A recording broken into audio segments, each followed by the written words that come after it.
that as well. For sure. It's Trump. They want to talk about how expensive expensive it is to make games today. You know, my question is, that's what why game are we developers are going to try and do. They're going to try and blame. They're going to say Trump tariffs are making our video games too expensive, and so now we have to charge you more. So you have to hate Trump. the ones that need to keep up with you and your spending? We didn't sign up for that. When I look around the industry, I see some of the most successful games over the last few years: Baldur's Gate 3, Black Myth Wukong, Space Marine 2. These games were made with a quarter of the budget of some of these big Kingdom Come Deliverance 2. Look at that. They said they made that game for like 41 million bucks. Huh. How'd that happen? Actually, AAA games that nobody ended up buying in the first place. You guys are making tens of billions of dollars. The vast majority of the money that is made in this industry is coming from microtransactions. Yep. This is not my problem. Yep.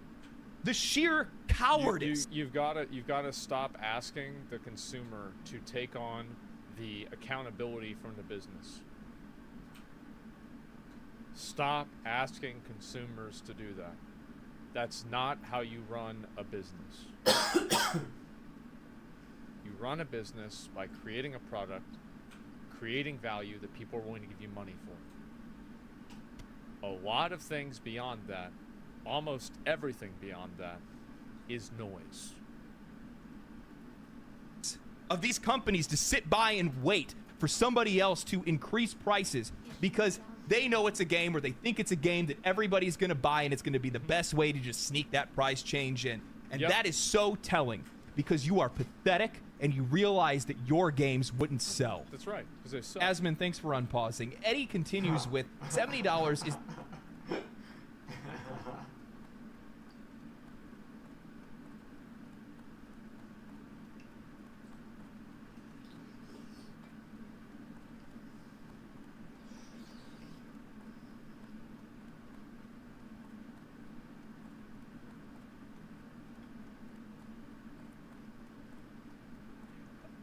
He was right. He was right. I mean, shit, he was right. I mean, fuck. I don't know what to say. Yeah. The current market rate for new AAA releases, and in fact, it was Take-Two that was among the first to raise prices from $60 to $70 back in 2020. Many are naturally wondering if Take-Two might raise prices again for GTA 6's launch. But it remains to be seen if that'll happen. Beyond updating the sticker price for games, video publishers have found other ways to be able to make more money out of players, including expensive editions, microtransactions, and battle passes, just to name a few. GTA 5, for example, has sold 205 million copies and brings in a lot of money in microtransactions in GTA Online. Shark cards. Early predictions have said that GTA 6 could sell 40 million copies and earn more than $3 billion in revenue during its first year alone. Wow. Ball said that GTA 6's launch this year will have mixed impact on total player hours and revenue across the gaming industry because it'll only be available on console. The PC release is expected after the console launch. However, Ball said that GTA 6 will severely cannibalize total hours and spending that would go to other video games when it launches. For its of course, that's what happens. It's the same reason why this game killed Overwatch. Like, you see this game going like this, you see Overwatch going it's dying. Ubisoft said GTA 6 is a good thing for the video game industry overall because a huge game like that may help more people turn to gaming. It is. Some of the other areas that Ball listed off as having potential for growth in 2025 included further expansions into non-core markets, user-generated content, social game services, the Nintendo Switch 2, other new handhelds and devices, AA, AAA, mobile gaming, app store regulation, new game releases, generative AI, and advertising. Make this make sense. I do not understand how GTA 6, projecting 40 million copies sold and $3 billion in revenue in its first year, is somehow a footnote in a discussion as to why other games should increase their prices to $100. They are failing to realize why GTA 5 did so well, why GTA 6 is likely to do even better, or why it could even sell for $100 in the first place. You're not people that think that, like, they see one person who's successful and they look at the person go through the finish line and they say, oh, okay, I'm going to start running this race. But they don't realize that this person trained for it for like 20 years. Like, yeah, if you remove all context, this makes sense. But if you think about it, it stops making sense. Even thinking about what the impact And think about how many, that's a good example, right, is streamers. Think about how many streamers there are. Oh, well, all you do is just sit there and play video games. Well, I can do that. I'm going to stream and be a millionaire. And then you do it and nobody watches the show. I think that's another good example. In a way it worked before. Yeah, exactly. That's just how it isn't. It doesn't work. It's easy, right? Yeah, it's easy. People just want to sit there and they don't understand a lot of the context about it. It's the same as crypto or like investing in general. They don't understand anything about how to make money. They just think that if they put $300 in a Hawk Tuah coin, they'll be a fucking millionaire. a price increase would be on other games and other studios outside of one of the biggest video game franchises of all time. $70 is the new current market rate for AAA releases? No, I think it's the going market rate for trash. The best releases on PC over the past 2 years have been $60. I mean, take a minute to think about it. If game prices were $100 today, what games It's actually a really good point. Like Elden Ring and I think Baldur's Gate 3 both were $60, right? They weren't even 70. realistically come out at $100. Suicide Squad Kills the Justice League, Assassin's Creed Shadows, Skull and Bones, Star Wars Outlaws, Dragon Age The Veilguard, Diablo 4, Call of Duty, The Sims, sports games, trash, generic slop, and in some cases, absolute dumpster fires. And while some of them still would have reached an audience, they wouldn't have reached an audience of the same size because they would have cut off their leg to save a foot in regards to the game's price. I mean, think about what you're saying here. Even Ball mentions how GTA 6 is likely to cannibalize the sales and playtime of other games when they're released. Now imagine these morons raising their prices to $100. Good games sell well and bad games don't. And from my perspective, if the price of games were to increase, it's going to price a lot of players out of a lot of games and the entire market is going to shift.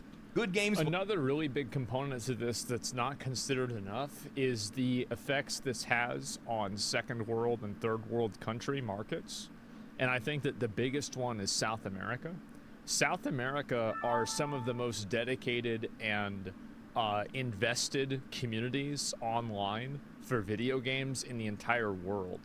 And so when you make games like that and you don't have regional pricing for people like that, you lose this massive fan base that you could potentially have. Big numbers, yeah, exactly. Like it's insane. Will sell well and bad games won't so it's sell like at we're all, only thinking which about means this a from like minor a Western mistake can first have world country catastrophic POV. consequences for some of these studios, and the So for gap everybody between else, it's like successes is 10 going to times become worse. an ocean many studios cannot cross. I do not understand why the conversation isn't focused around how much money these companies are spending on games. Companies that cannot properly budget their own projects, set realistic sales projections, or even target an audience's needs properly. Ubisoft spends hundreds of millions of dollars on a busted-ass pirate ship simulator. EA invested hundreds of millions into an educational HR video disguised as Dragon Age. That's about right. And we have so many more studios that are torching millions of dollars on bloated games filled with busy work and realistic eyelashes. What are we doing Exactly. here? Nobody gives a fuck. Original remaster. Like, I'm sorry, but like,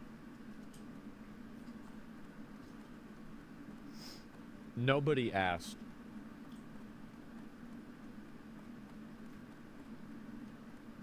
And also, let's say some people asked. Who asked for more? Which group of people had more askers? This or Bloodborne? This industry is in a state of entropy where they just keep pressing forward, they keep spending more money, they're adding nothing to the core experience, and the customer is the one that is expected to keep up with their spending. They want to blame the failures of the industry Luckily, there's a Chinese knockoff version of that game coming out that looks like it's going to be way better. They stole everything from Elden Ring, so I'm going to assume it's going to be pretty fun. Yeah, you can even build mechs and shit like that in the game. It's going to be awesome. Total fucking knockoff. not making enough money, only to distract from the fact that it's Light their of fault Ultron. that people are losing their jobs. They Studios are stole closing everything and from sales Horizon. are dwindling. I can't wait to I play actually it. read through Matthew Ball's 223-page presentation, and he 200? unwittingly proved it himself. In 2020, IDC, Google, ARC, and S&P all made projections on what they thought the industry would look like with its growth in the coming years. They viewed the pandemic boom as an accelerant, not an anomaly. Yes, these idiots thought that COVID was the future. ARC Investments forecasted that the industry would grow by 50% in 4 years, from $200 billion to $300 billion. Meaning that investors blindly trusting speculators Jesus, man. I feel bad for those investors. They really got hoodwinked. ran to invest in Jesus. these companies and publishers, and in turn, those companies, flush with cash, invested heavily into their new future. Yeah, I only bet for they them to be did. met with the crushing reality that none of those predictions would come true outside of Ampere. So if you're going to use them for investment, they're actually probably the better bet. They don't want game prices to increase for inflation. They want game prices to increase to make up for their colossal financial hole that they've dug themselves into. Yeah. The pandemic led to a wave of overly optimistic projections. Popular forecasters and analysts predicted that gaming would experience perpetual growth, an assumption that was rooted in a brief surge during lockdowns. These predictions were reckless, overlooking the fundamental truth. Once the pandemic subsided, people had to return to the working world. Inflation would and then it's hit. also that during the pandemic, that's whenever you had like all that DEI shit and all these other jobs that got added into the workforce that actually didn't contribute to the end product. So whenever you bring in 20 people onto the payroll, you really bring in about 25 people onto the payroll, because you need to have somebody manage those people. You need to have somebody account for those people, literally, with the money. And then you have to have somebody that deals with the people that deal with them. And so, like, there's like a pyramid that happens with every type of addition into a company. And so these things don't exist in a vacuum. So you add in this like massive amount of people and you're going to be in a bad spot. Hard. I think a lot of people forget just how much of an impact stimulus checks had in the U.S. You had people that were low income and middle class earners that were making more money through unemployment than they ever did while they were employed. This ended up leading to a lot of unrealistic and excessive spending, especially given how much time they had on their hands. Yeah. How the hell could you believe that the sales and engagement gaming saw in 2020 and 2021 would stay the same? Then I found out This just also happened with streamers and content creators too. how delusional The they same are. thing. When I came across the slide that was talking about the shortfall of spending and how players were spending less money and how there Yeah. were less hours that were spent in games and how that led to an unprecedented number of commercial disappointments and flops. Forspoken, Skull and Bones, Concord, Halo Infinite, Redfall, Star Wars Outlaws, Avatar. These games didn't fail because of some esoteric lack in spending. It's because these games sucked. Now, after I saw this, it got me thinking. I can Well, spend you got this one, people thought sucked dick.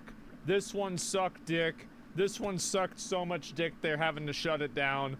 I don't even know what this is. So this is like, you know what I said about building 100 bridges and sucking one dick? Well, these people, they sucked, let's see, I don't know, what's this? 15 plus 9, 24 dicks. Yeah, what happens when you don't build any bridges and you just suck 24 dicks? Not so good, huh? It's because these games sucked. Now, after I saw Yeah. this, it got me thinking. I'll admit In that a I was row? taken aback when I saw just how much As a matter of fact, yes. the industry had receded after 2020. I had expected a decline, sure, but not to that extent. It took me a while to process it, so I started comparing some of the numbers with some of the other charts in the presentation, and then I stumbled upon something eye-opening. For a while now, I've had this ongoing theory in my mind that the so-called silent majority, those unengaged, uneducated masses that the industry often points to, doesn't Like, we're gonna get a bunch of these, like, stupid fucking, like, Walmart Americans to pay all their money for this game. Like, I'm sorry, but unless you're making a basketball or a soccer or football game, that's not gonna happen. Maybe a gun game, but that's it. actually exist in the way they think they do. I've always believed that the controversies and the complaints that we see from gamers are more than just the noise of a toxic vocal minority. They have a real, tangible effect on how players spend their money and engage with games. And as much as these developers... Well, here's how you know that's true. If they didn't have an effect, you wouldn't have companies paying streamers to create the effect.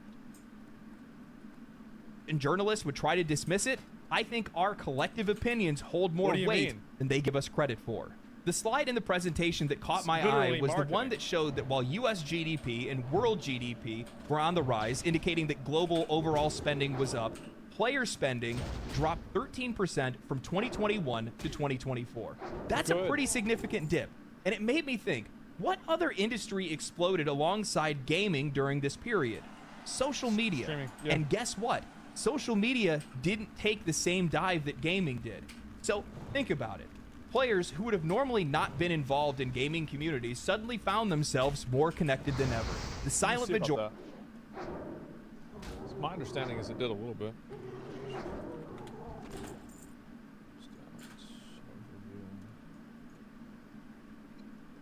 So if you look at like 2021 and like you look at the average is like 3.1 million, and then you look at this to 2.4. So a 3.1 to 2.4 drop, that's about 33% drop, you know, just like average, about like 1/3. I actually think it's pretty similar to streaming. That's COVID. Well, that's my point, right? Is that what he's saying is that extrapolating COVID data to be an indefinite trend is retarded. It's a 20% drop? Yeah, well, a 20%, let's say it's a 20% drop. Okay, so I might have done the math wrong. My point is that that's about the same, actually. Didn't you mean YouTube and Instagram? I don't have access to that data as easily as I have access to Twitch. You could be right with Instagram or another platform. All I can look at is Twitch as like one point on a graph.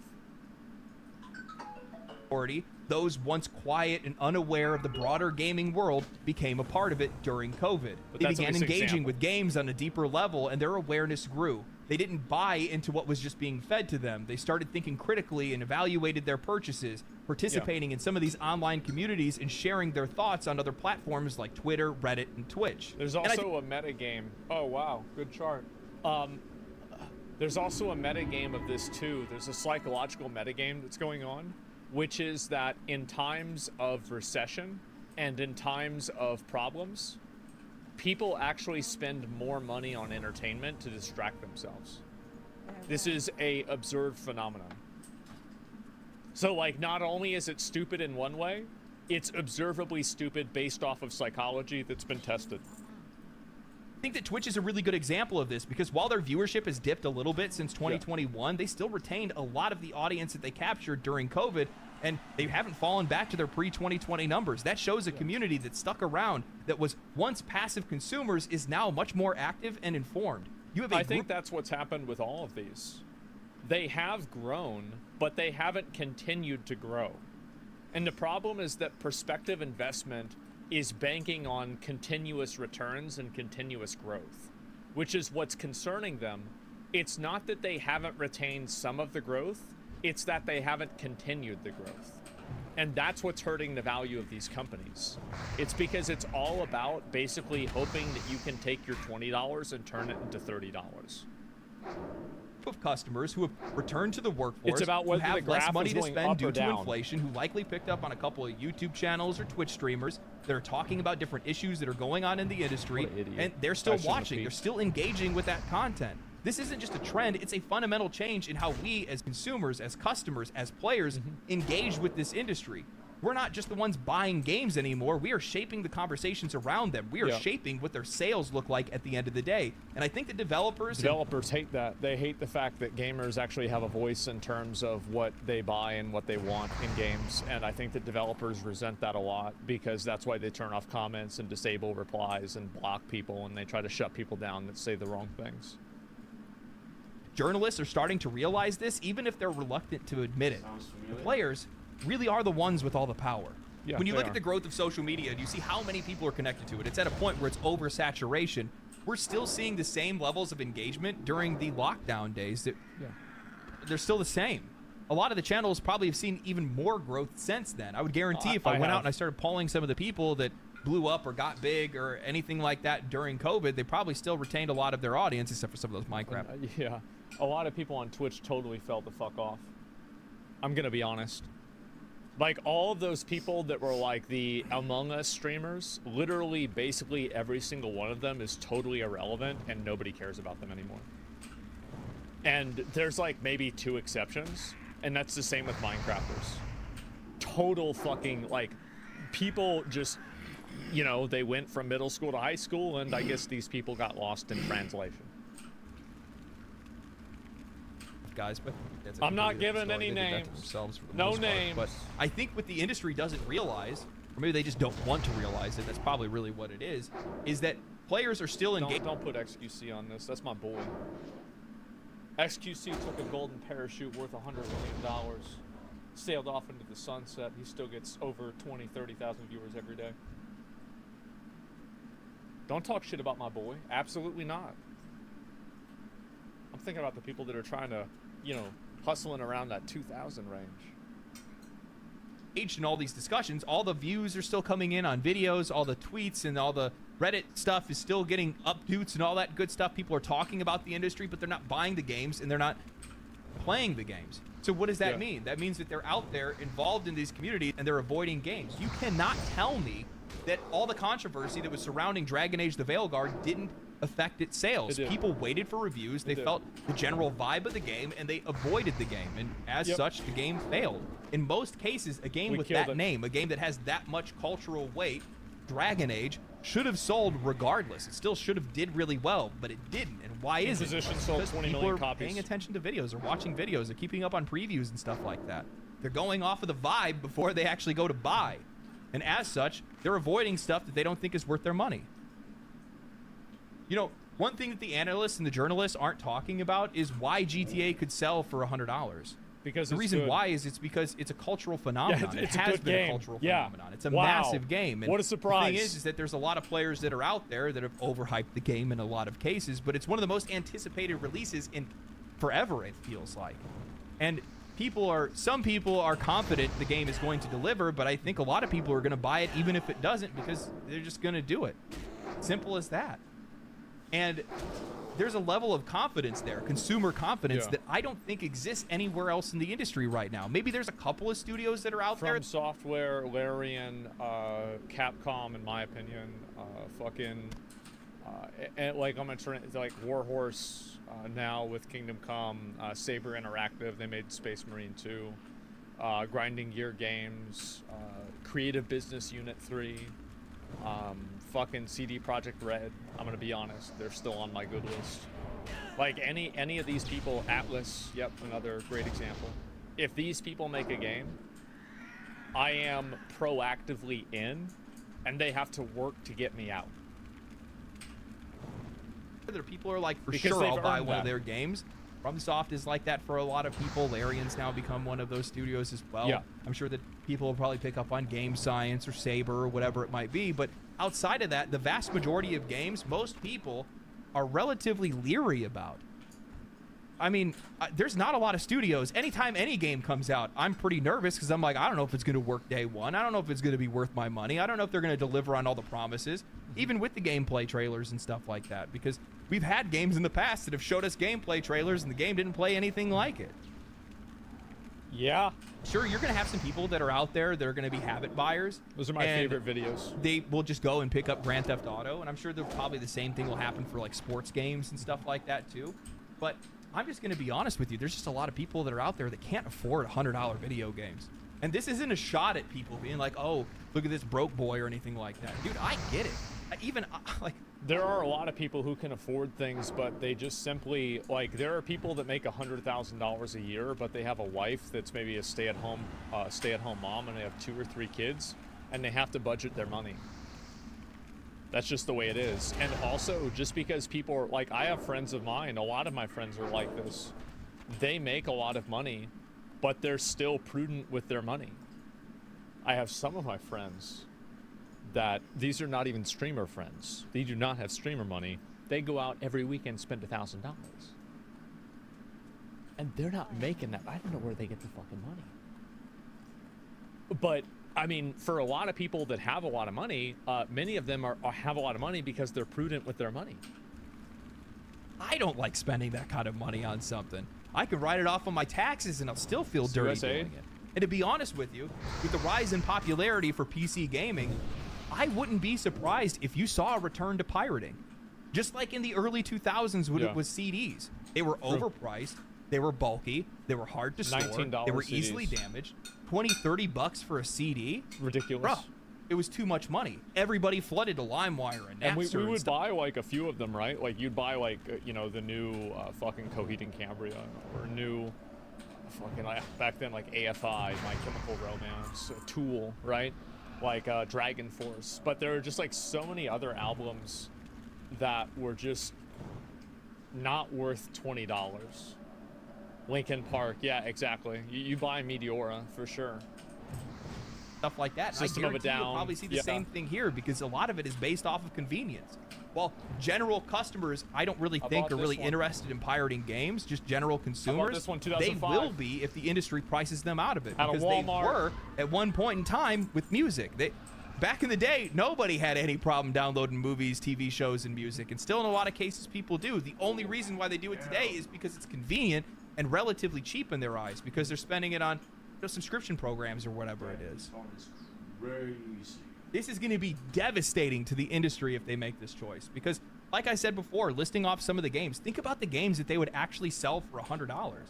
The vast majority of games that release in a year aren't worth that kind of money. No. And you know for a fact, anytime there's some type of just generic, They're not worth that entry fee, and that's another really big component. Is that for I some just people killed the that get dude, are into you a kidding video me? game, they will pay $100 in a video game through microtransactions and other types of fees. But in order, it's like a cover charge, right?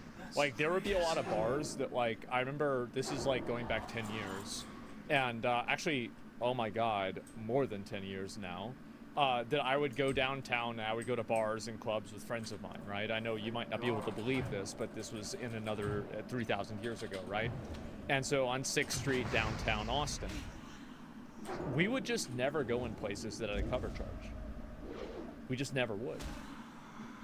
And so, like, if you have a high enough cover charge, there are going to be some people that are just not going to go in.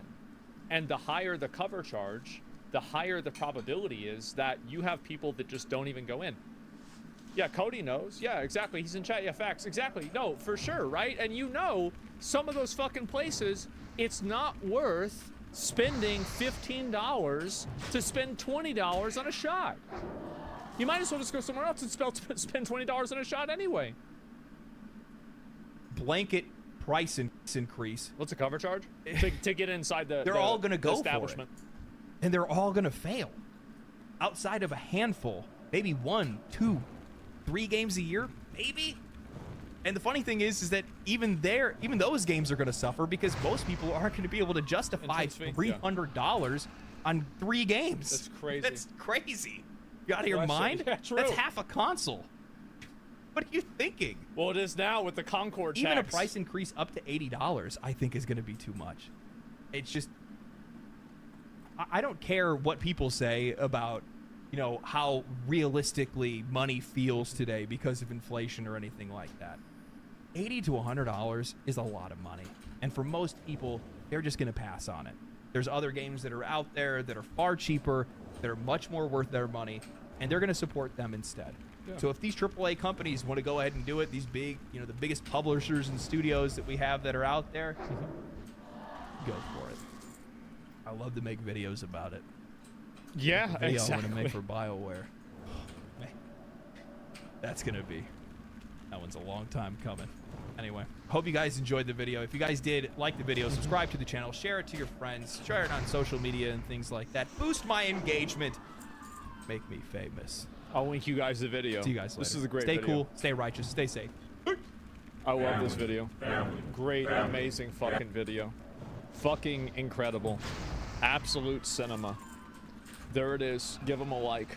Give it a sub. We've watched a lot of Legendary Drops videos over the years, and I think they've all been great. And so this guy's always relevant. Yes, absolutely. And so I see this, and I think that a lot of these people, like, it's true that inflation has gone up. It is. It's true. But it doesn't matter. Like, you're thinking about the economics of it. You're not thinking about the psychology. business, in my opinion, is more about psychology than economics. Economics follows the psychology. The psychology does not follow the economics. That's the difference. People don't understand that. It's consumer behavior. Exactly. It's consumer fucking behavior. We pay $100 for games. I would in some cases. Nobody asked them to hire Hollywood actors. We just want fun games. I think that if Kojima makes Death Stranding 2 with a bunch of Hollywood actors and it's really good, I'll fucking buy it. I don't care. But here's the problem. Most of these other people, you're not Kojima. You're not even close. Get them out. Just add in your generic, hot anime girl, put it in there, you're gonna be better off. That's the way I see it. People love them. Yeah, people, and also like those actors are really, like same as with Norman Reedus, right? Everybody loves him. So like if you bring in an actor, like Jim Carrey is another one. Like you hear Keanu Reeves and Jim Carrey are gonna be in the Sonic movie. I'm sorry, but like every 35-year-old dad is like bat-chesting. I'm gonna take my kid to see this. It's gonna be so good. Yeah, exactly. And the kid's excited too. Like that's how to fucking print money. And so there you go.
Hey everybody. Gaming industry lost its mind. True. Recently, a nasty little conversation. Hey everybody. I want to watch this about Disney Plus. How's it going? Hope you're having a lovely day. Today we're going to be discussing what you probably already know if you've been watching this channel for a while, which is why using streaming services went from being a really smart way to avoid the aggravation of having to go through 20 different NZB sites and torrent sites and Emule to try and find what you were looking for, to a completely nonsensical way to consume media. Whether you're talking about streaming sites that restrict you from getting high-resolution content unless you use a piece of hardware that is fundamentally spyware, or you're dealing with a streaming company that says if you pay us more money, you'll avoid the ads, and then gives you the ads. Just so you know, BlackBerry, some of our viewers do have a subwoofer, so when you do that, you're really, really fucking with them. They're so stupid. BlackBerry? Damn, bro, he just doing whatever he wants. You have so many toys. You have 7 scratching posts, 3 cat trees, all Cat's these little just things ruining on the floor, the whole fucking and video. You have to fuck with the microphone. Every fucking video. Because he's talking to the microphone and giving it attention. That's the reason why. Needs the alinity treatment. Every fucking video. Well, I remember whenever that cat bit her arm.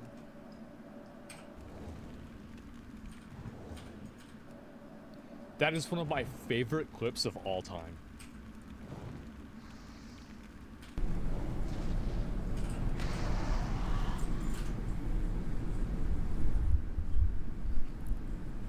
No, I think it's a big problem. Like, streaming services, they've kind of like, you know how like Spotify? Spotify is what Netflix should have been. If Netflix is Saruman, Spotify is Gandalf. This is the way Netflix should have fucking turned into. This is what it should have been. Yes, as it was meant to be. Because Spotify has fucking everything. Imagine if you had to go to like Tidal, Apple Music, Amazon Music, and like, you know, like let's say Apple Music has Taylor Swift, Amazon Music has Rolling Stones. You can't listen to The Weeknd unless you go on Spotify, and then on Tidal there's like the new Kanye album, right? Oh my God, how annoying would that be?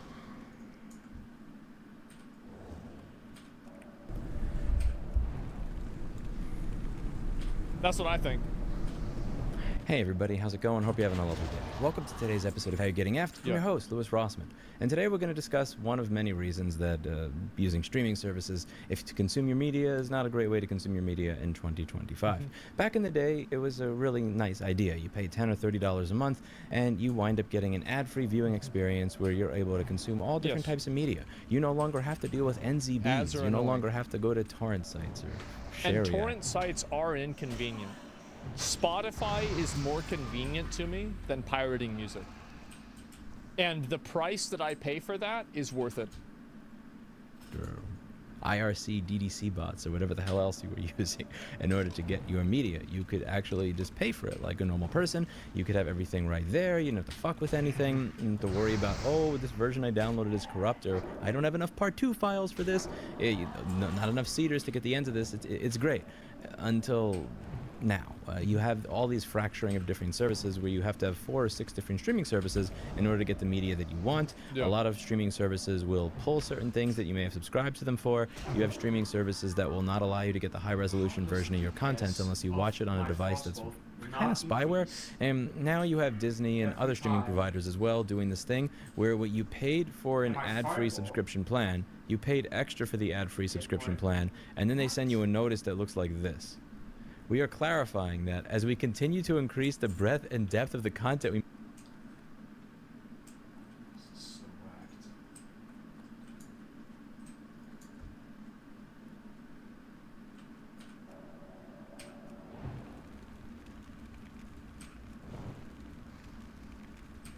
make available to you, circumstances may require that certain titles and types of content include ads, even in our no ads or ad-free subscription tiers. How is this not false advertising?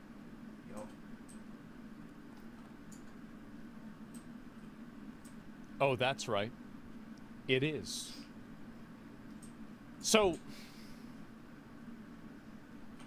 when you say no ads, and then there's ads, I think somebody here is fucking lying.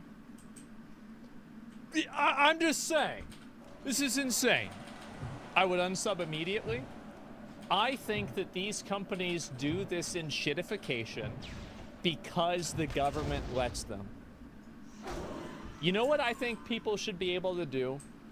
I think they should be able to get their money back. If you paid for the ad-free service, you should immediately get your fucking money back proactively if they've changed it. Because now they have changed the nature of the deal inside of the contract, and they have removed the fact of the main advertising feature retroactively. Well, what I think is that if you paid for, let's say, a 6-month plan, and you're 3 months into the plan, I think you should get 3 months back for the money. Like, you should be able to cancel your shit and get your money back from this. Class action lawsuit win, yeah. And it's just crazy that, yeah, it's a 1-year standard. Now, I don't think you should get money back. You already watched it before. That's fine. But they're double dipping. They are. Yes, they're literally, yeah, Disney, bro, like, what is this? Disney thinks that they have the IP rights to Darth Vader's negotiation tactics. I've altered the deal. Pray that I don't alter it any further. This is insane.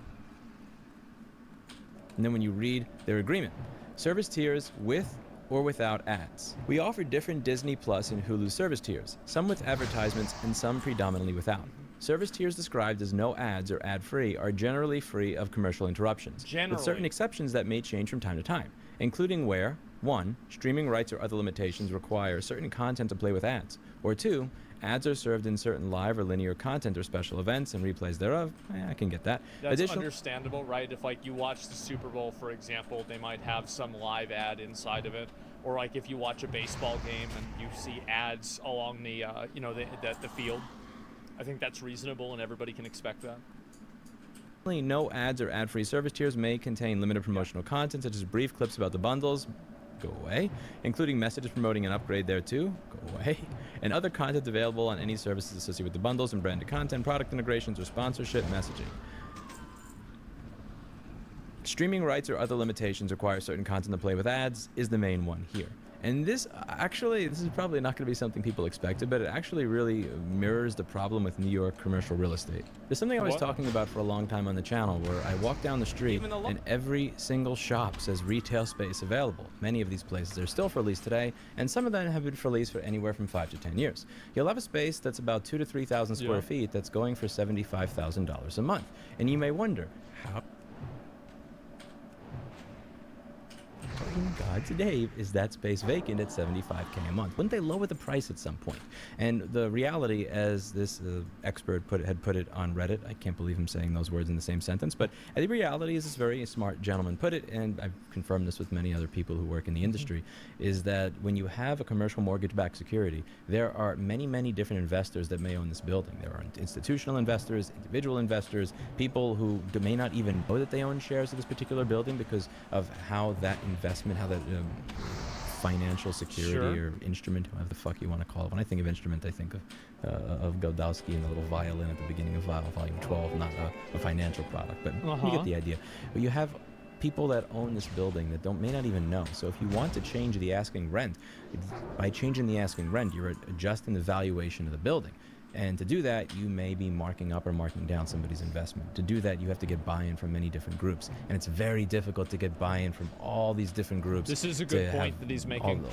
One building, one store, have its rent lowered. So you wind up with to you, it may seem ridiculous that I can do 1-hour videos in one of the most densely populated cities in the world, going over all the empty vacant storefronts. But it's actually more sensible that they stay vacant than it is to contact hundreds or maybe thousands of people to get them all to come to a consensus on their investment being marked down so that this commercial real estate space can get rented to a flower shop or something. And this seems like a similar issue that you're having in streaming digital media. I completely understand that when you are trying to get every single piece of content on earth covered on one service for $10 to $20 a month, you have to wrangle together a lot of different companies. Many of these media companies have been purchased by media companies who've been purchased by media companies who they own the right to this and this person owns the right to that. And there's so much agreement that you have to come to in order to actually get working streaming service. And I understand that that's very, very difficult. I feel for you. At the same time, this doesn't mean jack shit to me as a... Why would I give a fuck about your problem? Excuse me. I love to breathe liquids sometimes. I love doing that. I do about once a week. Fuck. There is no benefit to me as the customer, and I can understand some business realities, but when your business reality creates a subpar product, don't expect people to buy it and just say, hey, it sucks, but that's the way it is. No, that's not just the way it is. Why would somebody want to sign up for that's just the way it is? Viewer, the same way that everything involved in getting that space to be a reasonable rent doesn't mean jack shit to the guy that wants to run his flower shop who does not have $75,000 a month to spend on the space. This is not my problem. If I paid for an ad-free service, and now the content that is included... Exactly. Yes, this is, again, the customer always needs to be put first. A business must adapt to the market of customers. The customer should not have to adapt to a business that shifts its platform and changes the nature of the deals that the customer has already agreed to. And the service has advertisements. You can gargle my balls. That's what we call a you problem. True. That's, my old receptionist veneer. One of the I had some of the best employees in Yeah. the world. Like a lot of the people that worked here, they worked here for a good 5 or 7 or 10 years before they went on to do other things. And some of them I still have after 7 or 8 years. Vaniera was one of the best. She was from Kazakhstan, and she Okay. had a little bit of an accent. She would every time some shit like this came up, she would always say something that I loved. It's like sounds like a personal problem, and Yeah, the way I'm never exactly. going to be able to say it exactly the way that she said it. It was just with so much sass and finesse to it. It was like sounds like a personal problem, and that's what this is to me. Sounds like a personal fucking problem. This is what streamers do too. Streamers always like to make excuses for why their content sucks dick. Why would anybody give a fuck about why your content sucks dick? Just stop sucking dick. Just stop doing it. understand that there are limitations on streaming rights and you're trying to wrangle all this stuff together, but that sounds like a personal problem between all of you. I don't want to deal with your personal problems. That's not my Yeah. business. I paid for an ad-free service, and when people pay for an ad-free service, they expect to not see fucking advertisements. Fucking Which is exactly. a great reason, again, to use plugins like Sponsor Block on YouTube. If you're one of the people that uses YouTube Premium, you pay them your $10 or $15 a month, Yep. and you still see ads baked into the fucking videos because the amount of money they're getting from the ad revenue is not enough. They can't ask you for the money, so they got to just dig in more. Yep. Use it. You paid for a fucking ad-free experience. Who am I to toss in ads afterwards? I think it's considerably more egregious when it happens here because Disney as a company is, doing I have a mixed opinion about that. I can see where he's coming from, and I can also see a counter argument to it. It's kind of beside the point. I don't really want to get into it. But yeah, I think ultimately streaming services that do it especially are extremely fucking annoying. slightly better in the net profit region than your average YouTuber. It's not worth our it's not the point. There's a video that I did that got quite a bit of pushback a year and a Uh-oh. half ago. Piracy is completely justified. Lewis tries Netflix and remembers why. Where apparently I'm supposed to make myself aware of the half a dozen different restrictions on being able to stream 4K video that are not mentioned once on their fucking website. But if I pirate, I get full resolution for free. That's right. I have never. I think that there is not really a moral evil that's committed or a moral wrongdoing that's committed if you, let's say, like you own a DVD and then you pirate a version of the DVD to have a digital version of it. I don't really think that there's been a moral crime committed there. It's like emulation. Yeah, it's just not really. Like, I think that if you're like if you're getting access to media that you haven't paid for or gone through the proper service to go through, like for example YouTube or whatever, then I think you could say that's unethical, definitely, because it like if everybody did that, it would cause the material to cease to function. But at the same time, if you did sign up for Netflix and you signed up to watch this show and now they're not letting you watch the show, but you signed up and they said you could and you pirate the show, is there really an ethical evil that's committed there? I think that if you want to be like very granular, you could make some arguments that I would have to agree with, but I think that in a general sense and in a just kind of common sense perspective, no. What about the law?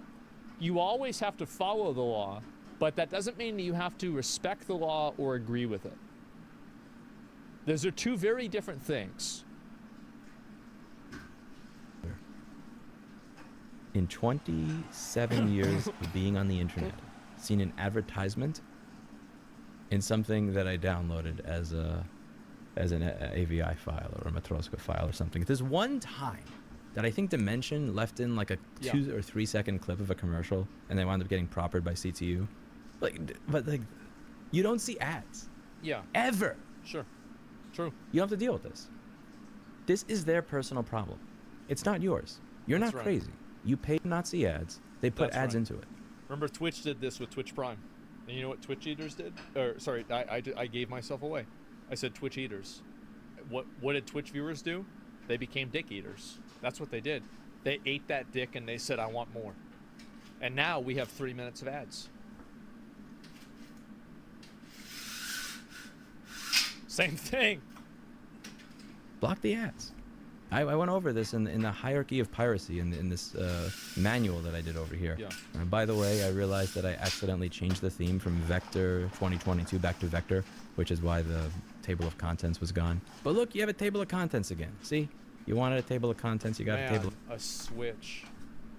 I remember in 2004 trying to understand the difference between a switch, a router, and a modem, so we could LAN and play Halo 2 on Xbox Live.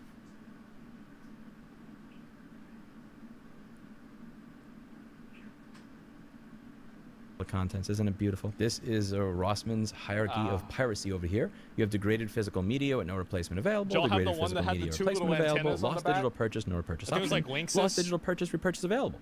The purchase that wasn't. You purchased digital media, but the company said, fuck you. Bait and switch streaming service. You paid for a streaming service, advertised with certain content, the content was removed with no refund option. Rental versus purchase confusion, the 4K lockout, DRM workarounds, and this is going to be somewhere in the realm of bait and switch streaming, which is you paid for an ad-free experience. Well, it's not somewhere around. If you're paying for an ad-free experience, so there's an element of nuance to this that I think should be discussed, is that when you buy like a show, there are parts of that show that could be sponsored. And you could make the argument that paying for the show entitles you for the entire show, including the advertisements that are baked into the show itself.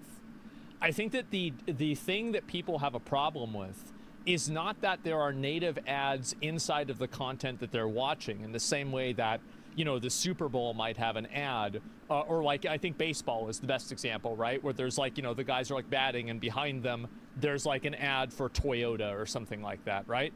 We're not asking for Disney to block that out. Like, that's clearly not what people are discussing. When Disney is going in and putting in ads on top of that is the problem. That's the actual issue. It's product placement after the fact of the original recording. So, like, for example, that's why even with sponsor block, okay, well, if you want to do that, that's fine. That's part of the video. But Disney putting extra stuff on top of that is way, way different, in my opinion. I think that's a totally different universe. And they put ads into it anyway. This is different than I refuse to pay for shit even though I have the money for it. Yeah.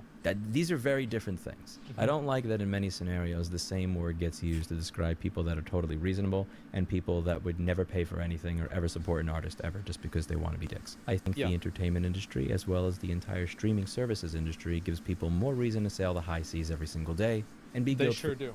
They really do. And I think streaming services are doing the worst job at it right now. I think that we are like 3 years away, probably less than that, from them unironically bundling streaming services again as cable TV again. And people saying, oh, this is so much better. Like, I think that we are about to come full circle. You're doing so. I like supporting artists that I enjoy. Great point of view. I really like the point of view that somebody in chat said that an Amazon Prime subscription functions that way. Really good point of view. I think that that is definitely a use case of what I'm talking about in a more abstract sense. Amos box set. I've bought the DVD and Blu-ray copy of the 1991-1992 Live at Montreal concert. Oh. Red dress and blue dress one. I draw the line when I pay for an ad-free experience and you shove ads in anyway. Yeah, it's ridiculous. Let me know what you think in the comments down below. That's it for today, and as always, I hope you learned something.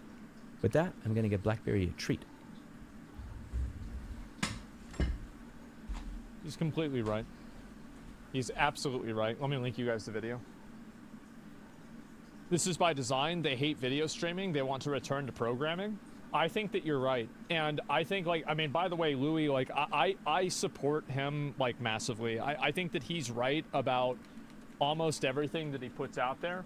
I mean, I think that he has, like, very extreme opinions on things, but I think that those extreme opinions are informed by reality. I think that he's right about these extreme opinions, and they are accurate. So, yeah, they're having to store all their files online. Yeah, no doubt. Not only do you pay for it in one place, but 5 different places: Netflix, Disney Plus, HBO, etc., etc. Yeah.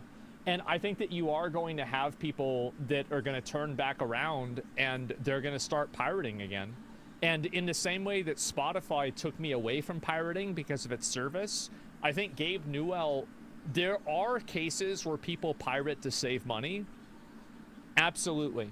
But there are also a lot of cases where, like, if I could give Nintendo money to just simply, if I could just give them money to where I can play Tears of the Kingdom on a PC with like 120 FPS, I would do that. I would prefer to do that. I would rather do that. I want to support them. And this is what's crazy, is that in a lot of these cases, it's people that are basically saying, we want to give you our money. We want you to have our money. Just take our fucking money. And you want to hear another example of that? You want to see another fucking example of that? Is Bloodborne. The reason why there's a PC emulation of Bloodborne is because people have been holding out for Sony to do it for years, and they never have. If Sony made a recreation of Bloodborne for PS5, not even a remaster, just like one that works on PC or whatever, and it's 60 FPS, everybody would buy it, and everything would be fine. So this is an actual example of piracy unironically being a service problem. I'll be right back. I just think that I think there's too many of these streaming services, and people are losing their fucking minds. And I think that this is the reason why, like, it's one of the reasons why I wasn't really even a big fan of, like, pushing, like, I never really pushed for people to subscribe or anything like that. Because, like, there's so many other things that, like, you have to subscribe to and do stuff for or whatever. It's like people know that they can, but, like, it's not a big deal. It doesn't really matter, right? SteamOS is the future. I've heard a little bit about that. Advertisements are inherently invasive. The less invasive you make them, the better. I prefer no advertisements, but it's a necessary evil. Here's how I see it. I don't mind YouTube advertisements. I know this might be controversial. I don't. I get a couple of ads at the beginning of a video, maybe one ad in the middle of a video. I fast forward past it. That's fine. Same, that's okay. And the reason why I don't mind it is because I understand that I'm receiving a product for free, and the person who is creating the product needs an incentive to make the product. And if I don't watch that ad, the incentive isn't there and the product will not exist. I have no problem watching ads, but there is a line. And some people, especially Twitch, push that line. And they push it way too much. That's a lot. Didn't just call ad lovers on Twitch dick eaters. You're a dick eater. No, I think that there's a middle ground where it's okay to an extent.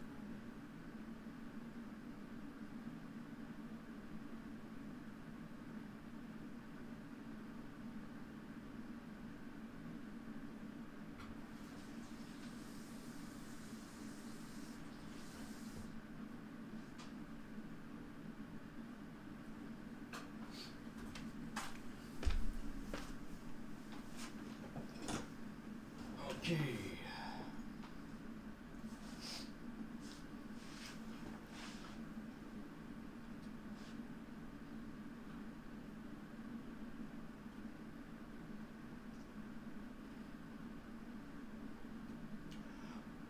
Oh. Hey, watching Jon Stewart. Interesting. The most Kyle Warstar's on MSNBC to defend. But this is the cycle we All find right, we ourselves watched in. this real quick. What's going on with? I love Jon Stewart. I do. I think he's great. I know, obviously, a lot of people might disagree with him for whatever reason. I think he's great. First law of Trumpodynamics. Every action is met with a very not equal overreaction. That's right. These pardons are sick. They are offensive. They are un-American. This is one of the most egregious, despicable acts in American history. This is textbook authoritarian takeover 101. I knew I should have taken that class. and not majored in submissive liberal crying 101. Oh. Is it an abuse of pardon power? I don't know. Yeah. But that is his constitutional power. Again, how are they going to cry about abuse of power whenever Biden pardons his son blanket for 10 years? He's pardoning everybody. He's pardoning his whole family. You don't have any leg to stand on talking about abuse of power? For some reason, we have given presidents the power of a king.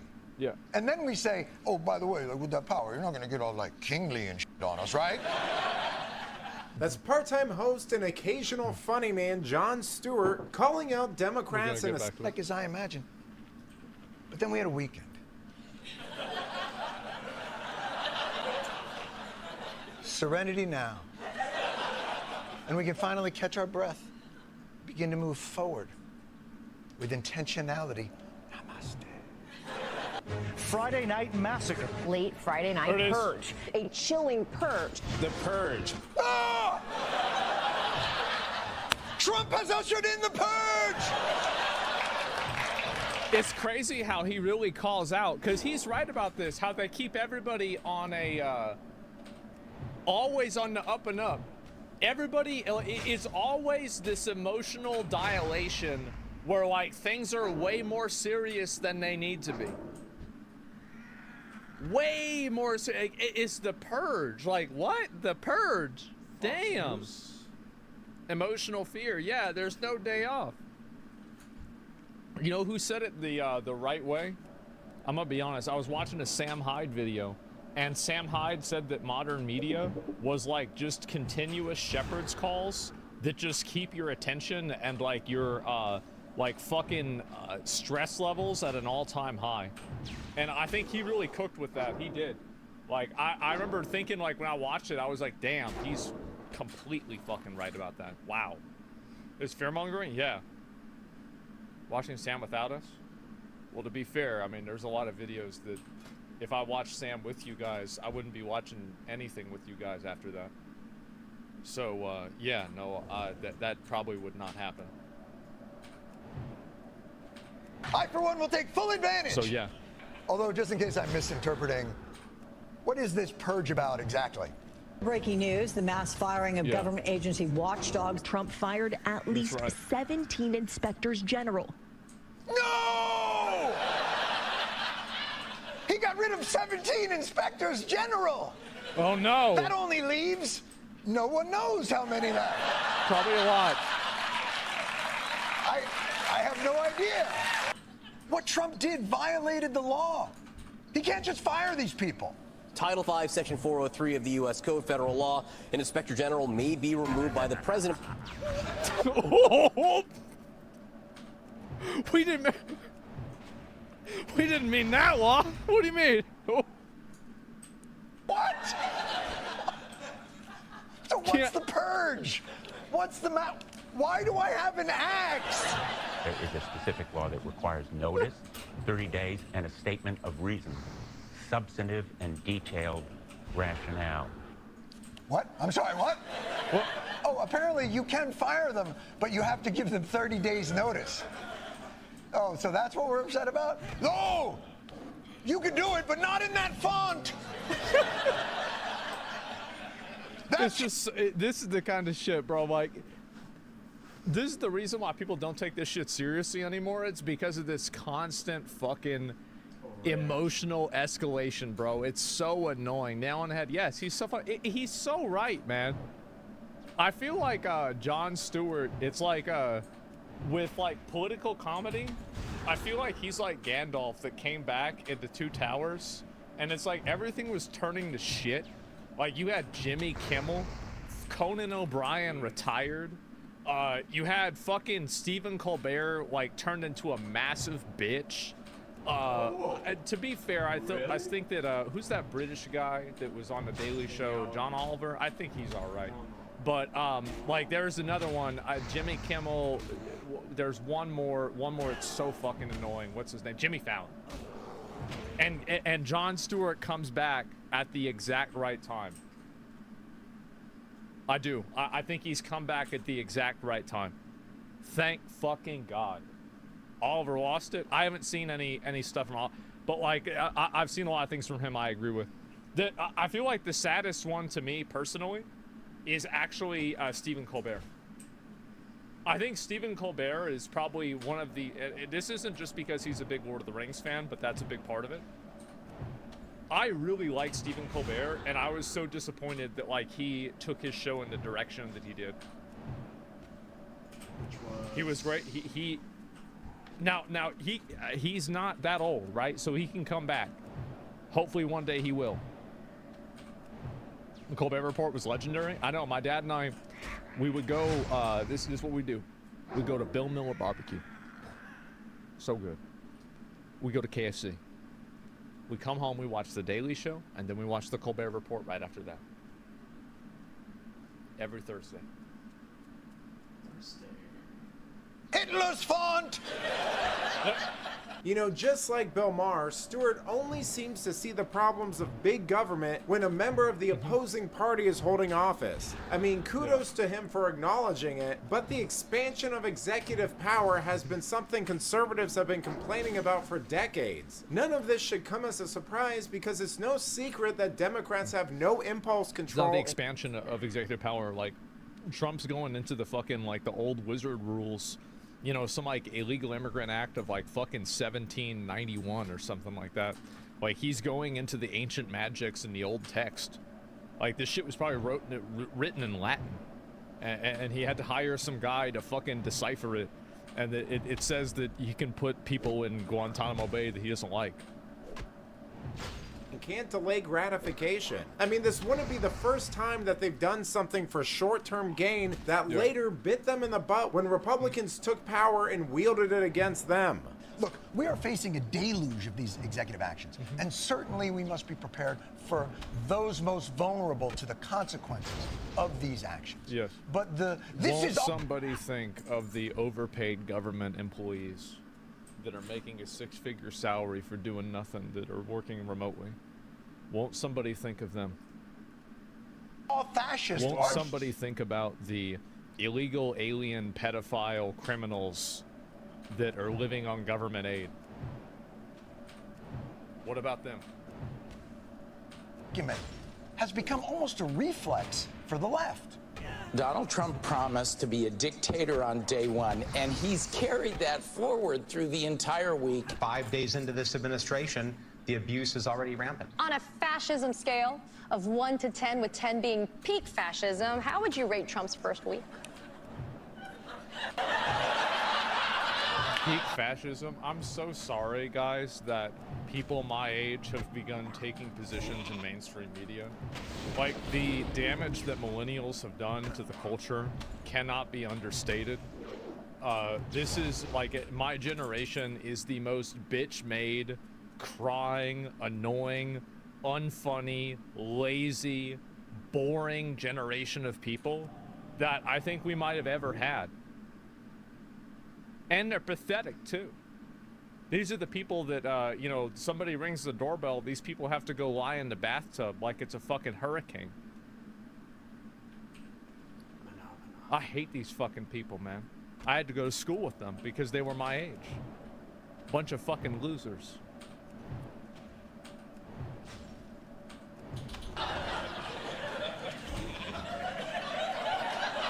Owning Funko Pops and they're fat.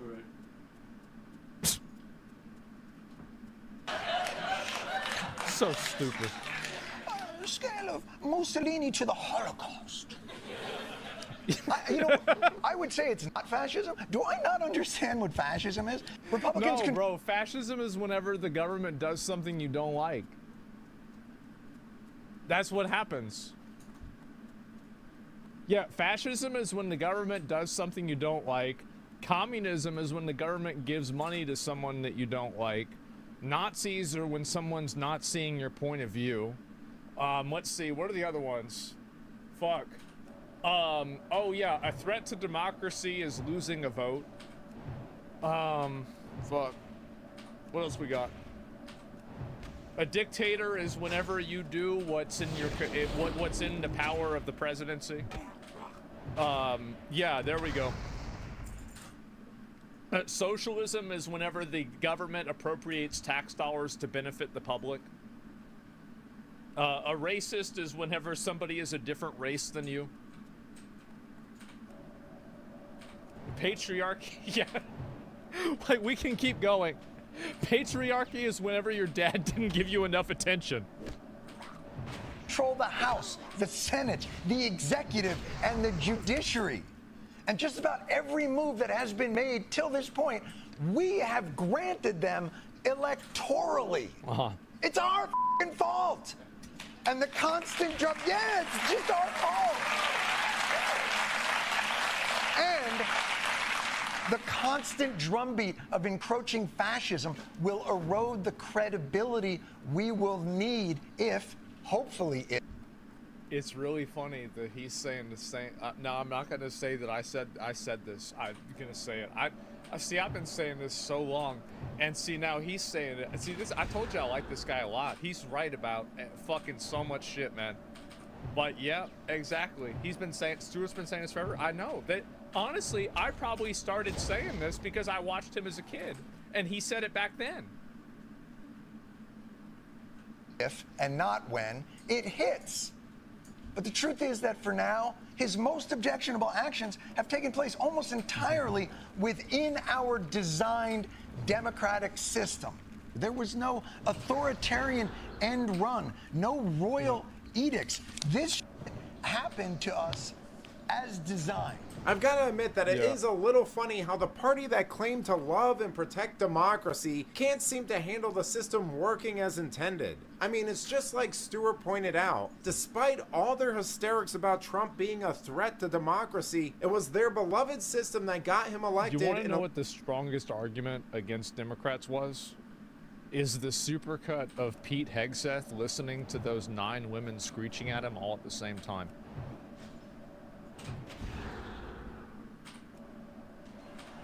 That was the strongest, like that to me. That to me was it.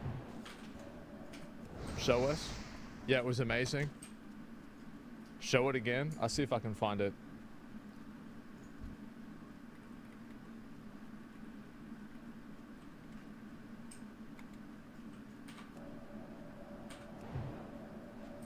I don't know if I can find a video, guys. I really apologize. I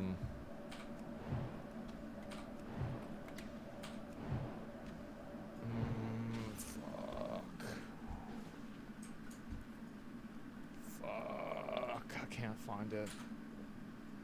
Oh my God, where is it? Sorry. Allowed him to wield so much power, which puts Democrats in a weird situation where they need to crap or get off the pot. Because at the end of the day, it's either Stuart is right and the system is healthy and working as intended, or it's so flawed and has been from its inception that its own mechanisms led to its inevitable downfall. Which raises the question of why use the system in the first place. And call me crazy, but I think based on everything they've been expressing, Democrats are going to lean towards choosing the latter. But let me know what you think. Which direction will the left move in the next 4 years? Will they drop the act and reluctantly accept that our system of government is fine? Or once and for all admit that they want to scrap the whole thing entirely? Let me know in the comments. I mean, I think that didn't they? I don't know what this video is. Somebody just linked it to me. Like, I'm not sure about this guy. I don't know who this guy is. I'm gonna link y'all his channel. I just wanted to watch the Jon Stewart clips. But he like you know what they're gonna do. It's what they did with the remember that DNC chair convention where like they're like, okay, so we have to have like the women and non-binary and trans and then men and then like black and then okay, so if we have 7 people, what's half of 7? Is it 3? No, I think it's more than that. It's 4? Well, no, that's more than that. Okay, all right. So, but what if we have like 13? What's half of 13? Like, okay, all right, let's... How do the rules work again? Wait a minute. All right, guys, huddle up. Okay, so if we have 9 people, what's half of 9? Like, it's just... It was so fucking embarrassing to watch that. It was hilarious. Do you know about the PSN blackout? I did. I saw it. But yeah, no, I love Jon Stewart. I think he's great. That doesn't mean I agree with him about everything, but I sure definitely respect him on a lot of things. I do. And man, really funny indeed. Yes, it is. And that woman that just goes up there and starts singing. She just goes and starts singing, man. Like, what are you doing? How do you do this? It's nuts.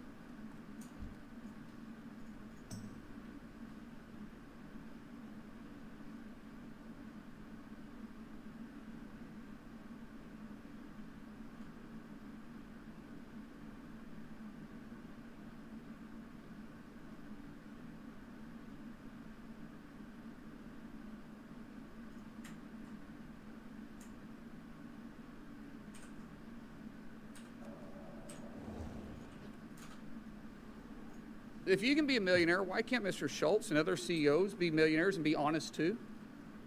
If that's the case, then why is it that Mr. Schultz, who actually creates jobs and a bestseller of a book, isn't creating any jobs? Why is it that he's corrupt and you're not? Why is it that all CEOs are corrupt because they're wealthy, and yet our chairman, who is wealthy, and I'm glad you are, you're not? No, it is not public record. Okay. Well, you made it is not $1.7 million on your public book. record. You made all right, it is, 1.7 on your book. Excuse me. I've got the mic down. Number Did you not two, make the statement I that have you want to the be a mic millionaire? now. I've got it. Did you had not your make time. that statement? You had your time. Okay. All right? You're not telling the truth. Second of all, you got no evidence that I have ever said that all CEOs are corrupt. I have never, ever said that.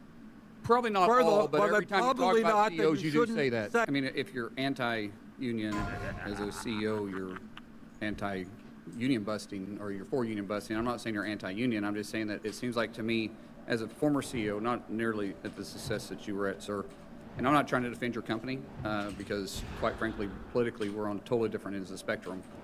And so the irony of this hearing is actually kind of funny. And I do want to point out some hypocrisy about this hearing with the chairman. And it's not trying to get personal. All this information is going to be very public. But the fact that you can't defend your company because you want to have a good relationship with your employees and you believe in employee value, which we all do. Any CEO knows that the success of our companies are based on our employees. We get that. But it seems like unions today, all they want to do is fight with their employees or their employer, the same employer that is hiring those team members, and that friction causes a very volatile and tough workplace. And if the company and the employees aren't in the same boat, rowing in the same direction, then they can't. Neither one can be successful. And unions themselves, if you're part of a union, you can never be an executive, you can never be a manager, and never be a CEO. And if you can't be an executive or a manager or the CEO, then how are you actually going to implement the changes that the unions want in those positions to begin with? And it seems like they actually hold back their team members. Mm-hmm. But I take offense to the chairman pointing out that all CEOs are corrupt because they're millionaires. You know, if you make a lot of money, you're corrupt. Yet it's bothering to me because, Mr. Chairman, you yourself have been very successful. Rightfully so. Glad you have been. You've been in office for 28 years, and you and your wife have immersed a wealth of over $8 million. And in fact, your quote on being wealthy and being a millionaire was, well, if you write a bestseller, you can be a millionaire too. If you can be a millionaire, why can't Mr. Schultz and other CEOs be millionaires and be honest too? If that's the case, then why is it that Mr. Schultz, who actually creates jobs and a bestseller of a book, isn't creating any jobs? Why is it that he's corrupt and you're not? Why is it that all CEOs are corrupt because they're wealthy, and yet our chairman, who is wealthy, and I'm glad you are, you're not? Guys, the government's role is to create an environment for entrepreneurs, for go-getters, for world changers, to be successful in life. The U.S. government is designed for people that want to succeed can. We can go out and achieve anything that we choose to. But when you lean towards socialism, what you think is government is the answer and unions are the choice. And if you're against us, then you're dead wrong and you must be corrupt. That's not the world we're living in. That's not the America that we believe in. And I'm not against unions. If you want to choose to be in a union, be in a union. But if you choose not to, then you choose not to. And that's why I'm good with right-to-work states. That's honestly why unions actually thrive in Oklahoma, and we're right-to-work states, because it creates a happy environment and a good environment, because employees get to choose. what do we want to be part of? And the employer can have a say in it. What is wrong with choice? What is wrong with employees having a choice? What is wrong with the CEO defending his company and openly saying that he is providing good benefits and paying higher than everybody else? But yet, if you're not part of a union, you're also paying starvation wages. What hypocrisy? What bias? Chairman, you are chair of the Health, Education, Labor, and Pension Committee. We shouldn't have a biased approach. We should have what's best for America and all those that want to thrive and work in it. And so while we politically disagree, Mr. Schultz, I applaud you for your success. And I applaud all the CEOs out there for their success and all the employees that work hard, that's in the same boat, that's making their companies great. Thank you. Thank you. Thank you. Well, let me respond, because the senator did mention my name, I think. And I think you got an all-time record here. You've made more misstatements in a shorter period of time than I have ever heard. Please correct Well, me, if I'm because worth it's $8 all million, public. excuse me. It's all public. Excuse me. Yeah, go ahead. All right, excuse me. Yes, sir. If I'm worth $8 million, that's good news to me. I'm not aware of it. That's a lie. All right, number two. Part of public records. You're probably looking at some phony right-wing internet stuff. It ain't true. No. All right, you should read beyond that. It is not true. It's All part right? of public records. No, it is not public record. Okay. Well, you made It is not $1.7 million on your book. public record. You made All right, it is- 4.7 on your book. Excuse me. I've got the mic now. Number you not two, make the statement I that if have you want to the be a mic millionaire? now. I've got it. Did you had not your make time. that statement? You had your time. Okay. All right? You're not telling the truth. Second of all, you got no evidence that I have ever said that all CEOs are corrupt. I have never, ever said that.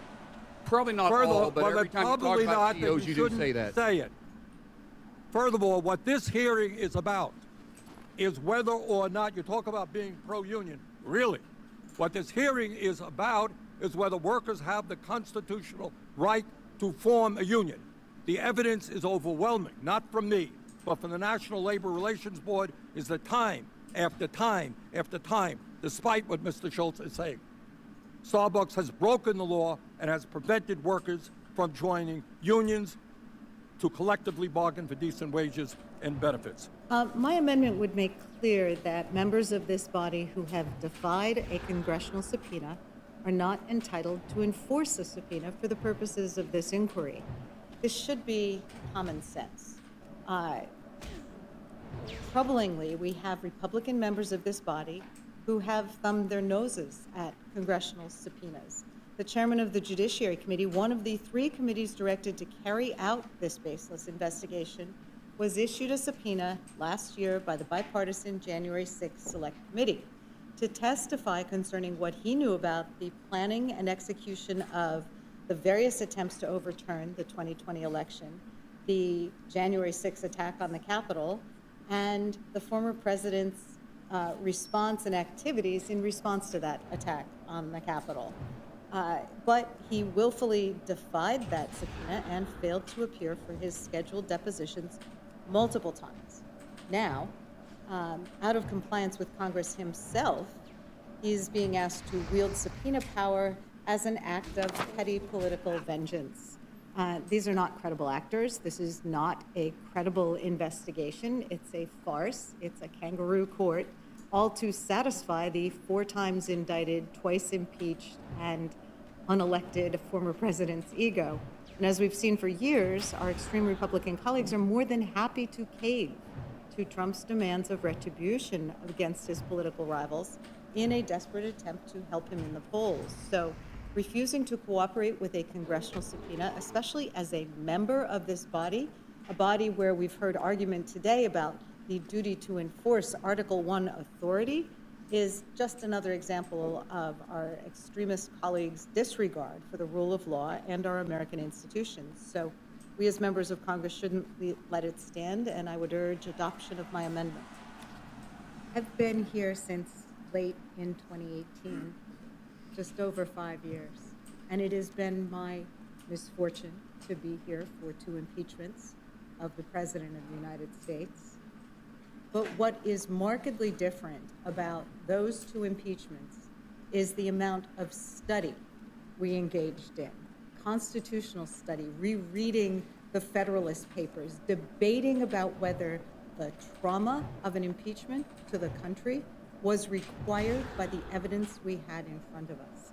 The discussion was about how the evidence we had in front of us, whether the evidence of trying to extort an ally who, as we speak, is begging for us to provide aid, whether that evidence or the evidence of what happened on January 6th, both of them demanded action because we had a rogue president who was undermining our constitutional order.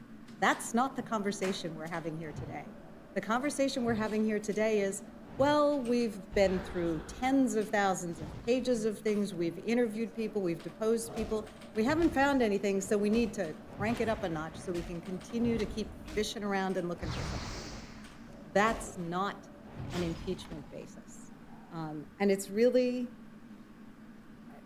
really disturbing to see the depths to which this House has sunk with this inquiry. We said at the outset, this is a waste of time. It's a political stunt. It's a MAGA kangaroo court. And I'm just really disappointed that so many of our colleagues are willing to sleepwalk through this entity and don't have the guts to stand up to it. I yield back.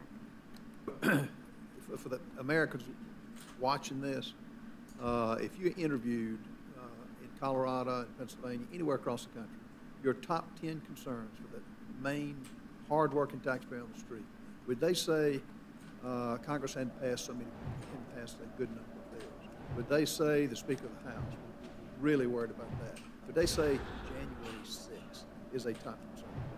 I would argue, I would wager a good bit of money they would not. What would they say? And Ms. Leger Fernandez, you mentioned good government. Good government. Would they say having a wide open border and letting 8 to 12 million illegals that are coming to New York City and all over the country, is that good governing? Would they say having a young Americans die because of an open fentanyl trade, would they say that's good governing? Would they say leaving Americans in Afghanistan to die, is that good governing?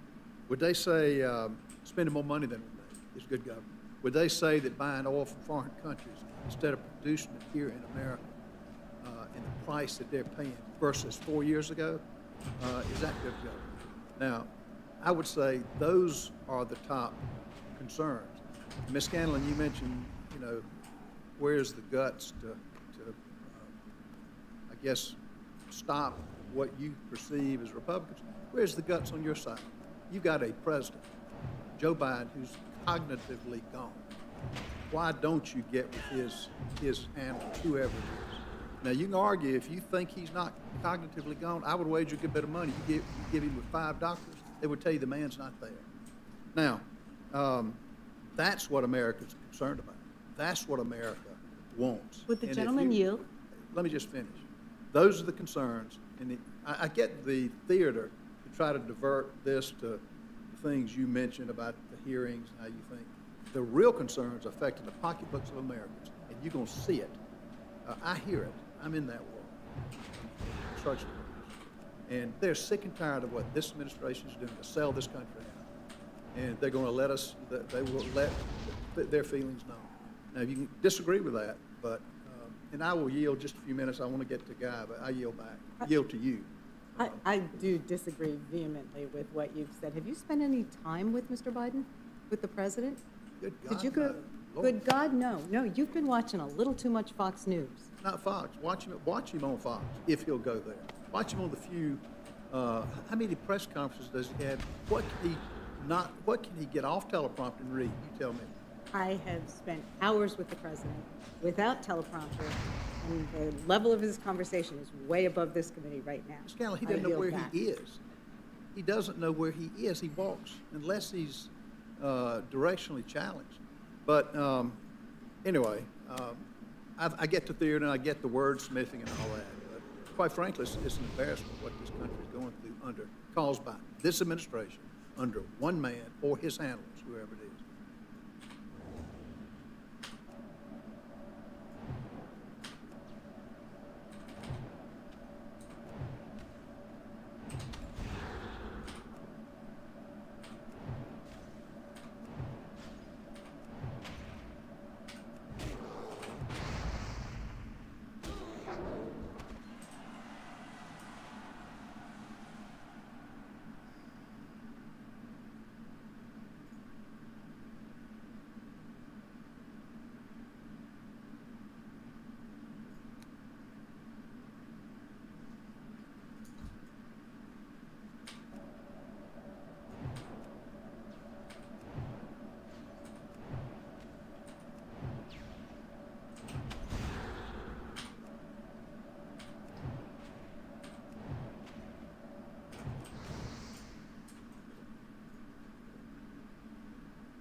There was a post about this that I've seen that was pretty weird, and I was gonna watch a video about it and take a look at it. Here we go. So over on NeoGAF, there's been this crazy post talking about this situation from China, where a Chinese indie dev went over to Sweden for a game design master program, saying the guy took some pictures of lecture slides and shared it on social media. Let's take a look at some of these slides. We've got this one saying men with breasts.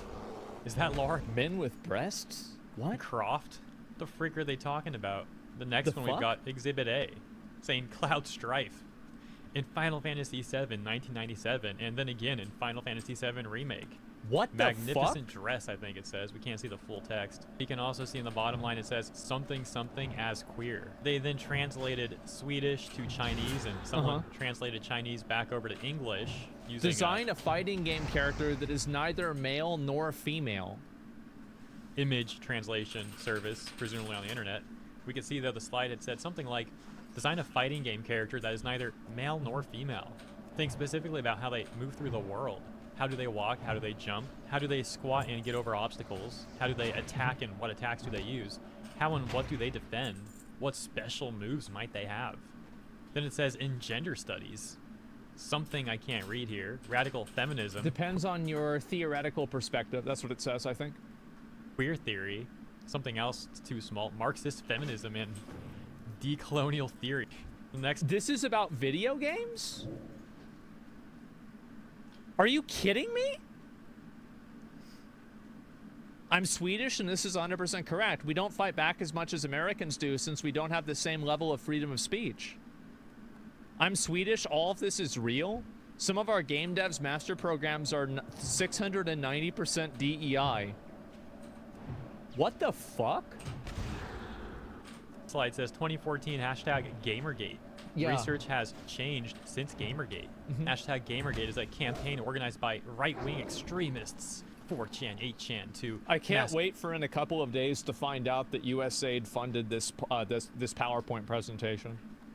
Yeah, this is going to be great to find out and hear. Of harassment campaigns against women, racial and sexual minorities, and the abstract concept of progress. Gamergate reaches mainstream attention. Gamergate sparked a debate about how women and marginalized people are treated in the gaming industry. Of course. And discussion about survival in the game. Man, that is crazy. Oh my god. Thanks for warning about buy any game made in Sweden. Same in Germany. A lot of university programs include that stuff here. Yeah, I've always thought that this was institutionalized. Because, like, I couldn't see the shift in this happening because it happened very quickly, and it also happened on an institutional level, and it seemed to be happening against the consent of the actual audience. Because I remember when it originally, like, Gamergate happened, almost everybody was in favor of them. Everybody was supporting them on Reddit, on YouTube, everywhere. And there were just these mainstream publications that were writing articles that were filled with lies, and they were the only ones that were actually kind of saying Gamergate was bad. It was propaganda. It was absolutely propaganda. And so it was very unnatural. And so when that started to happen, that gave me a lot of, as I said before, like my first level of, I would say, like, kind of distrust of, like, media and, like, government and just, like, politics was with after Occupy Wall Street and, like, the way that that kind of got deleted. But then afterwards, I saw this happen, and then I started to be very distrustful of government, and I started to be very distrustful of any sort of mainstream publication. Like, or any sort of institution at all. This game design master program is like every cliche about some brain-rotted, politically obsessed weirdo combined. These people don't even seem to actually like video games. They're just using it to try and spread their weird rhetoric. That's exactly what the problem is. He's completely right. Is that it's completely focused around using video games as a tool to spread rhetoric, rather than using video games as a medium for entertainment. Like, they basically want to take over the medium and then use it as a machine that they can push their agenda with. It's basically like what a parasite would do, like, unironically. This thread, by the way, if you go to Sweden for Game Design Master Program, you'll likely be taught that Cloud Strife is a classic transgender character design. All because out of the entire game of Final Fantasy VII, there's like 5 minutes where Cloud wears a dress to infiltrate this club. Oh hey, he's got to be trans. Jesus Christ. By the way, What a great way to reinforce. Yeah, it's people are just trying to push agendas. It's obvious. Gender stereotypes, and these people actually talk about making societal progress, but once again all they really do is reinforce gender norms, and they never see this hypocrisy with their rhetoric because they're too blinded by their own fake moral superiority, acting like they're the most virtuous people out there. And of course, if you disagree with their lame, insane rhetoric, and this is the reason why a lot of the rhetoric and stuff like this has fallen off and a lot of people aren't buying into it anymore, is because as soon as this type of thinking is exposed to an open market, I think that people immediately come to the conclusion that it's wrong. And that's why for such a long time, it was absolutely necessary for these people to exist inside of closed spaces that were hyper-moderated, because any space that isn't hyper-moderated immediately turns against them. And you see that on, like, for example, like Reddit is hyper-moderated, and Reddit has a lot of people that are in support of this kind of stuff. And even Reddit, it doesn't have that. But, and Reddit is hyper-moderated because of how effective it was. Twitter is not hyper-moderated. Twitch chat is not hyper-moderated. Like 4chan isn't hyper-moderated. So why is it then that in every single unmoderated space, these opinions are completely unpopular? It's because they can't exist in a free marketplace of ideas. And these people know that, and that's why they're trying to censor and shut down places like Twitter. Just a far-right extremist. On that note about Cloud Strife, you also might find this pretty dang amusing. So there was a Substack article posted on another good example of this is Reset Era. Reset Era bans people for saying anything that's even slightly, you know, like right of, like even a centrist opinion will like probably get you banned on Reset Era. And big surprise, all of those people are they're like hyper zealots. This is a bait video, Google Swedish Games, and we can check how the list looks. Well, that's what I'm saying, right? What about Cloud Strife? You also might find this pretty dang amusing. So there was a Substack article posted on February 1st, 2024 titled "Prove to Me You're the Man," an analysis of gender and sexuality in Final Fantasy VII. Also known as my long-winded excuse for saying why Cloud Strife is trans. With the upcoming release of Final Fantasy VII Rebirth. My long-winded excuse for saying he's trans? We have to pull up the thing. Give me a minute. This is so embarrassing.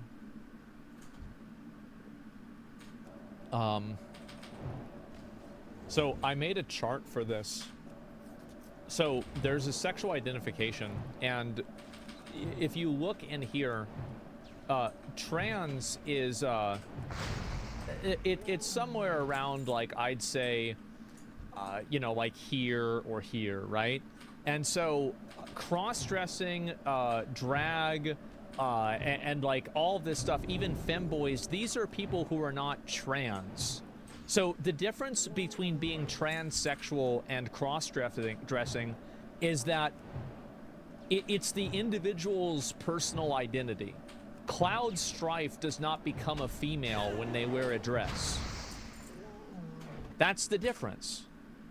And this is what people don't understand, is that cross-dressing and being a femboy or wearing women's clothes does not make you a woman, whereas a trans person believes that they are a woman or a man. They believe that they're the opposite gender. Cloud never believed that he was the opposite gender when he wore that dress. Isn't this obvious? My mind is filled with nostalgia for the original game, while I personally never played it. Yeah, so that's all that we need to read. As you can see, these sort of people that want to use games to facilitate their political brain rot are in reality just a bunch of posers. Of course, that doesn't mean that every gamer needs to play Final Fantasy VII. I'm specifically talking about these sort of people within all of the context that we went over. Now, returning to this Chinese dev who crashed the Sweden Game Design Master Program, Yep, well, it here we seems go. like they found out that their panels were leaked, and they're very upset that this stuff got released to the internet. The dev having provided more information. I think that that's also very, like, very telling, is that when you have people who are worried that, you know, basically, why is it so problematic that the public knows about this happening? Why is it bad that this has been made public? Think about that. over on a Chinese platform that reads, "My post had a negative impact on the school's reputation, and many LGBT students were also psychologically harmed, as well as teachers and classmates in the photos. I'm sorry, but I won't be making any more posts like this in the future." Just now, the director of the academy called me to the office, and then directly projected the post I made in Bar B on the big screen, and then asked Kobe if it was me. Billy, After okay. being told I would have a serious negative impact on the school, teachers, and LGBT classmates by posting such posts, I realized my mistake and promised not to post such things in the future. You're telling me that the school... Oh my god. ...was claiming that this harmed them so much and psychologically harmed people when all this person really did was No, be what like... these people do is that they look at, they try to make synonymous violence with thinking, and the reason why is so they can justify violence against thinking. So the reason why silence is violence is because these people want to be violent to people who are silent. It's that simple. Yo, here's what they're teaching in this class. I think that alone speaks volumes about the sort of nonsense that's going on there. Ultimately, I just thought you guys would find this interesting for very obvious reasons. Let me know what you think about this stuff in the comments. As always, thank you so much for tuning in, and if you enjoyed my coverage, please consider liking and or subscribing to the channel. Appreciate you, and I'll see you in the next one. Yeah, I thought this was fucking hilarious. We already saw this. We don't need to look at it again. So But, this is in Asia. Well, it was in Sweden, right? And I think it was somebody from China, or there was like some overlap for it or something like that. A link, yeah, I'll link you guys the video. Not Bevo again? No, that was the video from yesterday. We are not looking at Bevo again, okay, guys? And Chinese dev goes to a Swedish seminar. Yeah, there's the video right there. If transphobia is as real as they claim, then we need to demand respect. You don't see people exposing arachnophobes to spider against their will. Oh, I see what you're saying. No, I mean, I don't think that, like, I'm not really anti-trans. I've never really been anti-trans. That's not really the point. But I do think that this type of ideology is trying to worm itself into basically all facets of entertainment media. And these people, I know there's a lot of people that don't agree with trans. Like, I get that. I don't want to argue with you. I don't care what other people's opinions are on it. That's just what I think. And so anyway, it shouldn't be forced upon people. No, I don't think people should be forced to be trans. You're right. I don't agree with that either. And so, yes. And they call everything phobia, but they don't even know what the word means. It's just language, right? Gaming space is a very nice closed circle with outside influence. It only influences gamer community, so it's a closed loop. So if they can infect it, it'll be infected completely. Yeah, and I think that gamers have rejected this completely. And I think that now, after you're seeing the amount of people, like, for example, one of the people that was, like, writing negative articles about, like, Gamergate was a person who today was, like, doxing that person who worked at Doge, that big balls guy. And so I think that's what happens most of the time. This is what China always does. They copy games, make a few adjustments, then publish them. Well, I mean, hopefully they don't copy this ideology, right? I don't think that's going to be good for anybody. But yeah, I will link you guys the video real quick, and we'll move on. And yeah, there you go. And no fucking chance. Yeah, sure. Is it too much to ask for no politics or sexuality stuff in games? Well, one thing that I've said before is that if you're okay with something and you don't think something is a problem, or you do have something you do think something is a problem, don't ever let somebody else tell you that you're not allowed to have your own opinion. So, like, for example, there's a lot of people who argue from the perspective of, like, well, because I don't agree with this and I think this is a bad idea, it's nobody else should be allowed to think this way, or nobody else does think this way. There are a lot of people out there who do have, like, very regressive views, and while I disagree with those views, I can't just simply tell them that those views can't exist, because that I don't have any control over that person, right? And by the way, that's a good thing, because if I had control over that person, then logically that person also would have control over me. And so you don't want to have and live in a world where you have your viewpoint that's, like, forced on you by, like, the public opinion. That's unpopular for everyone. So you check on Yi, man. Yeah, exactly. It's called marriage. Yeah, sure. Unless you become a monarchy, here's hoping. Yeah, exactly. You can tell them they're stupid. Yeah, well, you can disagree with them, but the point is that, and this is kind of like what I was saying before, It's that if you want to make movies and you want to do things, like let's say, I think this is a really good example, is that if you want to make a show or like a game that has like complex like gay themes or like trans themes in it, you're going to have a really hard time going to market with that game in a lot of places in the world. And you can tell yourself that, oh, well, it's because these people are regressive, they're stupid, they don't understand things, they're bigots, they're homophobes, or whatever. You can call them whatever you want to call them, but at the end of the day, calling them names isn't going to make them agree with you. Like, it's generally not a very good way of communication to just tell people, oh, yeah, well, you're bad, and so you have to listen to me.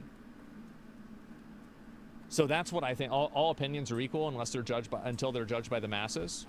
Well, yeah, sure. And bro, it's an echo chamber for these people. It's all a hive mind. Well, everybody is in a hive mind in an echo chamber to an extent, but I think these people are very much in one.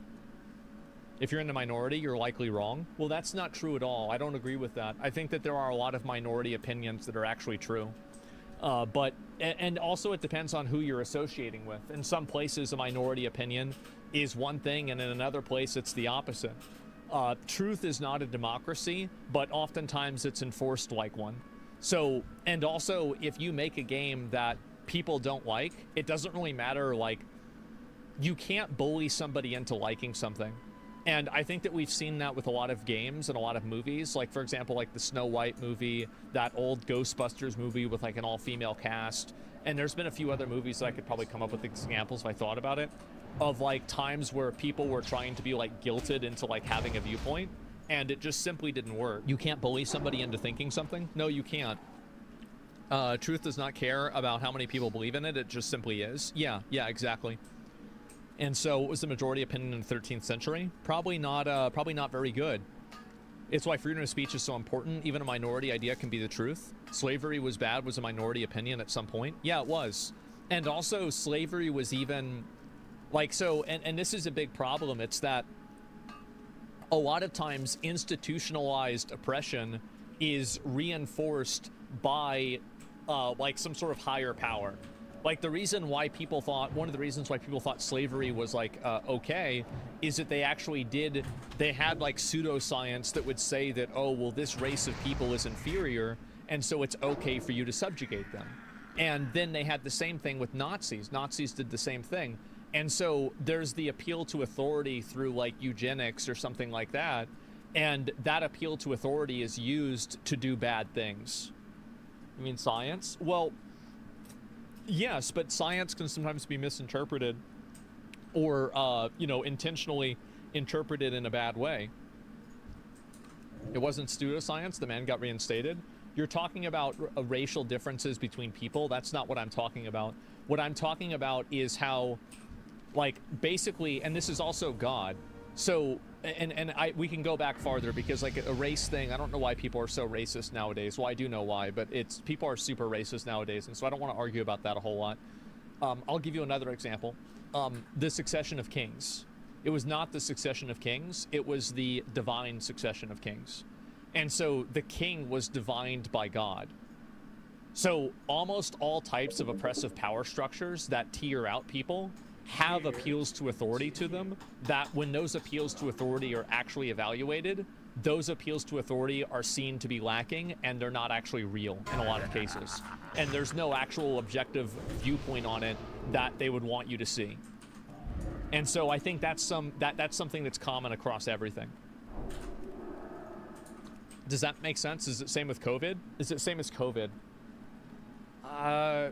Not exactly. I wouldn't say it's the exact same as COVID, but I think it's similar to that. And I think that the way that COVID was handled is an example of it. Yes. Now, why do you think people are racist? Because they just get fed news media that is hyper, not like politicized, but it's like hyper polarized. So like people are constantly being fed media about how black people are being violent to white people, or white people are being violent to black people. And like you get fed this information constantly over and over and over, and eventually you start believing it. No, I think that's what happens. They just know facts. Well, the thing is that even if you want to believe in like innate racial differences between groups of people, you have to also acknowledge that there are other differences between groups of people that transcend that as well. So things like gender, for example. So if you want to be a race realist, you also have to use that same logic against men as well. And I don't think that you should categorize men as being automatically guilty or, you know, basically more, they should have less rights or less opportunities because most men commit crime. So, or like poor people, right, either. Because like poor people do in a lot of cases probably steal things more often, right? And so I think that's what the issue is that a lot of people have, and I think that's why people are more racist now. And I think also the reason why people are racist is just simply because it's like a human condition where they see somebody who looks different than they do, and they just immediately are like, well, this person's bad because they're not like me. Yeah, it's literally that simple. And I think also, like, even in an individual person, like, for example, like women on average are shorter than men, but there are women who are over 6 feet tall. Like, that's not the average, but they do exist. And so whenever you take a person and then you remove that person's humanity and you dehumanize them into a statistic, you are effectively removing their own agency. And so that's really what my point is. Acknowledging group differences is not the same as acting on them. Yeah, of course. So that's the reason why I think a lot of people are racist. And I think also another big reason why people are racist too is because they never interact with anybody from the other races. That's another huge reason. They're never talking with or dealing with somebody who's black. They're not dealing with anybody who's like, you know, a Muslim or Asian or something like that. So, or yeah, there are instances where they do interact with one of these people. They have like a bad interaction, like they get bullied by a black person at school, and now they hate black people. But it's really, you don't really hate black people. It's like the same as like what I was saying before about like how there's like women that are like all men are trash. It's like you don't really mean that all men are trash. You just mean that your dad is trash. You have problems with your dad or somebody like that, and you've extrapolated this problem to everybody, to all men.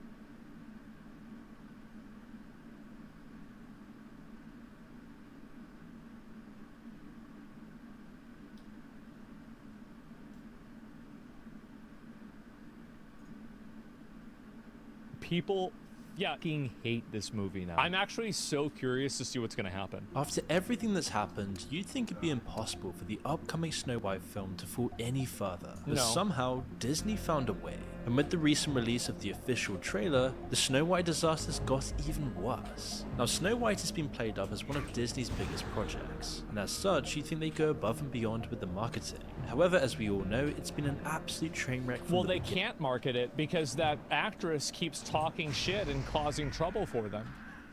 Like, can you imagine having to be the person that's in charge of employing her and dealing with her? Holy fuck, that must be annoying. You've got basically a person that has a bomb attached to them and they keep trying to light the fucking fuse. Yeah, is she not fired? I know. She deleted so much profit? Yes, she did. I think it was a huge, huge mistake.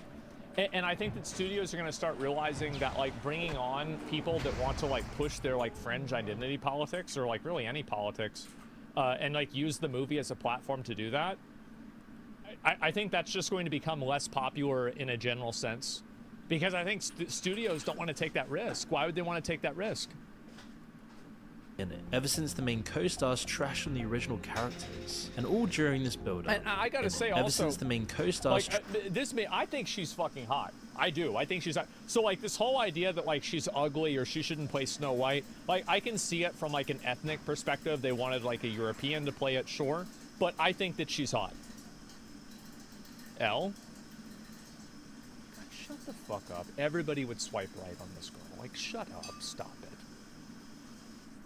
Trash on the original characters, and all during this build-up, audiences barely got a peek at the official trailer. It was all just these teasers that never really amounted to anything. Most were expecting Disney to publish the official Snow White trailer alongside the release of Wicked, as not only would it be a smart marketing move, but it made the most sense thematically. Sure. And while that's exactly what Disney did, their strategy was unconventional. The trailer and official poster were only available in a few theaters. For just What? over a week, promotions didn't go any further. In No one Brazil? could find the official new trailer anywhere. It took someone leaking a recording of it before the rest of the internet could even get a glimpse. But Why? still, not even the league got Disney to post the trailer on its official account. Like this shit with like, dude, the Lion King, like that's National Geographic. That's not Simba. That's not Mufasa. That's National Geographic. What the fuck? Who thought this was a good idea? Counts. It was almost like the studio was desperate to keep So their trailer corny, out of the yes. public eye. Like they were trying to avoid ridicule for as long as possible. were. Especially seeing how much of a disaster it had been already. Even So Disney like their mindset, I bet, is that the more time that people have to complain, the more people will be made aware of the complaining. So their idea is that we don't market it at all, we just release it, and then hopefully we can capitalize on people being uninformed and sell it to them. had to face the music at some point, and on the 3rd of December they finally posted the official trailer to YouTube, and the world would quickly let the studio know exactly what they thought of it. Now at the time of making this video, They should.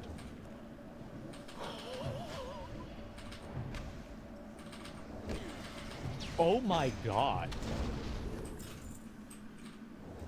That is terrible. This is worse than Concord. Oh my god. What do you make of the dwarves being AI and not actual actors with dwarfism? I think that the idea... So I think that both points of view are valid. I think that not wanting to be hired because of your physical deformity is totally valid. And also the viewpoint of having a niche because of your physical deformity is valid as well. I feel like both viewpoints are valid, and the only thing that's invalid is when you try to push your viewpoint and you try to make other people behave the way that you want them to behave. So like if you're an actor with dwarfism that doesn't want to be portrayed that way, then just don't seek out roles that portray you that way. It's that easy. Yeah, that's the way I see it. It's a genetic defect, not really a deformity. Specifics, sure. Like, I don't know the medical distinction, but I'm just saying, like, anything that's like that. Sure, that's my viewpoint on it. But yeah, wow, great. I don't think I've seen anything that's this bad in a long time. That's insane. It currently has around 660,000 more dislikes than likes, and that Yeah. number is still massively Wow. climbing. But remarkably, one of the only redeeming things about this entire fiasco is that Disney actually left the comments on the trailer. And it's actually so funny because, wait, this comment, wait, keep this in mind. This comment got more likes. It almost got twice as many likes as the video itself.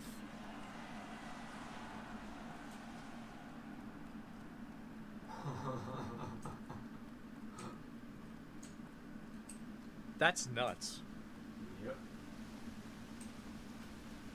almost more entertaining than anything Disney's put out recently. Some wonderful gems included. At this point, the monetization of the video is going to earn Disney more revenue than the movie itself. And they finally did it. They made a movie nobody is going to pirate. Disney solved pirating by making movies so bad nobody will even see them.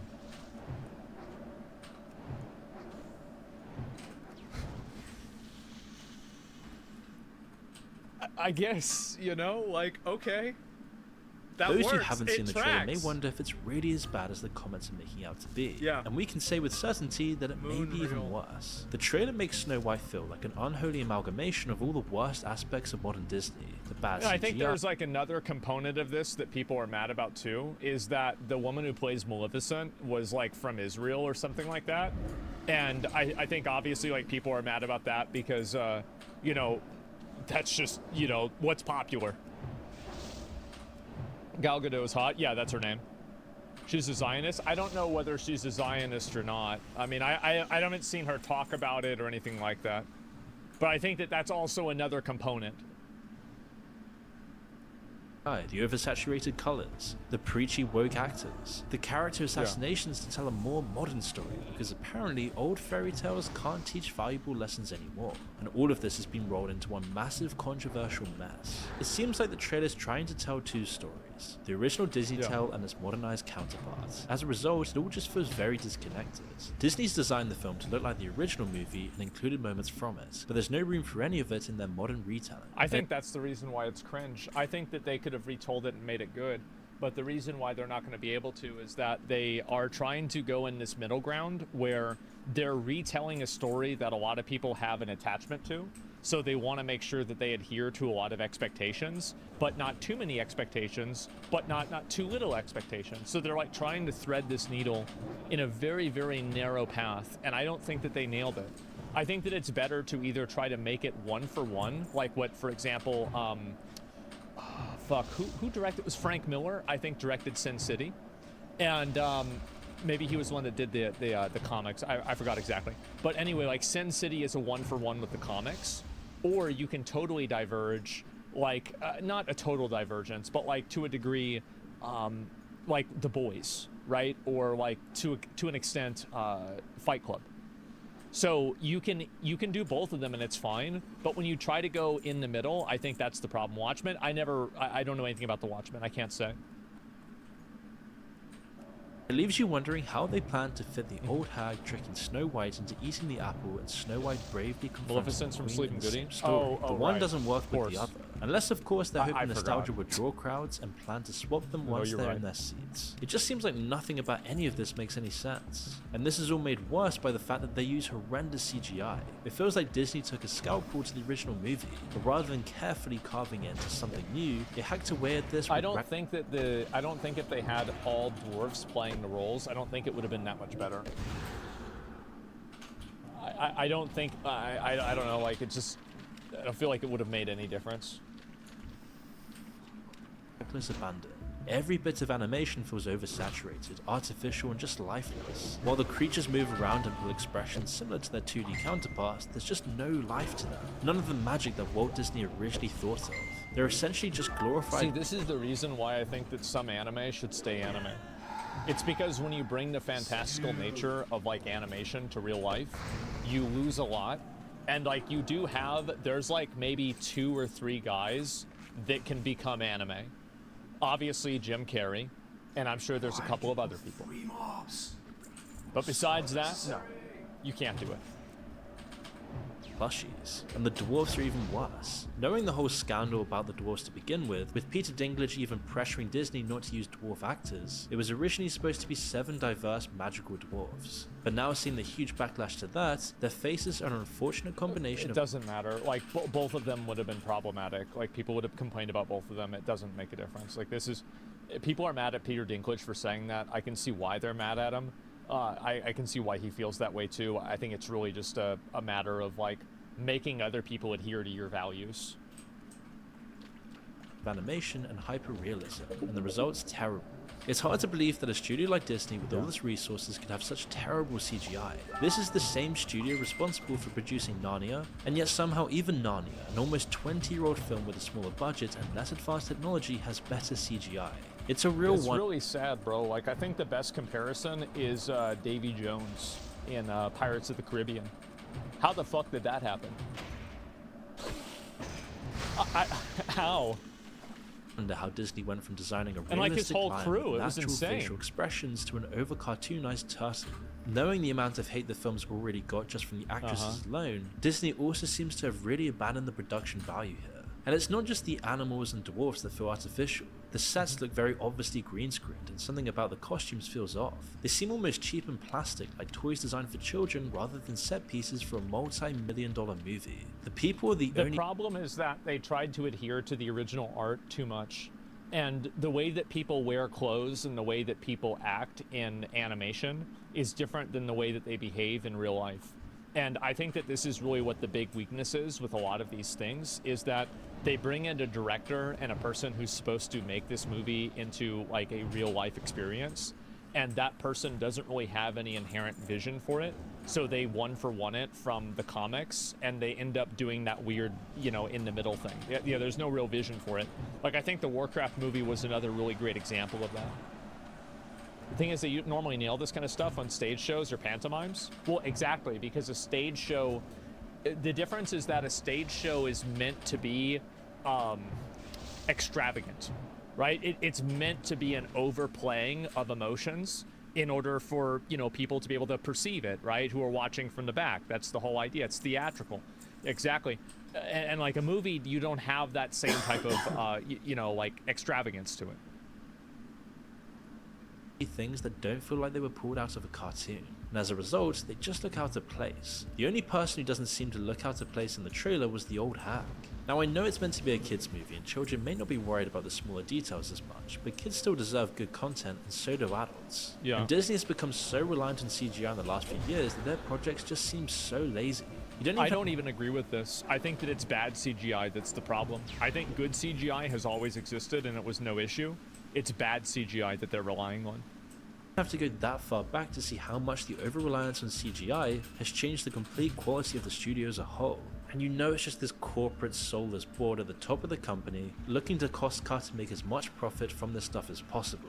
I mean, you just look at the difference between Lily James's dress in Cinderella and Zegler's in the new trailer. There's absolutely no contest. And what was it that I was looking at? Oh my god. Yes. Look at Elendil's armor in, what was it? Not Game of Thrones. In Rings of Power, and compare it to Boromir's armor in Lord of the Rings. It's literally like level 1 peasant versus level 100 knight. Like, let me see if I can... Is it it's Osgiliath, right?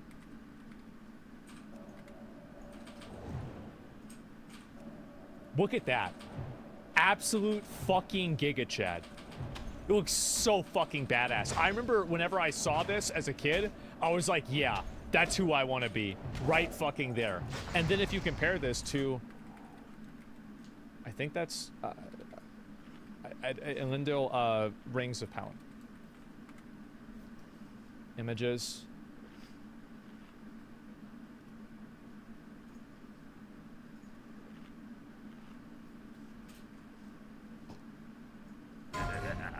And you know what that reminded me of?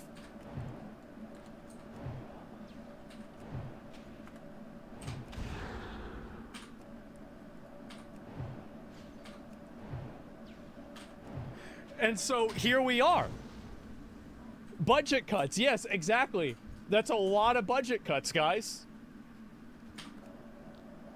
Sam Hyde's from Numenor. I would have never guessed. Wait, people say Sam Hyde looks better?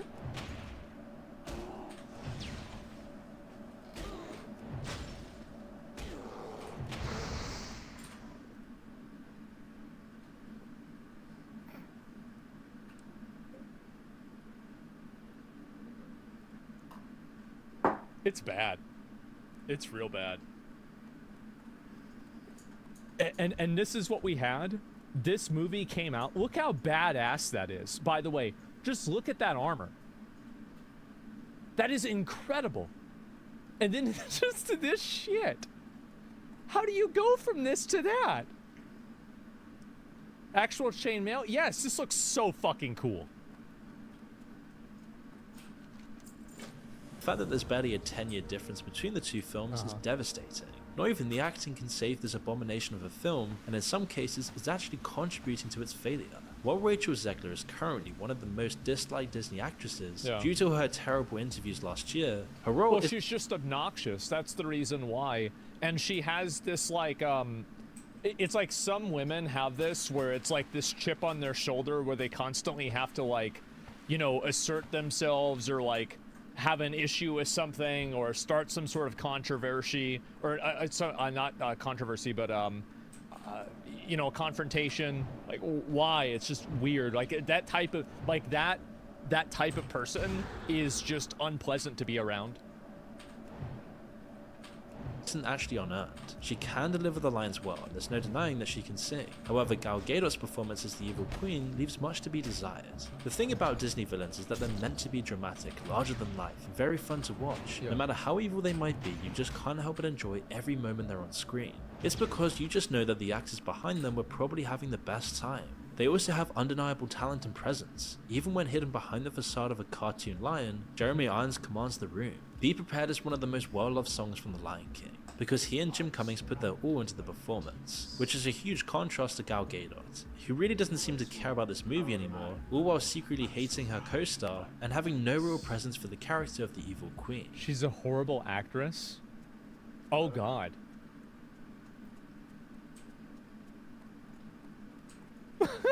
This character is meant to be regal, cold, she can't act. Like, I don't know whether she can or not. I mean, I thought she was hot as Wonder Woman, but I never really even thought about, like, is she a good actress? I had no idea. I didn't even think of that. Someone so obsessed with her own beauty that she's willing to command the death of her own stepdaughter. Someone who loses that beauty because her obsession drives her to sacrifice it just so that she can rob someone else of theirs. But there doesn't seem to be any of that That's what happens obsession when women turn 30. in Gadot's version of the evil queen. While we could chalk this up to the fact that they've changed some aspects of the story, it's mostly because of Gal Gadot's delivery. She seems more stiff and just irritated that her stepdaughter has opinions, and her obsession with her beauty has become more surface level vanity. Just based on the trailer, we can tell Well, it's probably because they didn't want to level it about beauty, because they view beauty as being some sort of derivative of seeking male validation. That's probably the reason why they tried to change it. Yeah, that's what I'm kind of assuming. I can't unsee Shrek. I guess so, right? that Gal Gadot's evil queen orders Snow White's death, and it will probably have very little intimidation behind it. In less than 2.5 minutes, Disney seems to have destroyed their most prized creation, the original film that started it all for Disney. And it seems like nobody on the set even cares about the film, with most of the film that started it all for Disney. And it seems like nobody on the set even cares about the film, with most of the actors seemingly She admitted that she didn't like it growing up, and she said she only watched it once before getting the role. Is so sad to me. It's like, I mean, you just compare that to, like, if I think about any, like, Peter Jackson, you know, like, what's his name? Christopher Lee, the guy who played Saruman, actually knew Tolkien himself, and he reads the books every year. He read the books every year. Like, look at Henry Cavill, Ian McKellen. Yeah, Sir Ian McKellen, exactly. Like, I think that we have, can we at a certain point just acknowledge that having people who don't like the source material, I think it makes them bad at adapting the source material? Like, I don't know. I feel like that just seems like it's kind of true, right? But why? And also, here's another less popular example. Carl Urban with Judge Dredd. Perfect. Absolute respect for the source material. There you go. Peak, 100%. Ryan Reynolds in Deadpool? Yeah, Ryan Reynolds in Deadpool is a perfect example. Like, perfect. The original characters.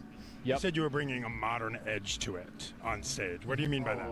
I just mean that it's no longer 1937, and we absolutely wrote a Snow White that is not going to be saved by the prince. She's not going to be saved by the prince, and she's not going to be dreaming about true love. She's dreaming about becoming the leader she knows she can be, and the leader that her late father told her that she could be if she was fearless, fair, brave, and true. And so it's just a really incredible story for, I think, young people everywhere to see themselves in. So the problem, I think, with the way that she says that is that it seems like it's reactionary. Like, it's not like we want to write this story for the reason of we think this is going to be inspiring and it's going to make people feel like they can do more than what they are. But it's just reactionary from, well, this is the way it used to be, so we have to make it different now. It's condescending. Yeah, it's weird, right? That's it. It's like a Twitter post. Yeah, exactly. It's arrogant and envious. Yep. And the production crew constantly changing what's actually going to happen in the movie. Since being cast, Rachel Zegler has been one of the studio's biggest problems. She's been at the center of numerous controversies and gone out of her way to make enemies with people with much more power than her, and even her own co-star. But unfortunately for Disney, her latest scandal wasn't a spat with a more popular celebrity, or even the characters like she did previously. This time, she decided she would take on more than half of her country. Now, oh boy. Uh-oh. Big mistake. Yeah, there we go. Now, whether you're left or right wing, it doesn't really matter here. It's all about virtue signaling Hollywood. I don't think that anybody really cares. Like, there are plenty of actors that don't like Donald Trump and think he's a piece of shit. And nobody hates the actors because of that. Because there are people who just have political opinions that are different than yours. And that's just the way it is. Sure. I mean, that's life. But I think that it's not that one thing. It's like with everything put together. Almost half or more? I mean, I don't know. I'm saying a lot. A lot of them, that's the case. Most people don't care. Yeah. When Trump won the election recently, Zegler was not happy, but not for any normal reasons. Showing that she needed to prove to the world that she was on the right side of history, she took to her Instagram and wrote a strongly worded story about how disappointed and heartbroken she was over the country's decision, calling Trump a threat to democracy and finishing off her post with a wish that Trump and his supporters would never know peace. No matter. It's like, I think that it's very odd that somebody who's a celebrity would say that, because like, I mean, even streamers, and so like I can imagine for celebrities it's like 100x worse. Like, get stalkers and like weirdos and people following them and stuff like that. Like, yeah, that's just nuts. And it's also like, and it wasn't even enough for somebody to say that like they hate Trump, but it's like now I also hate all of the people that voted for him too, right? Like, and I think that's what really kind of takes it over the line and makes it different. Where it's like, usually people can criticize, you know, the candidate, and that's fine. I think that's okay.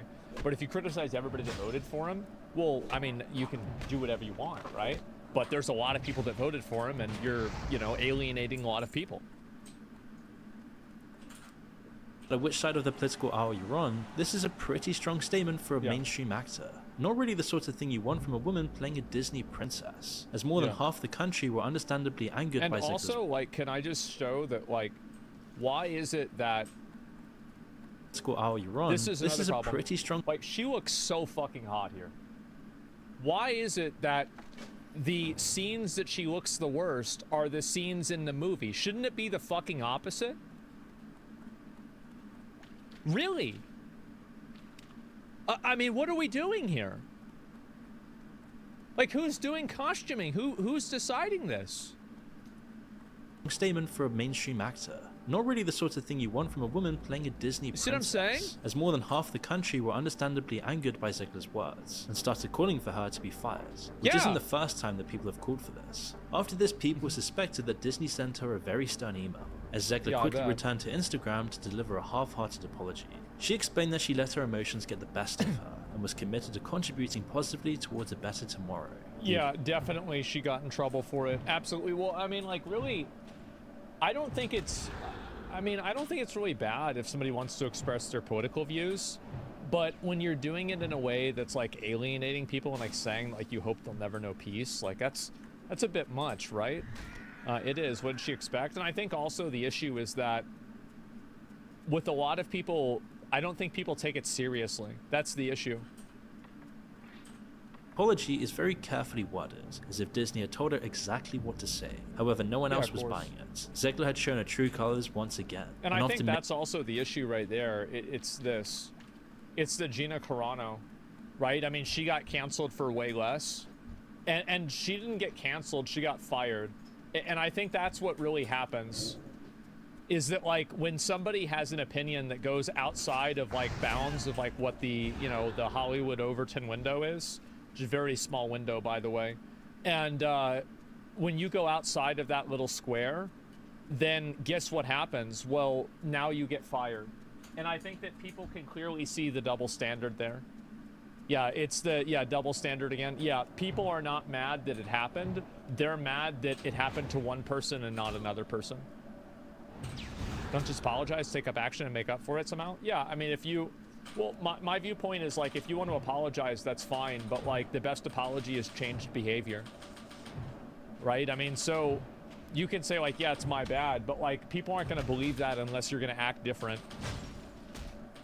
And after many forced apologies, nobody was buying it anymore. But it wasn't just hurting Snow White's chances of success, it was also poking holes in Disney's paper-thin arguments over its integrity, as there's been far too many scandals to count with Disney in recent years. And we've actually made several videos in the past discussing just this alone. And Disney, seeing the backlash they've got to all their virtue signaling stuff, are now trying to reel it in. But it seems like they're losing control of all of this, which is why many suspect that Disney is once again bracing itself for a rough start to 2025. I think that the problem is that a lot of the people that are making shows try to add in a bunch of contemporary social messaging that doesn't resonate with average audiences, and kids don't understand, and they think it's weird.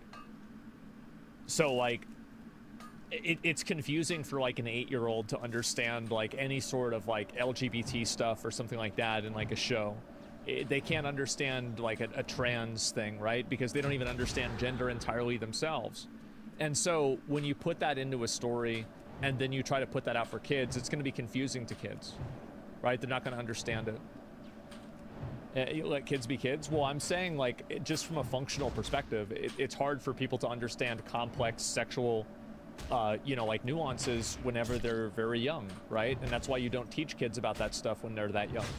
And so I think the issue is that like back in the day, you always had stories that had social messaging, but the social messaging was much more broad. It was like, anybody from like, Beauty and the Beast is like, I mean, to be fair, it's like, I mean, she was, that guy was rich as fuck. But like the idea is that like beauty isn't just, at face value. And it's like what you have inside and like the kind of person you are. And Gaston is like this really good looking guy, but he's a huge asshole. And so he's the bad guy. And so it has these types of messaging that are they're more universal and they're more timeless than making a statement on the current political social event that's happening in the last like 5 years. Do you kind of see like what the comparison is there?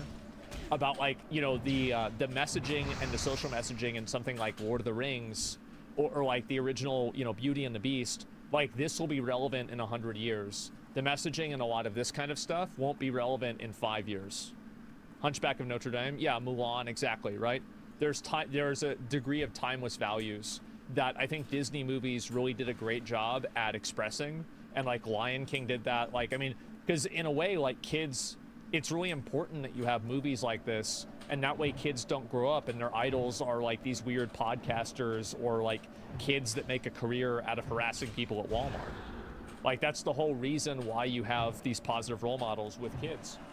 And if you try to inject that with like your own types of like values and you try to like pervert that, I think that like even kids can perceive inauthenticity. Yeah, they can see it immediately and they're gonna think that it's weird.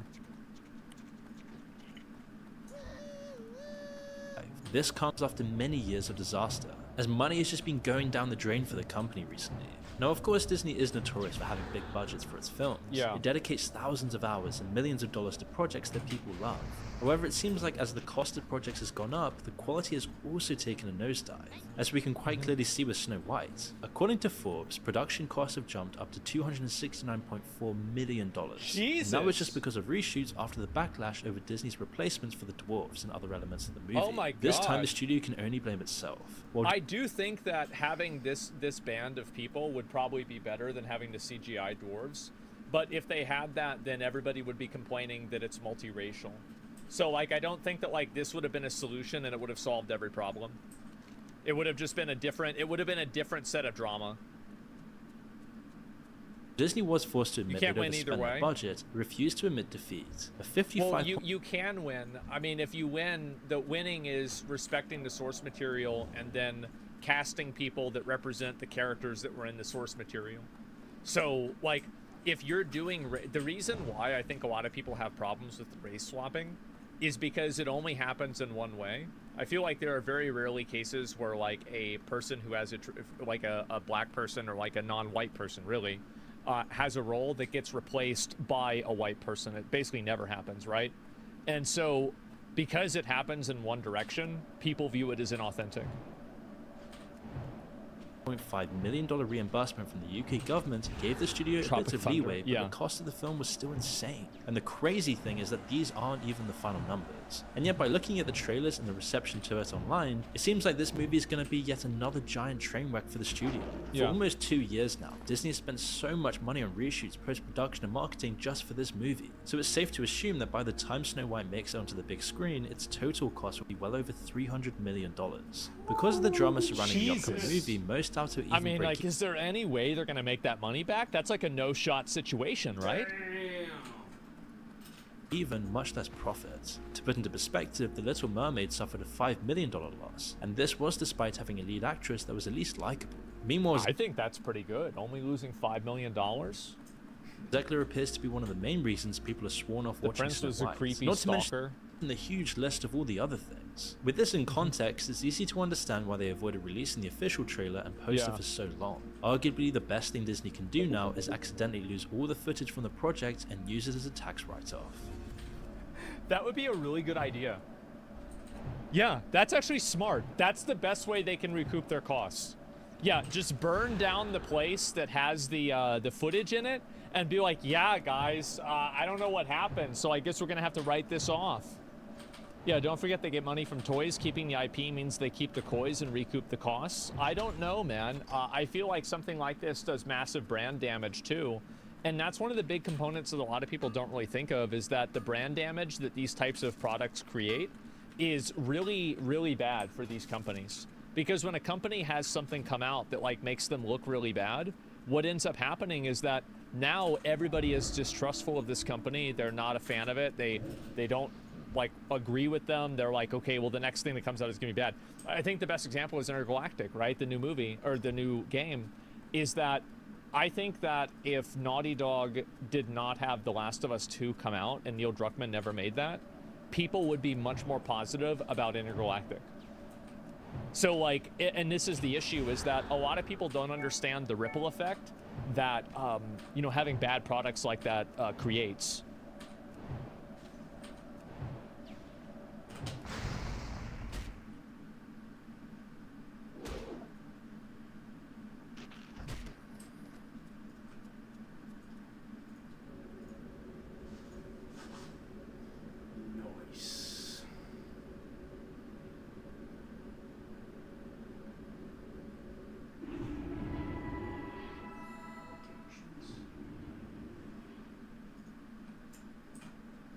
Talentless TikToker you'll ever witness?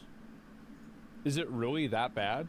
Bevo, the man who got famous for how he eats his food. A TikToker with such little skill or talent that when he tried to make a documentary about his life, he was terrorized by 12-year-olds who squirted him with water. What are you doing, bro? Why? I'm trying to work, please. I'm not doing that. Yeah, but why? Bevo's becoming a superstar for all the wrong reasons, the first of which being his incredibly strange teeth. When he first began on TikTok, this is all that people noticed. He tried to make videos about his daily life, yet people struggled to ignore his mouth. Eat an apple through a letterbox you could. Why are you wearing a gum shield, bro? I thought you was gonna bite me. Damn! To make matters worse, his name was Brandon Beavis, possibly the most unfortunate last name for a guy with massive teeth.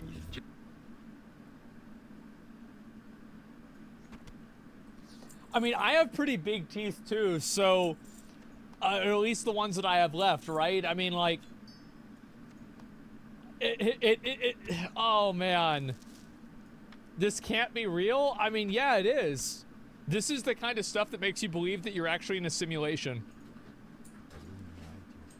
You know what? I actually love these comments. Yeah, I had that throughout my school life. That's why I call myself Bevo, because it's the beaver sort of thing. In addition to being huge, his teeth were also unnaturally white, leading people to think he'd gotten botched veneers in Turkey. Yet Bevo confirmed that this wasn't true. Listen, they're my real teeth. I might have a filter on, but these are my teeth. Accidentally giving his audience another reason the to teeth roast whitening him. filter. However, while Bevo's regular viewership was around, I feel like this is the people that get fixated on this shit are dumb as fuck, right? Like, I mean, yeah, of course he's gonna have dumb this is so dumb. 40,000, videos about his teeth gained It's over TikTok, 10 yeah. times more, Look at which this. when combined with a bit of humility, helped him gain his first bit of traction. I've seen a lot of nasty comments about me. I don't care if I've got a white filter for my teeth. Yeah, my teeth ain't all that. I'm not the best looking. I couldn't care. Do you know what I mean? I'm having fun. I'm gaining followers. Yeah, I'm who getting cares? views. And if it goes somewhere, it goes somewhere. If it don't, it don't. Bevo If it gained don't, it don't. 90,000 True. followers, but he'd start to implement a foolish long-term strategy. With TikTok, you've got to trigger people to get your Oh views, shit, he's on with H3. Oh fuck. get your interactions. With very little to offer, Bevo had to provoke his audience just to stay relevant. Who's got 90,000 followers? Who's got 10,000 followers on Instagram? Who's done it within the space of 9 months? Me. And you summon Ick. Call me an Ick when I'm in my private jet, baby. Gee. He'd start a GoFundMe. I never get offended by people like this because I just think they're so funny. They are. They're so fucking funny to me. The shoulder GoFundMe was fake. It was just to trigger people, and it did. It really triggered people. But I just do stuff for views. I don't know why The everyone's dude's hating farming? because everyone does it anyway. He'd then tell the world Yeah. that he'd been living on the streets. Not too great, Aggie. I've recently become homeless. Before later admitting that this was also just for relevancy. Well, I wasn't homeless. I never was homeless. Wait, he has a chain that says Bevo on? Oh.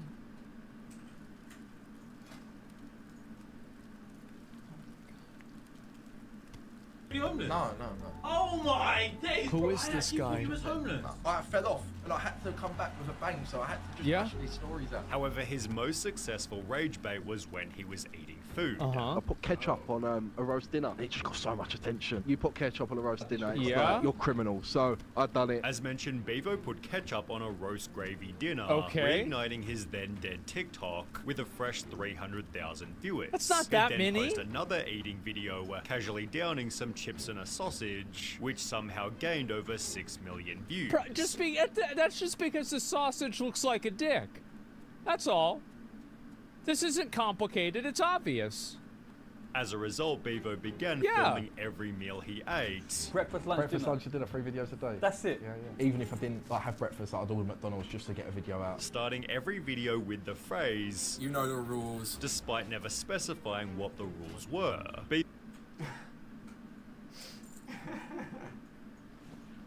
You know the rules. Rules are okay. This is amazing.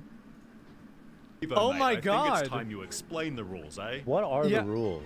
I even got it tattooed on myself. You know the rules. You I know don't. What? Know the rules. I might release them one day. Oh, so there are rules, but we're declining to state. They're up here. It seems he'd just I have ripped a off feeling Dave they're not. Portnoy, who says everybody knows the rules. Everybody knows the rules. Possibly hoping that people wouldn't notice. Regardless, Bevo's eating I can see videos brought that. his TikTok back to life until tragedy struck It's funny. unexpectedly. Yeah, this is Help hilarious. me, Bevo, fix my teeth. I've Oh, always been shit. known for having big teeth, and that is part of the reason why I get a lot of attention online. Recently, I was pushed over by an apparent fan of mine, Oh. which caused me to lose my 2 teeth. I don't know what my future holds for me, as I cannot afford to get them done. I hate how they look, and I really don't know what to sucks. do. That really Bevo sucks. raised 685 pounds and got temporary teeth to fill the gaps. Easy. However, this restricted his ability to chew, forcing him to swallow his food half-eaten.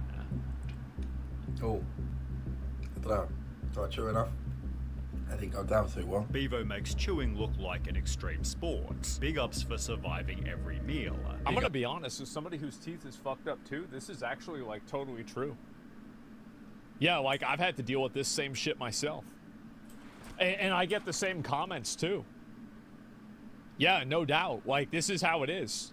2 teeth makes him incapable of chewing. Yeah, I can totally relate to this. Absolutely, like 100% I can. The fact that you drink your dinner. Suddenly, people tuned in to every Bevo video just to watch his strange eating style. This would lead to this infamous TikTok where Bevo swallowed a roast potato after only 2 chews. Let's get right into that. Bang.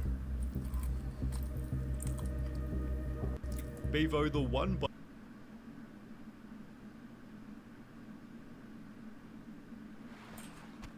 Okay, that's a lot.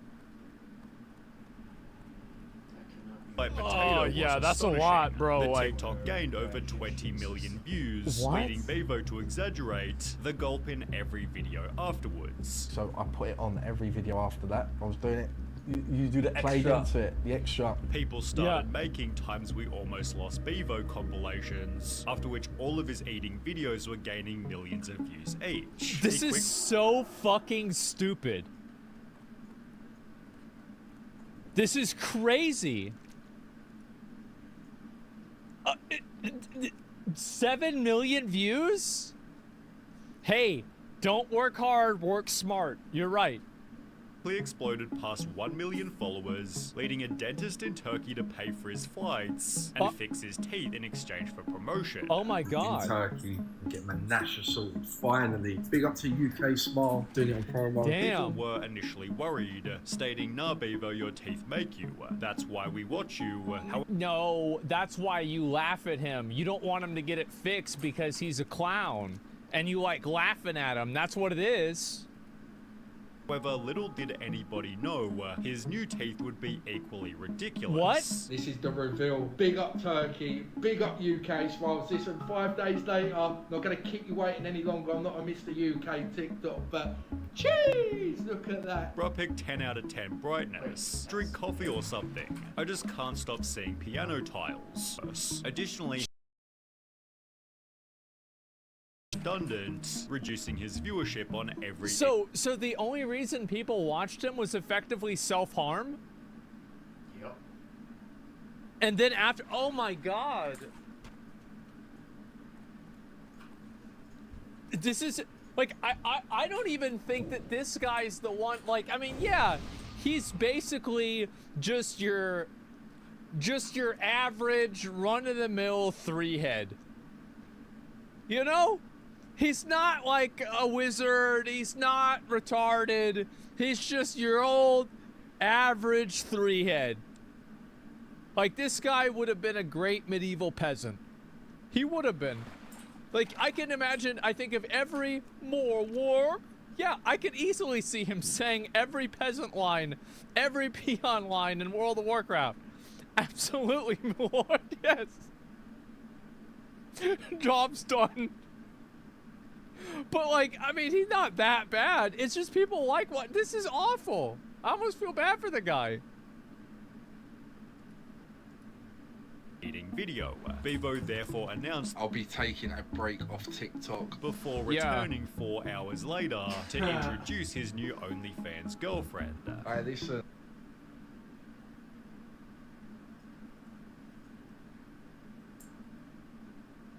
How do this is so funny to me. I'm sorry. This is so fucking funny. I love this guy. Yes, this is amazing. Who is this guy? You say I'll take L's. Is she hot? L's when I got a ting like this. She alright? After 3 months of dating, he'd get her name tattooed. Got a name tattooed on me. I'm gonna get the date of what. Nah, here's the thing, guys. I live in Austin. There are so many people that do this. It's just that they don't have a camera.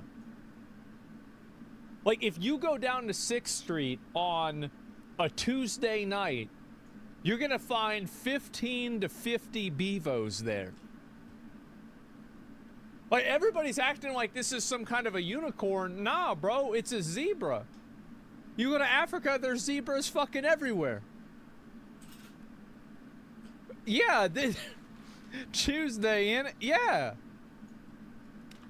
When we met underneath it, so it's gonna be special. Before questioning the very next day, how long will I love her for? They'd test their relationship that very same week by appearing together on the Whatever podcast. Bevo Simp Dating Talk 163. Oh my god. Uh-oh. Where Bevo revealed their relationship wasn't monogamous. So what does that look like for you guys since you're in an open relationship? Just sex galore. She brings me friends, I'll bring her friends. Leading to 5.5 hours of pure humiliation. Really? Is it 5.5 hours? Oh my god. You are a cock. Define a cock, please. A cock is a person who purposely allows their women to get by other men. For money, yeah. The comments were absolutely brutal. So I think that if you want to, if you want to be in an open relationship, I don't know why people are so judgmental about this.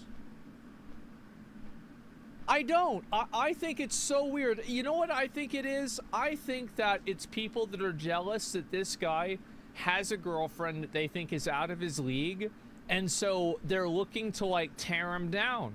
It's weird, yeah. And so if you want to be a cuck, that's fine, right? I mean, I'll take. I don't know. What's wrong with it? I don't like it. I think it's, I wouldn't do it, but but why is it bad? Open relationships don't last. That's why most relationships don't last. Nobody else parks in my garage? Well, yeah, but if somebody wants to get a 3-car garage, then you can do that, right? I've seen plenty of houses that have 3-car garages. There's a driveway. Fuck. The duplex. The apartment building, maybe. I mean, that's that apartment building might be a bit much. But, I'm just saying in general, promoting cuckoldry, I'm not promoting it. I don't know. I think it's weird how visceral people's reaction to cucking is. I think it's weird. I think that people are overreacting. Yeah, I just don't understand it. It's different people. Yeah, watching your girlfriend fucking another dude is just weird. It's not wrong. It's just fucking odd. Yeah, but people are furries. People like feet. I mean, you like feet. I mean, ugh. I don't know, man. So bad, in fact, that Bevo took to TikTok trying to convince his audience that he'd been set up. So this is the thing, is that if you have an audience, I'm gonna just tell you guys this. If you have a male audience and you have a girlfriend and you're in an open relationship, you are also in open season. People are gonna make fun of you no matter what. And this happened with Destiny, it happened with Sneeko, it happened with this guy Bevo. It's gonna happen, it would happen with Jinxie, remember that? NTR Arc, yeah, exactly. People just don't respect this, they don't like it. Now, personally, I don't think it's really a big deal, but you gotta know what the audience is. A lot of people, especially young guys, this is basically, I mean, this is worse than saying the N-word. And I think it's way worse, right? I mean, there's 50 things you could do that are not as bad. If you're a cuck though, a beta, it's their nightmare. Yeah. It's way worse. Way worse. What the fuck are you comparing? Well, I just compared saying the N-word to being a cuck, right? I mean, that's clearly what I just compared. You gonna tone police me? You gonna tell me I shouldn't say that because it's oh, you shouldn't say that? Too bad I said it. It's funny. If you're not laughing, then you're in the wrong place. Sounds like you're gonna cry. You're gonna get mad. Too bad. We do this. Traditional values, yeah. Is it worse than being a Nazi? Is being a cuck worse than being a Nazi on the internet? Yeah, it is. I see more negative comments about Nick Fuentes being gay than him being a Nazi. And I think it's a 10x. I've seen more people talking about him being a cat boy than him, talking about Holocaust denial or anything like that. He's gay? I don't know. I don't care. I'm just saying, in general, that's what it is. That's true if I'm... Yeah, no, I'm just saying. I mean, I'm just trying to be honest, right? Basically told what to say. Brian comes up to me and says, look, we need to spice some things up. Basically say that you two are in an open relationship and basically she sees other guys and you see other girls. Me and Sophia are in a closed, healthy, happy relationship. No one else is Wait, so he said it for content? It's just all fake? He was never even in an open relationship to begin with? Wait, what? I got told what to say, and me, being the nice beaver I am, I've just run with it and made myself look like a complete mug. He stood subtly flexing his extremely expensive outfits. This Burberry outfit, yeah, costs about a G. Yet only 3 weeks later, Bevo revealed he was £700 in debt. Guys, I went to high school with like 100 Bevos. Everybody's acting like this is some kind of a big deal. Yeah, I know hundreds of Bevos.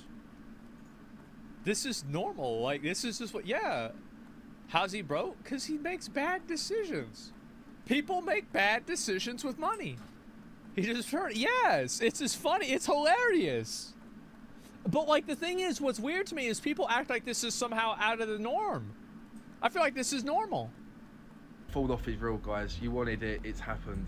I'm not enjoying it, I'm not gonna lie, but Bevo's broke. This was clearly impacting his life. I pretty much am skinned. I just feel like TikTok has ruined my life a bit, and I just don't think I can hack this anymore. I really don't, and I think I'm gonna give it a day or two and see where my head's at, whether I go back to work or... Leading Bevo to beg his audience for money. Make sure to support me. A penny, a pound, a fiver, 10p, 20p, all the pennies count. Instead, they completely trolled him. I've sent you nothing, mate, hope it helps. Bevo...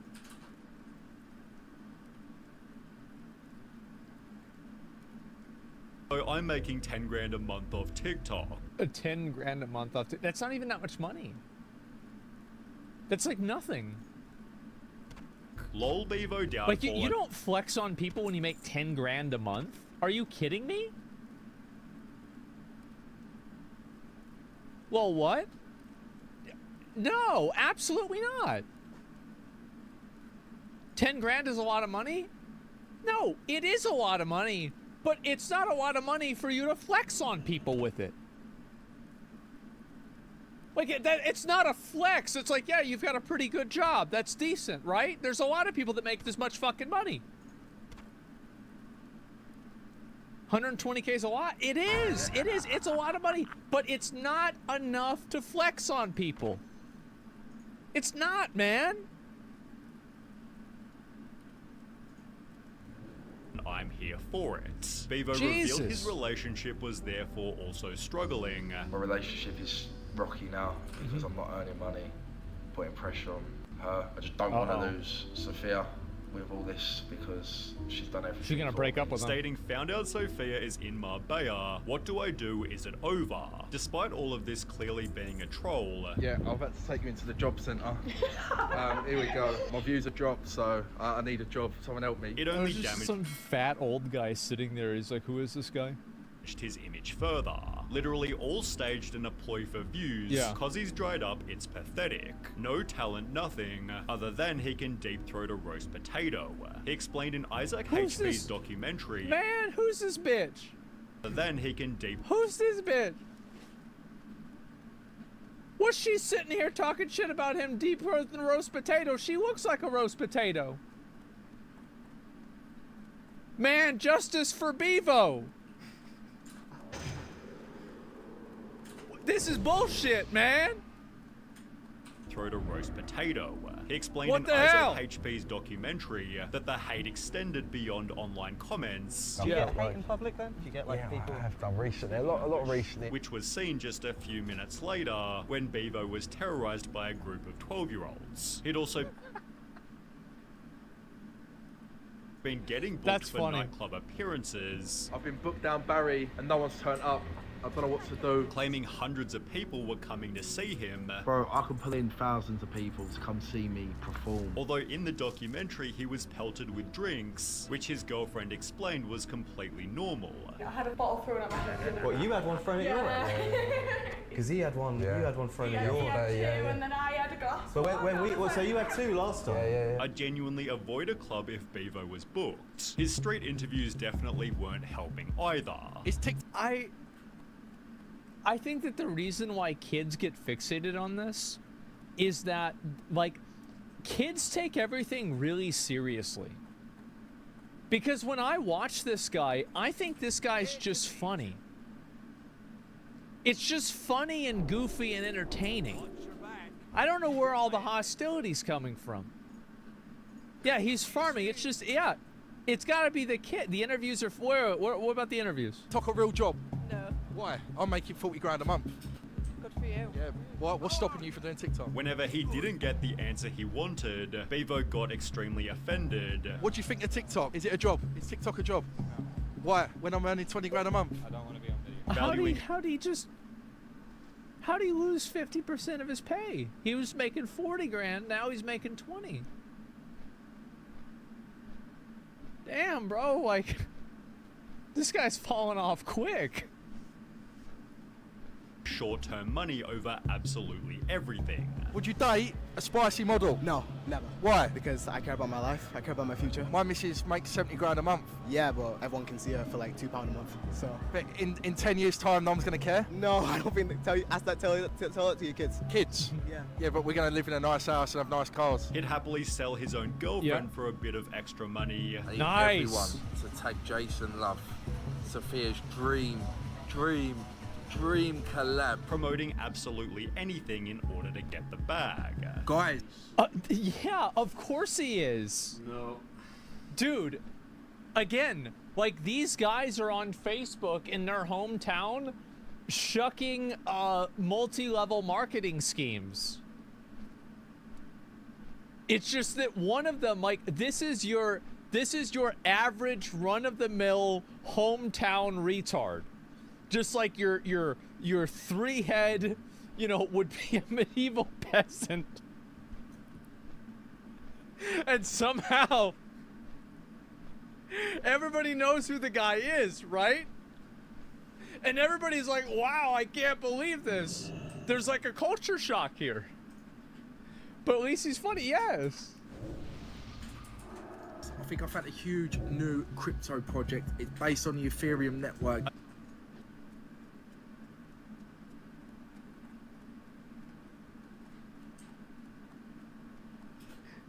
What do you guys think the odds are that he can spell Ethereum? What can I do? How are ya? The same with the odds that I can spell Ethereum is 0%. Another new low, Bevo. Another Unimpressed, mate. He's new now low. resorted to making his own spicy content whilst begging for money on Cameo. Cameos are now $10. It's my cheapest ever Cameo price. I used to charge 50. I went down to 30. Went down to 20. Now I'm down to 10. Although it won't Gotta be go long down to 5, bro. He needs to go down to 5. before he sees that the money was never truly worth it. I think that this guy is fucking hilarious. I view all people like this like content. I think that they're just straight up I think they're so funny.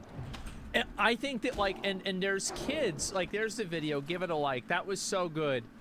And Scuffed Mr. Beast, I don't even know if it's this is like, hey, we're gonna give out $10 to somebody. Annoying and cringy, he's a modern day clown. Yes. I think it's hilarious. And he's not funny. We're making fun of him as funny. Yeah, I mean, I think that's kind of true. Yeah, to an extent it is. People are making fun of him because he's a goof boy. And he is a goof boy. He does all kinds of stupid shit. He's entertainment, yeah, but I don't know. I mean, look, I just think that the people on TikTok, there's so much hate and hostility towards them, and I just don't think that it's entirely necessary. People need to take a step back and just learn to laugh at this shit and think it's funny. His name's fucking Bevo, for Christ's sake. Bevo? You're gonna get mad at somebody named Bevo? That's like the name of a fucking, of like the comic relief character in a Nickelodeon cartoon from 1996. Really? Like, what the hell? What is this? Everybody takes things so seriously. I think this guy's so funny, man. I do. I think he's great.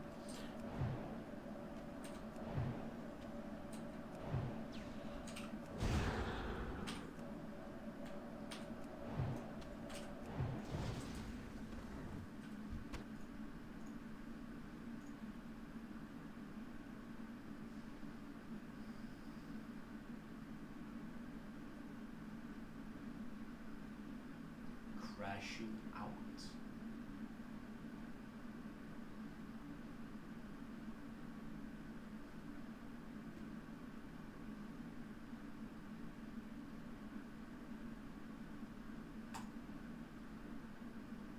What is this? Oh, this is the Geely clip. Yeah, listen, I don't know about all the yapping and stuff like that, or how serious people are taking it, or if people registered the call. Okay, I think that's a big one. Okay, because if you don't instantly register the call, and you have already started running, right? Now you're in what I call the Pika position. Okay, what do you do with that position? Do you run back in with a Joker laugh, dying to the Baron tick, or do you stay out to try to live? You know what I'm saying? It's like you're coming, you're not totally sure. You got. Wait, is this list here? What is this list? This list is called Dogs in the Notepad. Whose list is this? This is Tyler One's hit list, and he has a notepad of every single person's POV and moment. Bro, this man was so pissed off when he died, he found every single person in the raid to watch what happened. Are you kidding me? This dude has lost his mind. What are we talking about? Here we go. Here we have a Tyler One video. He says, fuck OnlyFans, why he quit. Do we need to watch this? This is, apparently the YouTube video. Is the YouTube video the best way to do it? Okay. So Tyler One, we died.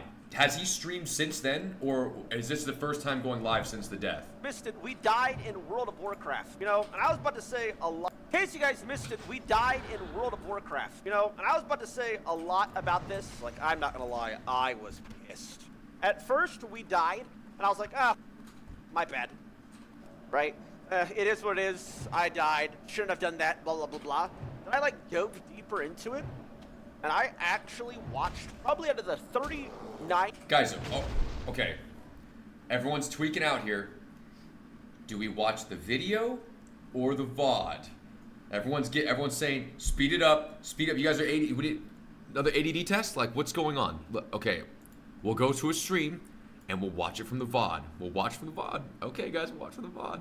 Is it because we can't hear him swearing? Is that why, guys? Seriously? It's the same thing. It's the same screen. Guys, there's an ad that's going to run in 30 seconds. I feel like we have to... I don't want everyone to miss this content that's about to happen. So if you have a Prime sub, you have to Prime sub right now. Prime sub or sub right now, guys. Otherwise, we're about to miss it because the Twitch is going to run an ad. I can't stop anything about it. There's literally nothing I can do to prevent this from happening. Otherwise, we have to... It's completely terrible. I just have no idea what to do. So yeah, that was my weekend. In case you guys missed it, we died in World of Warcraft. You know, and I was about to say a lot about this. Like, I'm not gonna lie, I was pissed. At first, we died, and I was like, ah, fuck, my bad. Right? It is what it is. I died. Shouldn't have done that, blah, blah, blah, blah. But I, like, dove deeper into it, and I actually watched, probably out of the 39 different people's perspectives, I watch probably like 30 people's perspectives. These people are the biggest, and again, remember I said this before, I said these WoW players are fucking pussies, right? And they all cried to me. Remember? When I called, during the Yamato thing, I said, you guys are all pussies, you weren't jumping in anyway. And they were like, well, don't call us pussies, bro. No, you don't know what you layered, like, they are absolutely pussies. Not every single one of them. I'm about to crash out. He's not talking about me, right? I told myself I wasn't gonna crash out. He ain't talking about me. To crash out. Like, I made a whole fucking notepad of exact timestamps of what I've done. I'm better than that. He said he's not gonna crash out. Dude had a notepad of every single person's perspective in the exact moment in their 10-hour VODs of where that fight went down, and he rewatched it over the weekend endlessly. But he's not going to crash out, huh? These people are just some of the biggest bitches I've ever seen. Half of them. Half of them. Not me. Sorry, I got sidetracked by calling them pussies. It was Move your camera, man. That's my spot. Some Yeah, of that's the what I most thought. degenerate Yeah, move shit that shit. I've ever seen in my life. That's what I thought. First of all. It's my corner. Like obviously nobody listened to the call. There were a couple good people that did listen to the call. Whatever. Was it a bad call? I don't think it was necessarily. It was 100% late. Yes. But that is the point. You fucking stupid, degenerate, bitch ass WoW players. That is the point. Me raid leading. That is the point of a fucking new player even raid leading. Okay, another thing too on the call, guys, whether it was a bad call or not, it doesn't matter. Because either way, it would have been successful. But generally in any team-based game, what needs to be done is whatever the call is, there needs to be everybody doing the same thing. Even if it's not the best thing to do at that time, if everybody's still doing the same thing, it's going to be infinitely better to do that than if everyone's split. Whether you're doing the right thing or the wrong thing. If everyone's doing the wrong thing, it's better than half the people doing it. And if everyone's doing the right thing, it's going to be better than half the people doing it. So that's a logical team theory right there. So yeah, doesn't matter what the call was, just what everyone reacts to it. If you just see a bad situation and you're like, fuck that, I'm not following, it's a bad call, what is the point of even having new people raid lead if you're just going to say fuck them? Nobody wants to sit there and watch you disgusting fucking sweats min-max molten core for 20 years straight. That's why nobody watches in the first place. Until OnlyFans. So if you're just gonna fucking roach out when something goes wrong and blame a bad call from a person who's never raid led in the first place, why are we even here? Right? Like, I was reading so much, like, fucking, by the way, my Twitter is just spam. Well, he should have pulled the boss back. Yes, bro, in a perfect fucking world, I would have pulled the boss back. Pulled the boss back. I fucked up. So what are we gonna do about it? Are we all just gonna stop playing? Apparently, because if things don't go pixel perfect for these fucking WoW freaks, they just leave. Thank you. That's one thing. And then, bro, are we playing World of Weak Aura? World of Add-on? Bro, I was watching 95% of their POVs, and there's this, like, huge pop-up that, like, pops on the screen. That's what I'm saying. Explaining every boss mechanic in real time. Yeah, it's fun. So, for instance, that thing started happening, a huge pop-up this big appears and is like, run! Run away! Why are we even playing? I told you guys, I don't suck. You know, what are we even doing, by the way? Yeah, it's called, like, DPM or something. But why even play? The fucking Weak Aura add-on is playing the game for you. What are we doing? So 90% of the people had this on. So I'm saying, stay, stay, stay. They can't even see their screen because it says run away. No, I'm not even lying. It is taking up their entire screen, just telling them to run. Just the most degenerate, zero IQ, non-adaptable shit. These guys want to say that they're big bad. It's like, yes, okay, there's some bad players, which, by the way, I'm just going to say it. Fuck Yamato. I don't give a shit. I'm crashing out. Fuck it. Fuck Yamato. Bro, you're a pussy. Everything I've done for you, bro, and to watch your VOD and what you did, fuck you. To see me begging for people to stop running and to come back, and you are 100% HP watching from fucking Brill. What are we doing, bro? I gotta see the Yamato POV again. I said what I said. It is what it is. Oh, fuck. I'm not. No. I forgot, too, because Tyler 1 did all that shit to save Yamato, right? Yamato should have been killed after he lost to Sardako. He did the fucking layering. He did this. He did that. He had the whole team. That is insane. I didn't even realize that. Okay, hopefully he shows that. Okay, because I don't remember exactly what he did. Fuck it. Fuck them all. Fuck the whole guild. Bro, I'm going all the way. I was watching Anne's POV. She fucking ran. I said it. I don't give a shit. She canceled a heal and fucking ran. What? Bro, I've played with you guys for 500 hours. And, Yamato, I've played with you guys for 500 hours. How are you guys running what I'm calling? A healer called, like, Akua fucking stayed straight there and fucking was dropping heals. Didn't move, got it off. What are we doing? Zico, you're a pussy. You're a little bitch, bro. You are the biggest shit talker, but the most pussy person I've ever seen in my life. after that whole Yamato thing, dude was acting hard. Yeah? I'll 1v2 Makurai and I'll beat you. Bro, watch his VOD. He didn't take a single point of damage the entire boss fight. Not 1 point of damage. Not 1 point. None. 100% HP the entire fight. We have to see his Ran POV down the too. hallway, double blink. Bro, what? That guy shit on Pirate for doing the same thing. No way. No way. Did he actually? What are we doing, by the way? Oh my god. No way. Like, Pirate got hate all across the internet for doing what 90% of these people just did. The craziest shit, bro. But for instance, for like the go watch Nathan's POV. Oh, fuck it, I'm full crashing out. Pull up the list. Fuck it. Fuck it, I'm full crashing out. I don't give a shit. This dude had it on his monitor the whole time. That you know this guy. He just had to build up to it. He fucking dragged it over so quick. He's just staring at it on his second monitor the entire time. So let's see, who's he got on the list? He's got PS Hero at the top of the list. Guys, some people said it was actually all PS Hero's fault. He totally screwed everybody over. Zario, he's got him next. Hubert, Nathan, Zico, Mir, Gordon, Maui, Waz, Geely, Pika, question mark. I'm not sure what the question mark is. Alando, Yam, and Akiwu, Soft, and Aussie. So Waz gotta respect, Mir's the GOAT, Zico's a sweat, Nathan's the GOAT. I got a question mark. They're all ass. Fuck it. Fuck it. I don't care anymore. Fuck it. I'm sending it. You're pussies, bro. You're all pussies. It is what it is. Look, watch Nathan's POV. Okay, let's watch see. this fucking god. Yeah, I wouldn't be more man, but I don't care anymore, bro. Watch Nathan's POV here. Okay, watch show what this us. fucking Chad does. And again, Nathan, you know, he's a grown-ass man. That's the thing. Nathan has responsibilities in life, bro. He does. Watch this shit. Watch what he does. I don't give a shit. It is what it is. I'm not playing with these freaks anyway. Like, bro, Kayla said that she would, that we could maybe work something out where she could, like, because we don't want to, like, I said I would play again if Kayla and Erop played. And honestly, that'd be pretty fun. Maybe still on the table. Right there, guys. I'm telling you, you can't.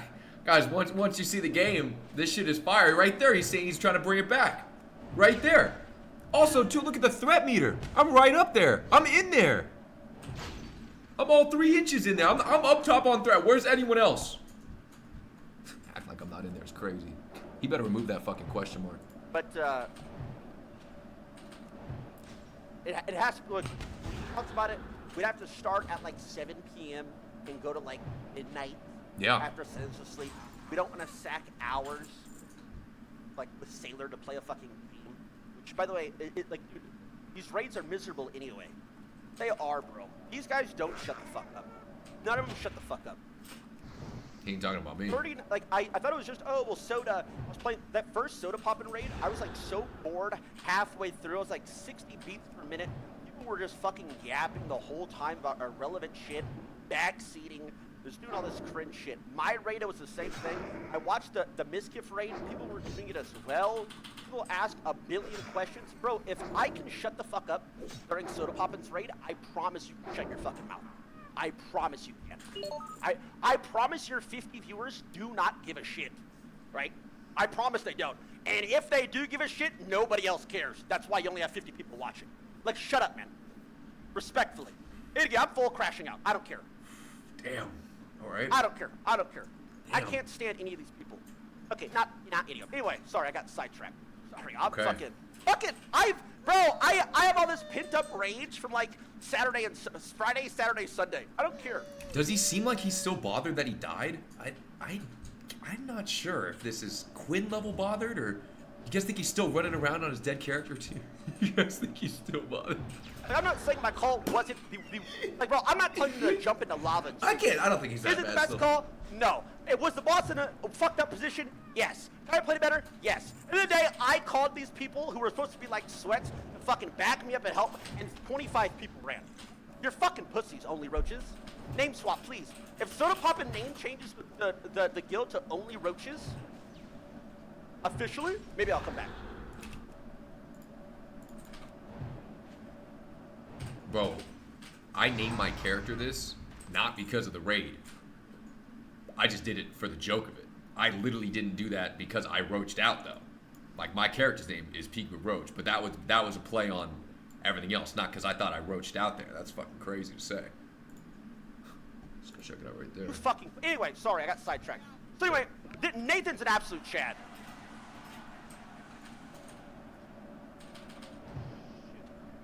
Like Nathan's an absolute Chad. Nathan's in the front of it, fucking taking damage, fucking whatever, completely out of minute. Watch this motherfucker. He turns around perfectly out of range. He starts wanding. Fuck it. He starts. I'm yelling, finish, don't run. He turns around and starts fucking wanding. Are you kidding me? That's what we're praising? The dude is hitting wand? Huh? This dude's taking no damage. What about me? I'm fucking deep in there. Everybody's in there. Look at this, is crazy. Wanding? All right. He has Evo up. You guys think if we go for a fucking Evo here, maybe we can kill the boss for 1,000 damage? Is there any way we can press Evo to get one cast off? Mana Pot, Evo, do something. I'm telling you guys, whenever you look at anybody, Mana Pot, Evo, dude gets 3,000 mana. How many Frost Bolts is that? We're talking about the wand. Yeah, even with the debuff, you get one cast. One cast, maybe. What if it crits? One Frostbolt crit. Something. It's crazy. He could even block. He can Mana Pot, block, boom. Everybody can do something. I'm telling you, every perspective, every single person can do something. Every single person. It's just crazy. It's completely crazy. It's completely crazy. We have to run an ad. Frostbolt crit for 30k. The boss had 1,600 HP when everybody died. We needed 1,600 damage. If you tell me we couldn't find 1,600 damage? Crazy. Completely crazy. 1,600 damage we needed to find from 40 people. You could have pressed Death Wish? I swear I hit Death Wish. I have it up, you idiot. Look, it's right there. You clown. This guy talking shit. I'm way ahead of you, bro. I didn't just press Death Wish. I hit it 30 seconds ago.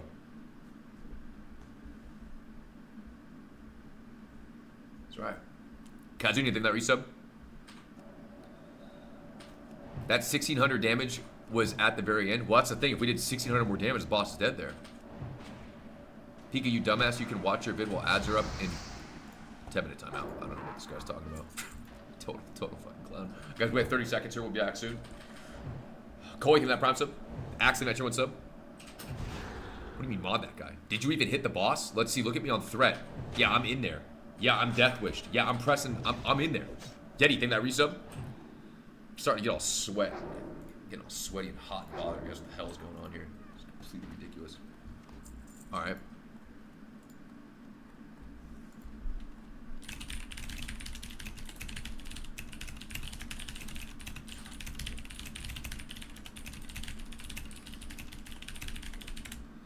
All right, here we go.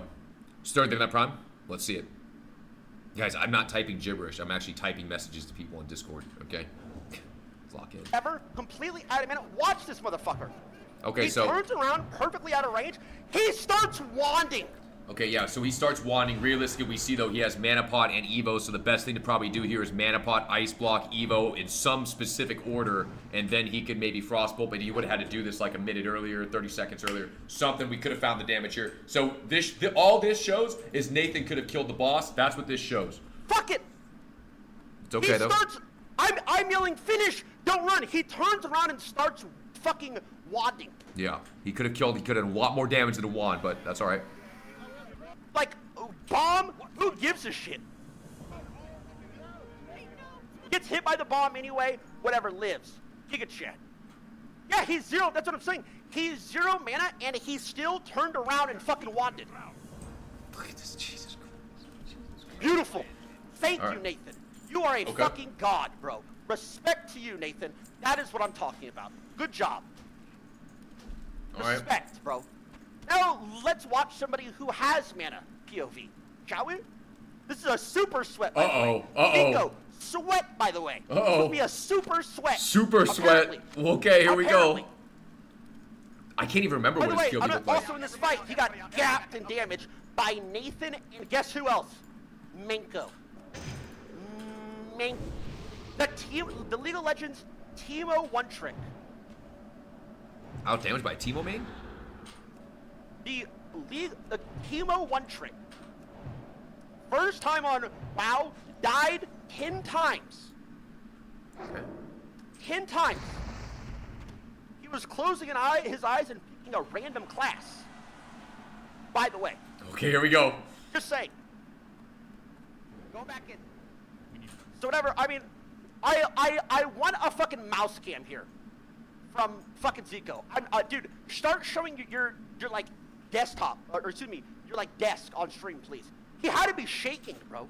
He had to be shaking. Because as a suit, like, I'm not gonna flame the like non-sweats for like button presses or anything like that. It is what it is. Like, there was a hunter that didn't auto at all. Not I don't know what happened. I don't know what happened.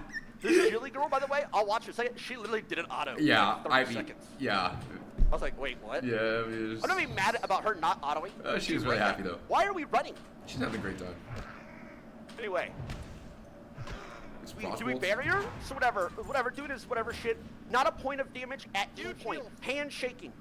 Dude, Zico is literally in an insane spot, and he's like, doesn't have the mana debuff. Holy shit. The crazy is, okay, here we go. We're doing damage. Good shit. Why did he think his hand was shaking? Oh, he got the debuff down. I'm on fire! I'm on fire! Okay, everybody out. Mouse hand, by the way. I'm on fire! Notice how actually in this VOD, you hear I actually called to get out, and Tyler 1 immediately was like, yo, that's a good idea, we should get out. He repeats what I said. So I actually said that we need to get out this one. So I was actually leading the raid here at this point as well. You guys heard me say it first, and then he immediately was like, yeah, holy shit, we gotta get out. You heard that. I'll play it back one more time. Just listen to my voice. I say, let's get out, and then he's... I'm on fire! I'm on fire! Listen to this. Everybody out. Mouse hand, by the way. You hear me? Right there. I'm on fire! Everybody out. Everybody back up. Okay. Go back in. Everybody back in. 100% HP. 100% HP. Has not taken a point of damage. Now, no damage dealt. Ice blocks air. Probably his mouth. Ice blocks to remove the debuff. I fucking pressed the key on his keyboard. Shit, let's off. Big heals on me. Big heals on fucking me. You can't listen. Here we go. Here we go. Big move. Oh Big my move. god. You're kidding me. The Frostbolt resisted too. Holy shit. If that Frostbolt doesn't resist, is the boss dead? Oh my god, the Frostbolt doesn't resist, the boss dies there. Sick. How much damage does one Frostbolt do? Well, on a crit? 1600 maybe? Seriously. Who's right here? Is that Big Nathan? We got a huge Frostbolt coming. Boss lives with 2,000 HP. Yeah, because it just resisted. Big Frostbolt. We got a big Oh! No! No! Get me out of here! Get me out of here! Oh my god, no way! We can't fucking plant our fucking feet when the raid leader is fucking yelling finish? No way! What? We can't... Like, bro, we didn't take a point of damage the whole time. Nathan's sitting there fucking wanding. He guys! Holy shit, he blinked the bomb! He blinked the bomb! It doesn't one-shot him. He's 7,000 HP, retards. It doesn't one-shot. Nathan just fucking ate the whole thing. He's a 20-year fucking player. There is no way he could get one shot. He has, I can't say how much health he has, but he has a full ice barrier up with full everything. And he's got a GFPP up. So there would actually be for sure zero way he could ever remotely die to it. He's got like 3,000 shield, fat barrier, all the HP. Dude, so he actually had the game-killing cast. So technically from Zico's POV, if that first Frostbolt doesn't resist, that could have killed the boss right there if it crits. And then that second cast right there, if that went off, that also could have potentially killed the boss too. He doesn't know this? We don't understand the fucking boss mechanics? So it's crazy because every person he showed so far, someone can do something different to kill the boss. Like that's just one person, right? We're not even talking about if everyone did something different. So that's crazy. So you can't put all the blame on one person. It's not possible. We don't understand the fucking boss mechanics, bro. We've been playing for 25 years. Halfway down the hall. You're a pussy, bro. Don't ever yap to me. You're a little bitch. Man to boy, you're a pussy. And you're dog shit at this game. Period. He is Horrible sunning player. CNN right now. That roach off my screen. Whoa! Terrible. Get Next that up. roach I don't have to do this. Waz, come here. Waz, come here. Has Zico seen this yet? We're gonna have to see Zico's response at some point here. Let's just see. The fact that Oh, Zico is probably going to lay into him. We will watch that after. Here we go. Waz. Good. A round of applause to you. Waz is good. You Waz are is a gamer. Fucking god. Big heels on me. Big heels on me. Waz, you're a god. You're an absolute god. I'm death wishing. Fucking big heels on me. Big heels. This is Waz. Waz. Holy shit. You're a chat. Big heels on me. Big heels on fucking. Look at this guy's spot, like just vibing, just chilling. You can't listen. He has this. By the way, this is the add-on. He has this huge icon that is telling him Inferno damage, move away. Which cringe you have that, bro. It is what, like, they all have it. It is what it is. Europeans. Bro, he starts to run, says fuck it, plants his feet. He's hitting Sinister Strike. He's hitting it. He's spamming everything. Oh, the clip messed up. But stood in. Maybe, I'm not even mad that he ran at the end. Probably if everybody 100% plants their feet and runs, whatever. He stood in, bro. Congrats. Next up, PS Hero. How are you gonna message me on Discord? Was like, oh, was so fun to play with you. When you played like this, by the way. What can I do? What? PS Hero glazing on cord? What? PS Hero, what are we doing, by the way? Holy. By the way, PS Hero drops a, oh, by the way, I'm running. Oh, by the way, I'm running. Apparently, he was also completely troll-specced as well. PS Hero pop sprint. Could was it? Everybody Dude is spamming Hemo. Finish it, fuck it. Guys, he's got racial ability, Thistle T, Blade Flurry. I mean, he's got prep. He's got a lot of damage here. He has a lot of damage here. I mean, guys, Thistle T's a full energy bar back. So realistically, I think Waz did literally like everything he could for the most part. He pretty much did everything. So basically, he could, yeah, he's playing this shit build. He could for sure sit there, Thistle T, kill the boss, right? That's another one. Thistle T, full energy, kill the boss. I mean, finish it, fuck it, don't run, sprints, enabled. He's gone! Goodbye! Let's watch! Let's watch! You can't listen! Finish it! Fuck this! Don't run! Finish! Finish! Don't run! Finish! dude, he even had 2 combo points. Oh my god, if he just sat there with 2 combo points and did 2 more Hemos into Thistle T of his, he kills it for sure. That's another one. That's another kill right there. He had 2 points, he did a 2-point of his and runs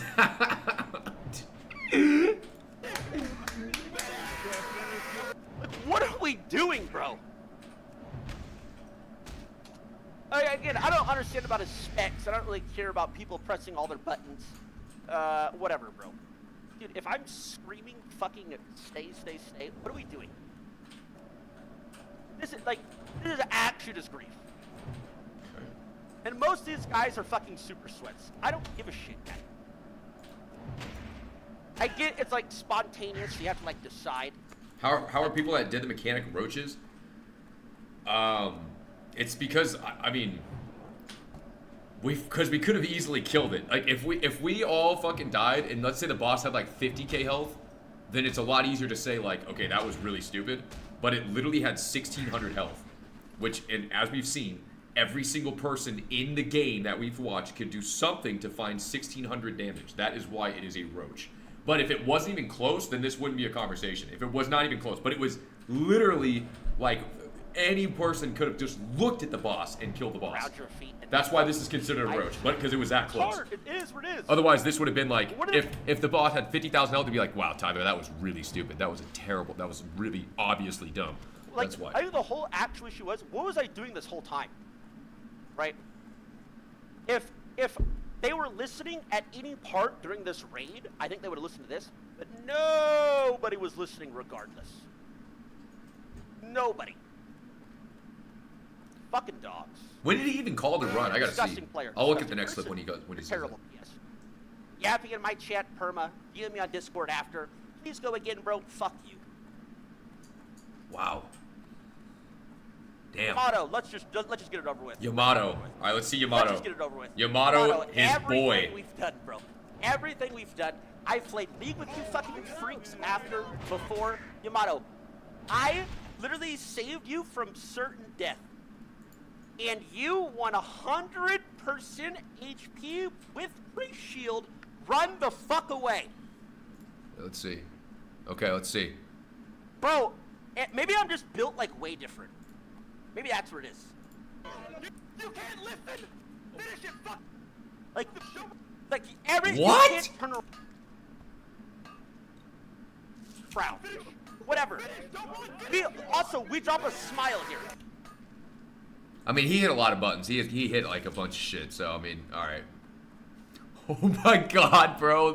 Look at this bullshit. This full HP 5, dude. It's actually so ridiculous. 5,000 HP.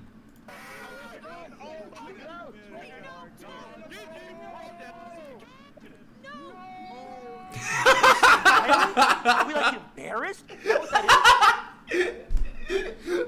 Oh my god! Are you serious, by the way?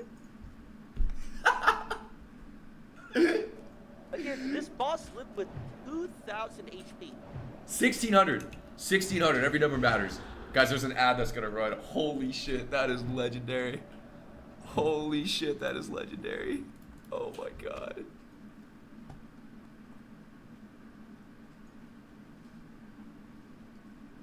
Dude. This is so ridiculous. Money thing that sub. R2 thing that sub. Why are people still seeing ads, guys? You can just prime sub right now. Let's drop a sub. Kidding me? Oh my god. Let me cook thing that sub.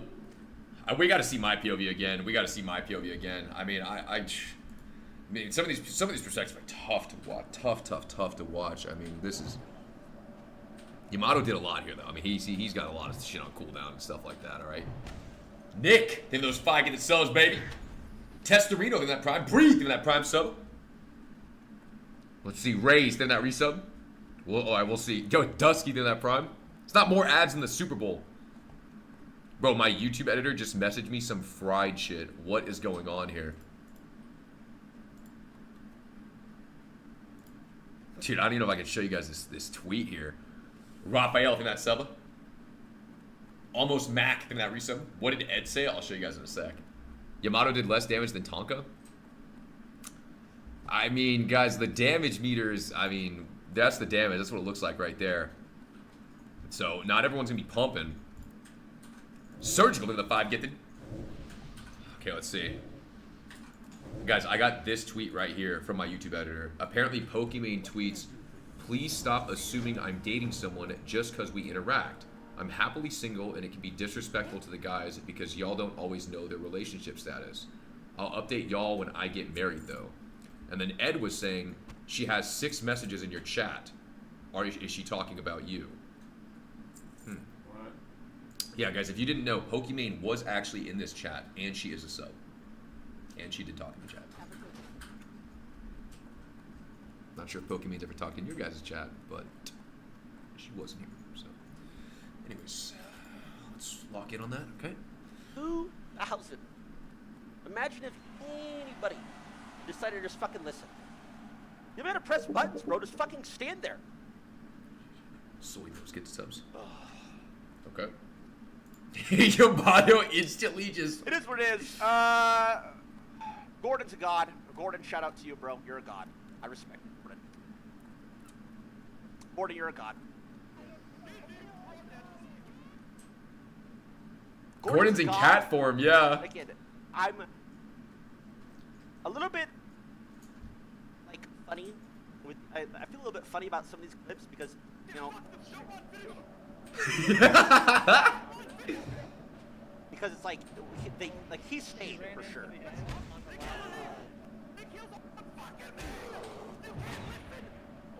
He's staying. Like he is 100% staying kidding the boss. Like this is respect. Gordon has 2 accounts, whatever. He if he doesn't run up, this is the whole thing. Like if he doesn't run, like you know what I mean? Like it's just like he did stay in. Honestly, when he just watched this POV, I just thought of it like this, where if you're already deciding to stay in and hit the boss, there is no point to run away because you can't outrun the blast wave radius. Like you wouldn't even have the move speed to do it. But like you wouldn't even know that unless you've actually tried that or experienced it. So you would have no idea that's even possible.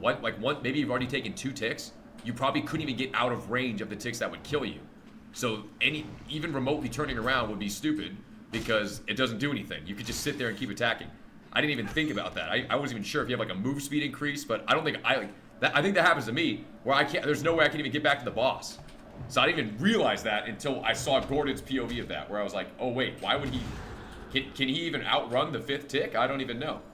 So that was like that's an interesting thing. I didn't think about. I think if everybody did what he just did for 2 seconds, beautiful, perfect. Oh, he actually got out. Oh no, he's still getting hit. See, he's still getting hit. You made a stupid call to take responsibility for it. I have! The point of me fucking raid leading first time is I'm going to make stupid calls. That is the whole fucking point. Why would any fucking buddy ever raid lead as a first timer if 30 people are just gonna leave when they make a call anyway? Who is ever gonna raid lead? Why would a new player ever do that when he's just gonna get griefed by 30 people? The point of me raid leading was to make stupid calls. Thank you. That is what I'm saying. Fucking thank you. Nobody wants to watch you boring motherfuckers min-max every single poll that you've been doing for 20 years. You cannot just abandon what the raid lead says. You can't do it. I'm not telling you guys to fucking suicide your characters into lava. You cannot say that. You cannot say, well, no, you told me to jump in front of traffic, bro. I was going to get one shot. That's not true. Is this a risky call than running? Absolutely. It actually, yes, it is. I'm not telling you to fucking suicide. Go have pots, go have this. You've been here 100 times. That was the point of the fucking sweats in the first place, was to lock it down to make sure this shit like this didn't happen. But they're all 90% were griefing, 90% of them ran. You're fucking little bitches. Anyway, the boss is so low. I can't believe we actually had a 0% wipe. I'm so shocked at that. Bro. Some of these, dude. Also, I think it's like a leak thing. Also, look at the boss's health, bro. Like Baron or Elder, for instance, when it gets low, you just fucking finish it. You like coin flip the smite, bro. I watched Zaru's POV. Oh shit. The first millisecond tick of Inferno. Blazen was gifted. Brother fucking ran all the way fucking to Thunderbluff. The first, like, what are we trying to parse? We're not trying to parse a little. Like, not even a little damage? We can't stay for half a tick? 1 tick? Nothing? We're just fucking getting the fuck out of it. Like, what are we even...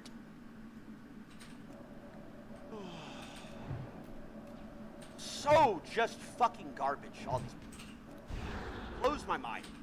Bro, and okay, if it was like a thing of absolute randoms as well, I would understand. But like, Kayla kind of like hit me. Kayla hit me. What? With a reality check. Oh, okay. I play with these people however many long. I'm like, oh sure, these guys for sure have my back. Kayla's like, they're probably actually just playing with you for clout. Bro, really? Was that what we were doing? Is that true? Like, is it just like how the world works? I genuinely thought these people would fucking plant their goddamn feet. It's crazy, bro. Like, here's I don't know about that. I don't know about that. I don't think that's the case. This is. I don't think that's the case. I think Tyler doesn't play WoW, but a lot of people don't realize when you are actually playing with people who are very new and don't really know how to play the game, that's how this is even possible in the first place. Right? We're looking at all these people that maybe could have done something different. If everyone in the raid is even remotely doing 30% of what they're supposed to be, this shit never happens. But there is literally people in the raid who literally like they are actually just so lost. Like, they are so new to the game that they are. I mean, I think he's about to show a clip here where it's like there's shit like this happening. I'm actually okay with this. This is a great clip. This is a legendary clip. This is Geely clip. Watch this. Like there's shit like this happening in the raid. Geely, I'm honestly okay with this. I don't mean give a shit.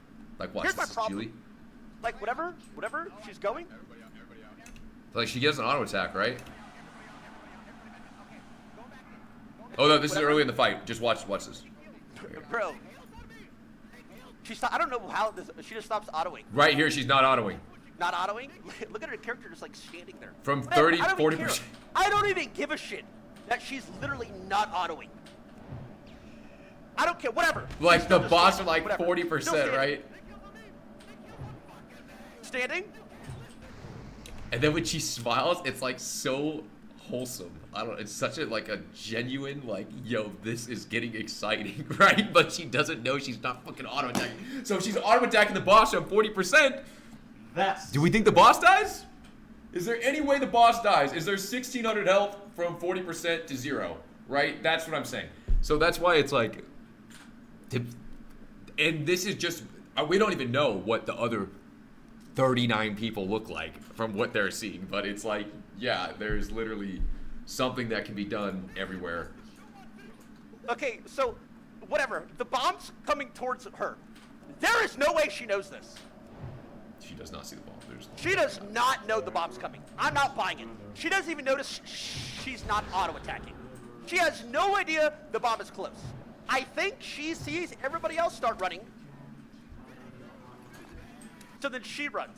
But my whole issue is, if she was just standing here and just didn't run but didn't auto-attack, I'd be fine with it. I'd be fine. He hate on Geely Stand for here. running. Just keep standing. Don't auto, just keep standing. Fuck it, just keep standing. Don't run. Just fucking don't run. He wanted her to die too? Is that what happened? Look at this boss, bro. You think any of those auto attacks would kill the boss? Oh my god. Bro is hate watching on Geely. Insane. Whatever. I picked. She's bad. That's what I'm saying. Yeah, she's doing good. That's not even that bad. Whatever. I understand. She's new. I didn't pick Super Sweat's bed. Who's next? Yeah, Geronimo. Congrats. I was gonna make a tier list. Geronimo. Who's I was next? gonna put hunters, like, in their own class. But the thing about that is, because hunters are like, dude, obviously you're not gonna move. You're doing nothing. Right? Obviously. Like, it doesn't count. Like, you're not. Why? What is this question mark? I mean, what does that mean? Pika's a dumbass. This Pika guy is an idiot. I don't care. This guy's like this guy. Okay, this guy just died. I don't care. Yo, what is he talking about? This guy didn't do anything. He didn't press anything. He was laughing the whole time. I saved the raid. First of all, I told everyone to run. He immediately started listening to what I said. I should have maybe led the rest of the raid fight. That's what should have happened here. Okay, and first of all, what I did was I wasn't sure what this boss actually does. I started off one-handed shield. I actually switched. You can tell I have 2 one-hand weapons on, and I have already death wished. Okay, I'm death wished up. I might be. Again. So I have death wish. Ozzy has death wish. Alondo has death wish up. Maui has death wish. Ampy has death wish. So we're all death wished up here. We're all cranking. I'm in there. Big heals on me. He listened, but it was like I'm death wishing. Fuck it. Big heals on me. Like he's not even. Got the bomb? Big heals on me! Look, I'm spamming executes, right? So I can't even charge back in. Heals on fucking me! You can't listen! Oh, finish it! Fuck him! Finish! Like, he has a fucking intercept up. He has all this shit up. Fuck! He just like giggling to himself, vibing, having a great time. Bro, intercept would have fucking killed me anyways. Look, if I intercepted, I'm dead anyways. Look, I got hit for 3,300, 5,500. Do you guys know I didn't get one heal? I didn't get one single heal. Of all the logs, the only thing that healed me was Crusader Strike. I got healed for 80 HP. Okay, and then if I had any chance to press anything, what I'm probably supposed to do is not run from the boss. That would help. But I'm supposed to most likely shield wall last stand and pop a GFPP and run in and execute the boss in Zerker stance. That's probably what, if I shield wall here, 75% damage reduction, max health 30% increase, and a GFPP, I run in and I can kill the boss. Why didn't you? Look how fast I died. I got hit for 8,800. 8,800 damage I got hit. I took more damage than anyone in the raid, probably. I probably took more damage than Tyler 1. And I got no heals. I got 0 heals. And you see me, I'm spam executing. I'm cranking. I'm ripping the dude. And then it's because I never, and then honestly, RXP fucked up. It's not lighting up my buttons. Nothing I can do. This did. He's played for content. No!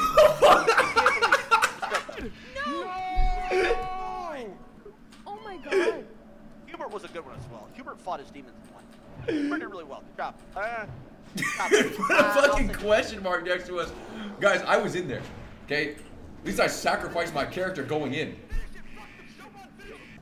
I mean, I don't, dude, it's... Oh, he said respect? He said respect? Wait, did he? This did... He's played for content. He can't believe it. Respect. No. Respect, though.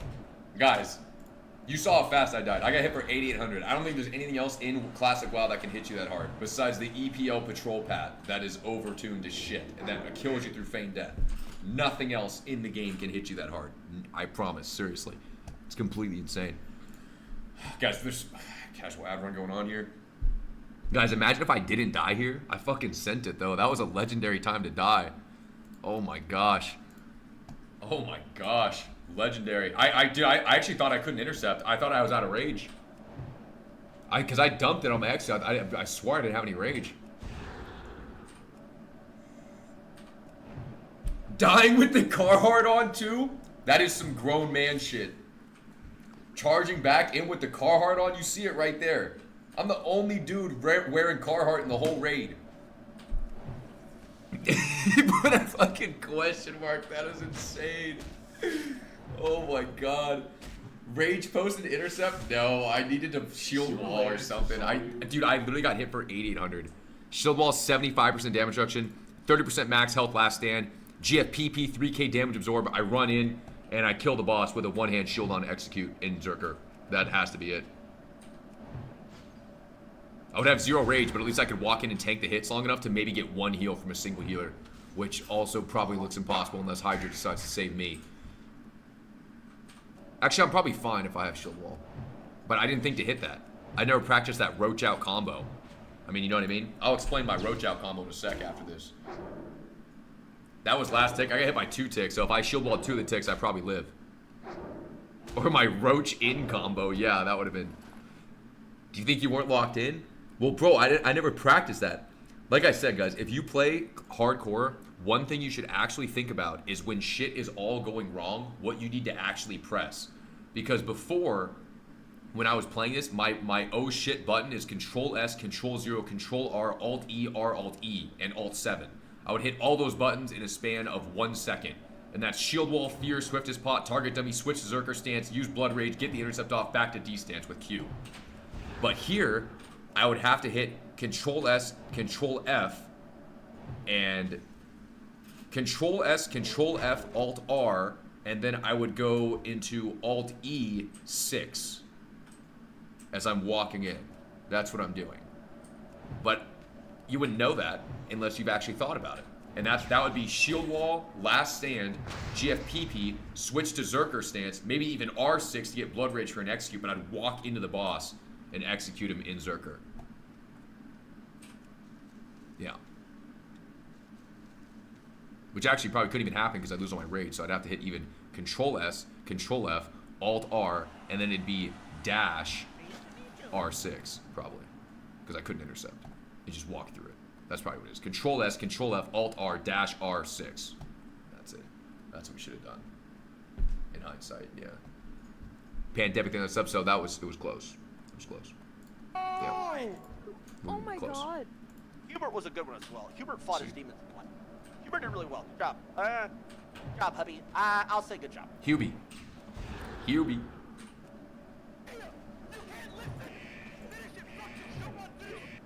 I mean, I don't, dude. It's. Okay. Bro's got Death Wish. No Death Wish? Kidding me? Ever the Warrior pressed Death Wish. Jordy's got it up. Is Death Wish enough damage to find 1600 damage? Do you guys think? He executes though, at least. That's good. Bro, if he Death Wishes right before that execute, he might kill the boss himself. He might literally kill the boss himself if he Death Wish right before he dumped all of his abilities right there. That is insanity. I mean, we're okay. Never mind. Never mind. He heard, like, he like fought his demons here, and he was like, "Fuck it." I respect this. He fought his demons here, and was like, "Fuck it." I've done that before. He's walking and in. Actually, how the hell did he live? Killing blow. Respect at the end. Yeah, I hit it for 115. How the hell did he live and I didn't? He resisted? Oh my god, he's so lucky. If I get a resist, I live there. Fought our demons, we fucking win it. Love to see it. Ompies, we already watched Ompies. Ompi, 100% coded. That's what the Switch should have done, bro. That's what they all should have actually. It is what it is. It is what it is. It is what it is. Yeah, I mean, he cooked, bro. He cooked. Wait, does Death Wish lower your resistance?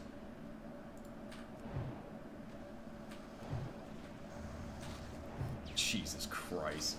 You get a 20% resistance lowering from Death Wish? That's fucking ridiculous. That's completely insane. So that guys, 20% less fire resist, and then he resisted a damn fire tick. That's crazy. What do you mean it's bugged? Apparently it doesn't actually happen. I guess we have no fire resist anyways, right?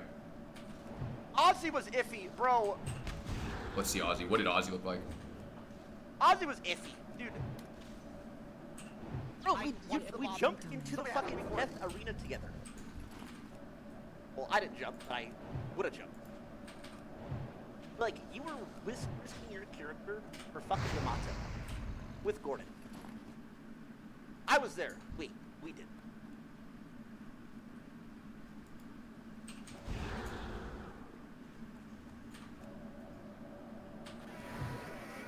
Like, dude. Bro. Okay, in this fight, Ozzy is in D stance the whole time. Does he have at least... Does he have 2 weapons on? Okay, he's in D stance the whole time. If he was in Zerker stance attacking, he could be executing and doing damage.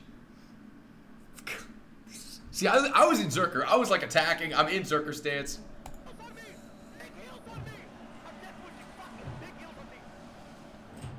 Oh my god, he's just full rage. He can't rage jump in D stance. I mean, he's like trying to tank. This is so bad for the game. By the way, these things are so... Oh my god, if he's in Zerker, he can also get some executes off, bro. If he's in Zerker the whole fight, bro. Bro, that's another one. That's another one right there. You guys think that we get an executor too? Oh my god. That's insane. So bad. Dude, play the game, not the fucking add-on. What are we doing? I hate this shit so much. I hate it. Fire res totem? You're just literally having this shit tell you what to do. I can't fucking stand it. I was watching all these clips, all I just fucking would see was this shit. So whatever. He kind of like he kind of walks back in. Single right-handed auto. He was parsing before. Like he was trying to fight his demons. So bro, he's walking back and forth. It is what it is. It is what it is. 100 HP. Yeah, the boss only needs 1 tank. I realized that. I was like, I'm not tanking here. So whatever. There's 30 POVs. If one person. Damn. D-Stance saved him. Wait, D-Stance did save him. You take 10% less damage in D-Stance. That's fucking crazy. D-Stance didn't kill the boss and it saved him. That's unreal. That's completely unbelievable. That is so crazy. Holy shit. He saves him at 100 health and his food buff and his Rumsey buff. And he lives. Wow. God, that is unbelievable. That's completely unbelievable. That's fine. No, he ran into the bomb. He ran into the bomb. It is what it is.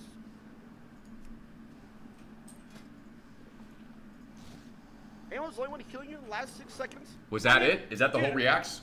She didn't stand her ground either, and this fucking Zywo guy did. It's just, I don't understand how I can play with people for so long.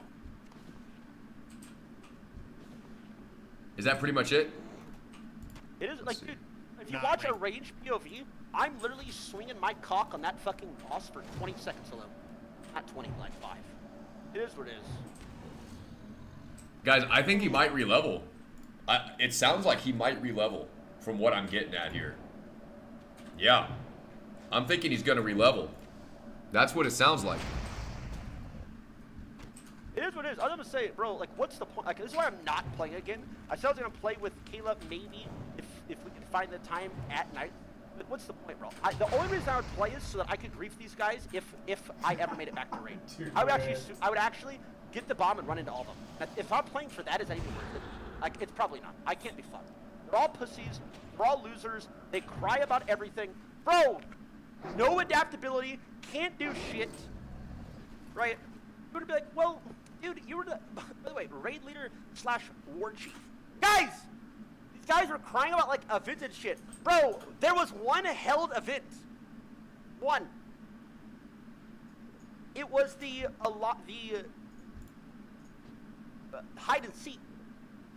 What are we doing, by the way? Hide and seek? I don't even remember the VNs. It was so long ago. It is what it is. I think you might re-level. You had fun? I mean, it wasn't, like, I don't think leveling's bad. Dungeons are boring as shit, and raids are miserable. So if raids are miserable and dungeons are just lame as shit, what are we playing for? Raids are not fun. They aren't. Like, the most, like, exciting part of the raid is, like, waiting for somebody to maybe die, and then it's, like, getting a good drop. It's not fun. It's 39 people just screaming. Half of them are screaming. Half of them are just asking, should I do this? Should I do that? I've already said it 5 times. It's miserable, bro. It is what it is. So, parting words. Fuck only roaches. You guys are fucking ass. Oh, and fuck Yamato. You're an absolute outside of only roaches. Yeah, he might re-level. He might re-level.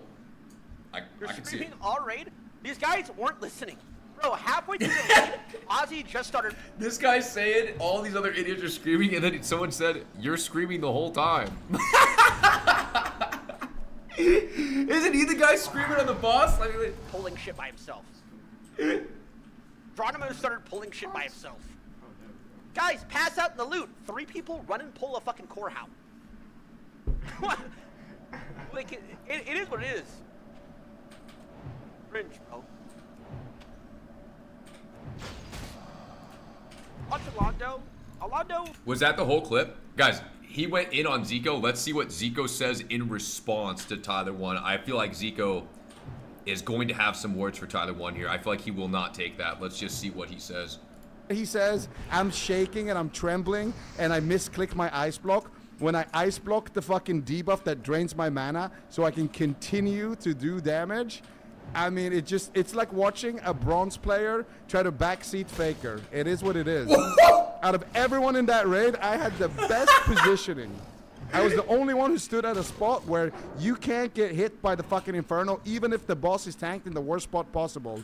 And I still had to move because the boss was so fucking close that it moved out of line of sight. And you can ask any classic sweater. Damn. Damn. Talk to that resub. Different perspective, huh? Different perspective. Oh, man. All right, what is this? Soda on Tyler 1. Not wrangling people to stay. It's an unrealistic expectation. It just is. I don't like that. Like, a lot of people are going to be harassed by T1 viewers and called roaches and all this other bullshit. It's actually annoying the fuck out of me. Damn. Because it's just wrong. And it sucks. I guess maybe Tyler's ego is hurt, and it sucks. He didn't necessarily. Dude, it's actually crazy. Every time I see Soda, whenever some shit happens, he is so instantly just like, yeah, this is bullshit. This needs to stop. Like, damn. He did this with the pirate thing. He's like, all right, fuck it, we're kicking this guy. And then didn't it happen somewhere else too? And then even right here, because yeah, a lot of people, guys, are getting harassed to shit of what happened, like badly. Like it's in game, they're getting spam messaged. I mean, the Twitch chat spam messaged, and it's crazy. He's just like, yeah, no, fuck it. If this is what it's turning into, then. He didn't necessarily make a bad call for his perspective and his experience. It's just a lot of stars aligned for him to learn the hard way exactly what is going to happen. Honestly, if we had another Baron situation just like that, the same thing would happen. Even with all this. It doesn't surprise me that people made their call. He says he accepted some responsibility, but I mean, fuck. I see his frustration. It's so close to dying. It's so close. But like, I just don't. He's just not taking a human factor. It's annoying me. Damn. Soda actually is extremely level-headed. I mean, he understands the classic people a lot more. Because Tyler once talking from the perspective of like a pro gamer, super try-hard, super high-level, top of the line, right? And that's how more people like that would think. That's why a lot of the people that died are like the people that are the pro gamers and shit like that. I mean, I died in a super troll way here, but I still took the death. But there was like Mirror in there, Waz, right? The people that are playing the tournaments, all this and that. And most other people, they don't have that. They would just be like, yo, what the fuck? Like, we're not gonna. So totally different thinking here from casual player, someone trying to play for fun, someone new to the game, versus someone who literally is trying to climb the leaderboard to the very, very top on everything. Tyler's gonna re-level. What is this? Because saying you're gonna re-level is this. Whoa. Re-level thoughts? I'll re-level with Kayla or E-Rob. See? Told you guys. He might re-level. Casually. See? I told you. He might re-level. He's not gonna leave after that. No, he's probably gonna come back. He's probably gonna re-level. He's gonna make it to the raid. And we're probably, honestly, what would happen, let's say hypothetical, they re-level, they make it all the way to BWL, we fucking wipe instantly. Done. That's how it's gonna end. I'm talking first boss death. I don't know anything about BWL, but I feel like it's gonna be a whole long thing all the way, boom, instantly fucking dead, first boss. And that's it. That's how it's gonna end, most likely. I don't know anything about BWL. I don't know if that's possible, but everyone says we're dead in BWL anyways. Like, we're completely dead, so. Second boss is the wipe. Maybe we can pass the first, and then, yeah. But it's going to be instant wipe. And that will be either the end of the guild, or maybe we can level again. I have no idea. I'm not sure. But there it is. But I'm trying to make it back to that moment. That's why I'm re-leveling. Because if we're getting this in Molten Core, I mean, unless they put a bunch of sweats in, or they allow some other potion or something, I'm not sure how many super casual people are going to be in there. Pika, stop talking. I have an ad. I don't want to miss a single word that comes out of your mouth. Okay, I can try to repeat that. Or you could sub. Right? Like KSAT, sub. Larry with that sub, guys. They have all these subs, resubs, new subs, and prime subs. There's so many of you subbing.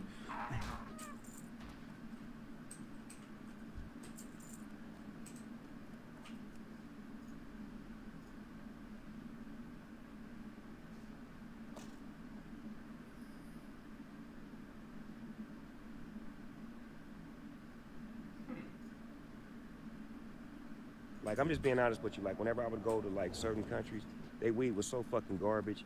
We would get some hash, and the hash would, like, take it to another level. Yeah. Do you find yourself getting in arguments with a lot of Europeans about putting tobacco in their joint? Shit. I do too. Wait, what is this? They put fucking cigarettes in their fucking weed, Yeah, and they when you mix- hit it, it's like a hell of a head rush. Yeah. If you're not careful, that shit'll blow your fucking head Oh, off. it's crazy. Why would they ruin weed with tobacco? That's exactly what they think. Like, oh, I'm taking it and kind of expanding it and Yeah. stretching it out and taking a little bit of weed. It's a money and thing, kinda- maybe. happy too. And then they put a little bit of weed and a And lot so of much bit of fucking tobacco. tobacco. Yeah. And you don't want to take Terrible. tobacco into your lungs, right? No. Fuck no. But it Right. also doesn't get you high the same It way. gives you a at head all. rush. Yeah, It's fucking you just up. fucking Because if crazy. I took a hit of a cigarette like in that way and I went, Yes, The that's whole exactly chest gonna blow up. Yeah. Yeah, that's what they're doing. Yeah.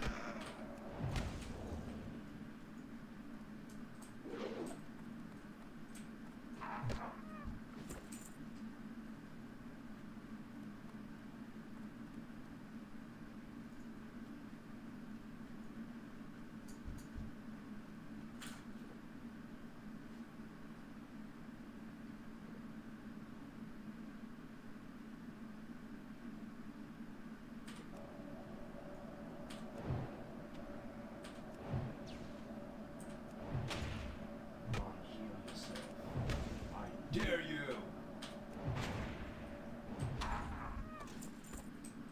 Oh shit.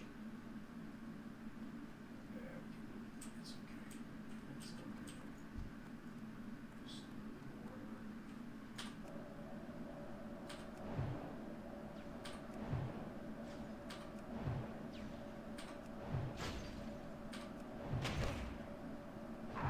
This is so chill.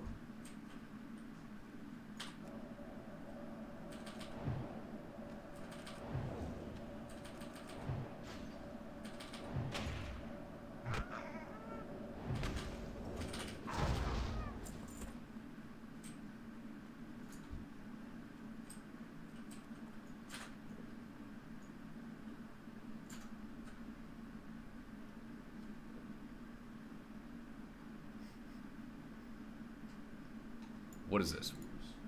Oh, this is the. Like, I'm just being honest with you. Like, whenever I... Yeah. In case you guys missed it, we died in World of Warcraft. You know, and I was about to say a lot about this. Like, I'm not gonna lie, I was pissed. At first, we died, and I was like, ah, my bad. Right? It is what it is. I died. Shouldn't have done that, blah, blah, blah, blah.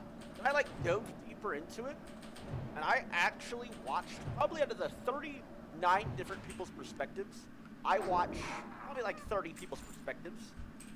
These people are the biggest. And again, remember I said this before. I said these WoW players are pussy, right? And they all cried to me. Remember? When I called, during the Yamato thing, I said, you guys are all pussies. You weren't jumping in anyway. And they were like, well, don't call us pussies, bro.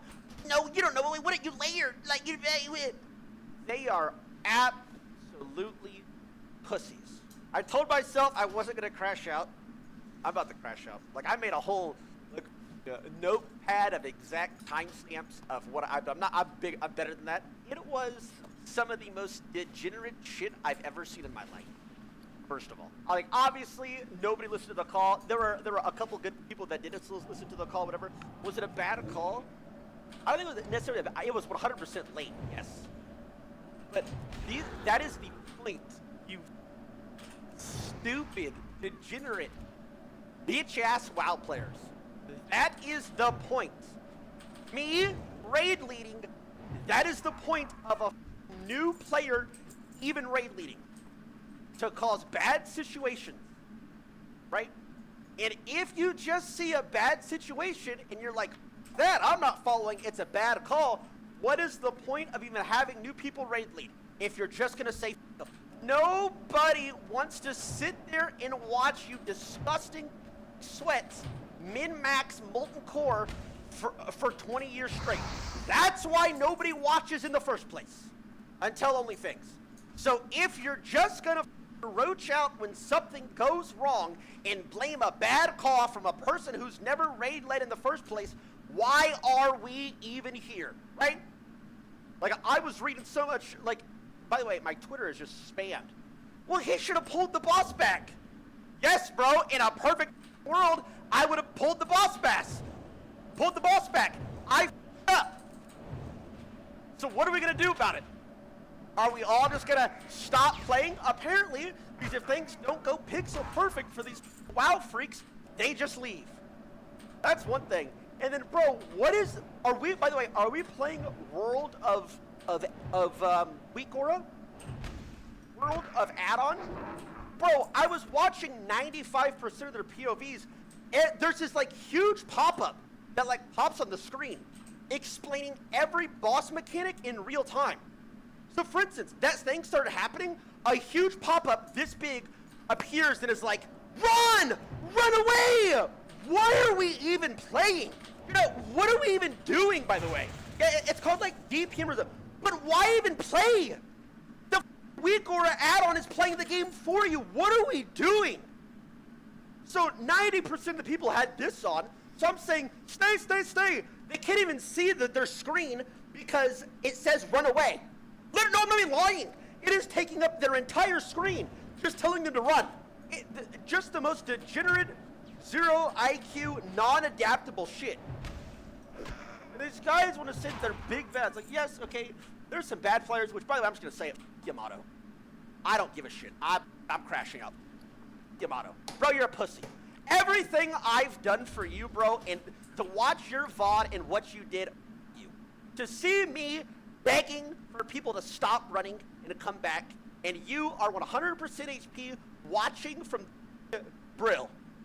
What are we doing, bro? What are we doing? I said what I said. It is what it is. I'm not, no. Okay, I'll just crash out on that one. No, it. Them all. The whole guild. Bro, I'm going all the way. I was watching Ant's POV. She ran. I said it. I don't give a shit. She canceled a heal and ran. What? Bro, I've played with you guys for 500 hours. And, Yamato, I've played with you guys for 500 hours. How are you guys running? What I'm calling. A healer called like Akua stayed straight there and was dropping heals. Didn't move, got it off. What are we doing? Zico, you're a pussy. You're a little bitch, bro. You are the biggest shit talker, but the most pussy person I've ever seen in my life. After that whole Yamato thing, dude was acting hard. Yeah? I'll 1v2 Makara you and Yamato. and I'll beat you. Bro, watch his VOD.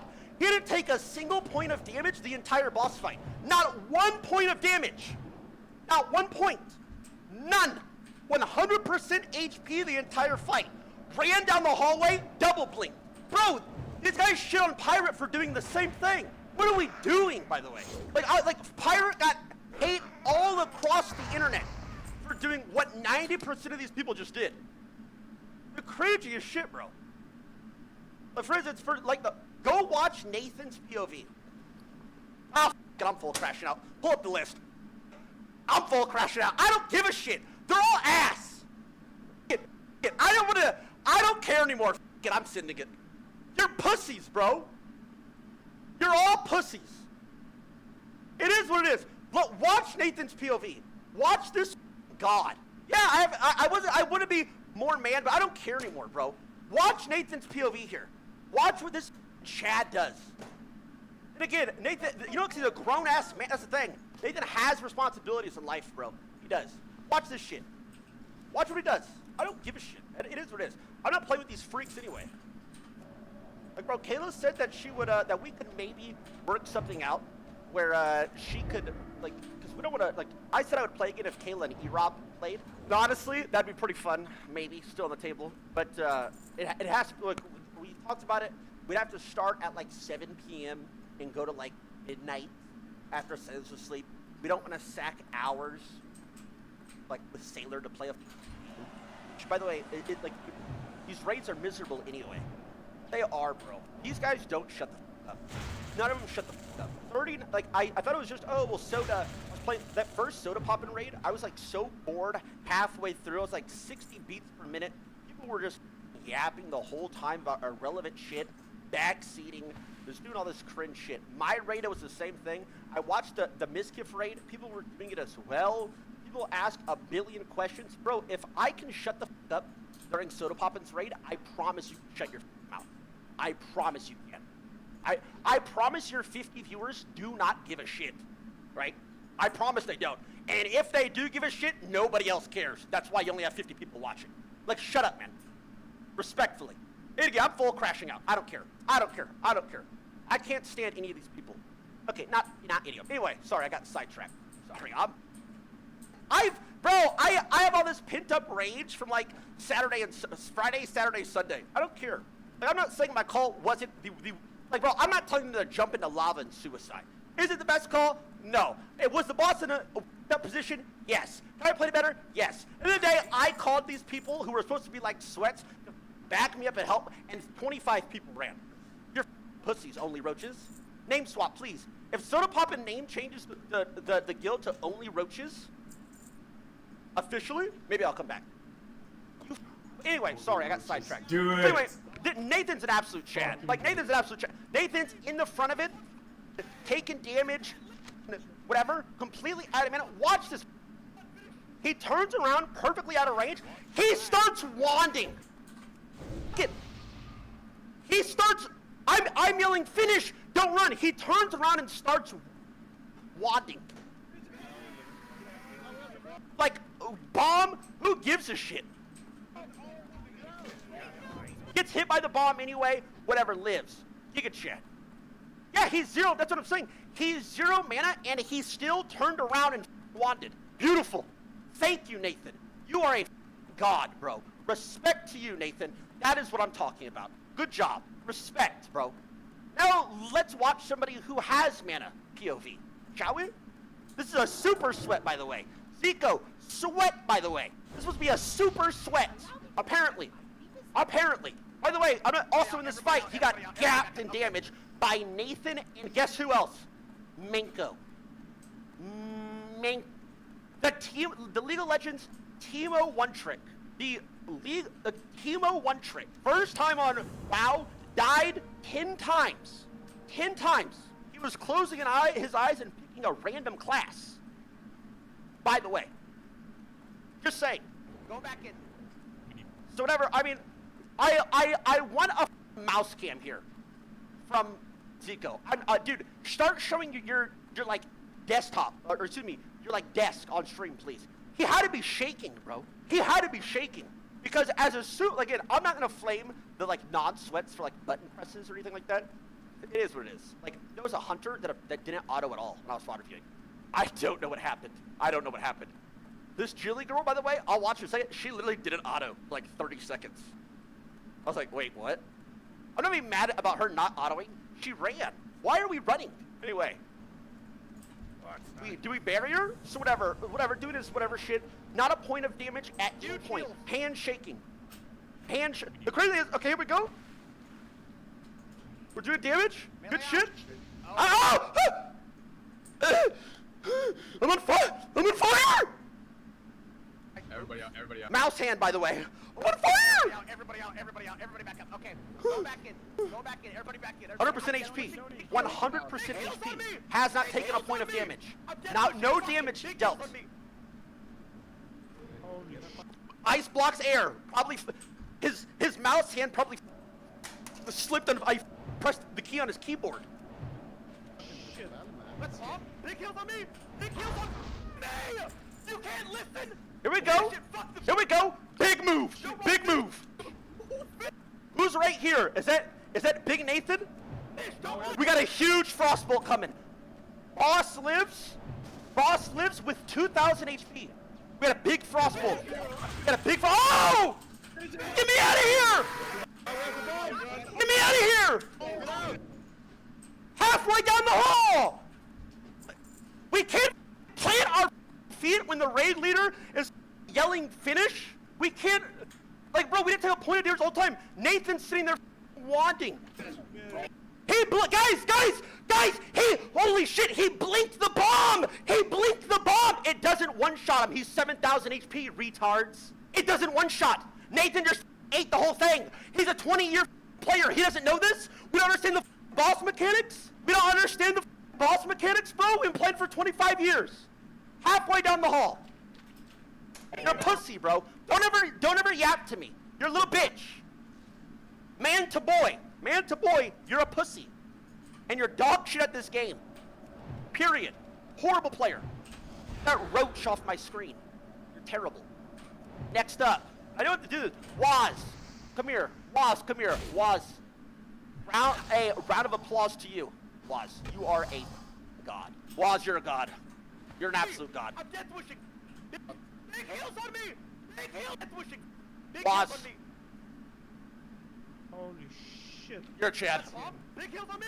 Big heals on fuck. Look at this guy's spot, like just vibing, just chilling. You can't listen. He has this. By the way, this is the add-on. He has this huge icon that is telling him Inferno damage, move away. Which cringe you have that, bro. It is what, like, they all have it. It is what it is. Bro, he starts to run, says it, plants his feet. This is screaming at him to run. Oh, the clip messed up. But stood in. Maybe, I'm not even mad that he ran at the end. Probably if everybody 100% plants their feet and runs, whatever. He stood in, bro. Congrats. I'm actually dead. Next up, PS Hero. How are you gonna message me on Discord? Was like, oh, it was so fun to play with you. When you played like this, by the way. PS Hero, what are we doing, by the way? PS Hero drops a, oh, by the way, I'm running. Oh, by the way, I'm running. Apparently, he was also completely troll spec'd as well.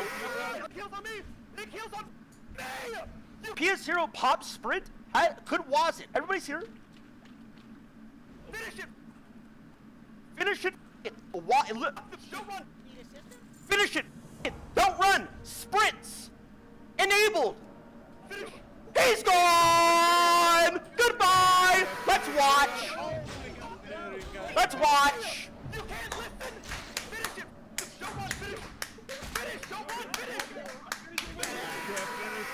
Like, what are we doing, bro? Again, I don't understand about his specs. I don't really care about people pressing all their buttons. Whatever, bro. Dude, if I'm screaming, stay. What are we doing? This is actually just grief. And most of these guys are super sweats. I don't give a shit, man. I get it's like spontaneous, so you have to like decide to like ground your feet and not move. I understand. It's hard. It is what it is. But what are the like? I think the whole actual issue was, what was I doing this whole time? Right? If they were listening at any part during this raid, I think they would have listened to this. But nobody was listening regardless. Nobody. Dogs. Disgusting player, disgusting person. You're terrible, yes. Yapping in my chat, perma. DM me on Discord after. Please go again, bro. Yamato, let's just get it over with. Let's just get it over with. Yamato, everything we've done, bro. Everything we've done. I've played League with you freaks after, before. Yamato, I literally saved you from certain death. And you 100% HP with free shield. Run the away. Bro, maybe I'm just built like way different. Maybe that's what it is. You can't listen. Finish it. Like you can't turn around.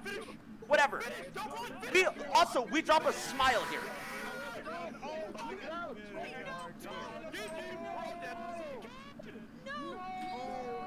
We're smiling? Are we like embarrassed? Is that what that is?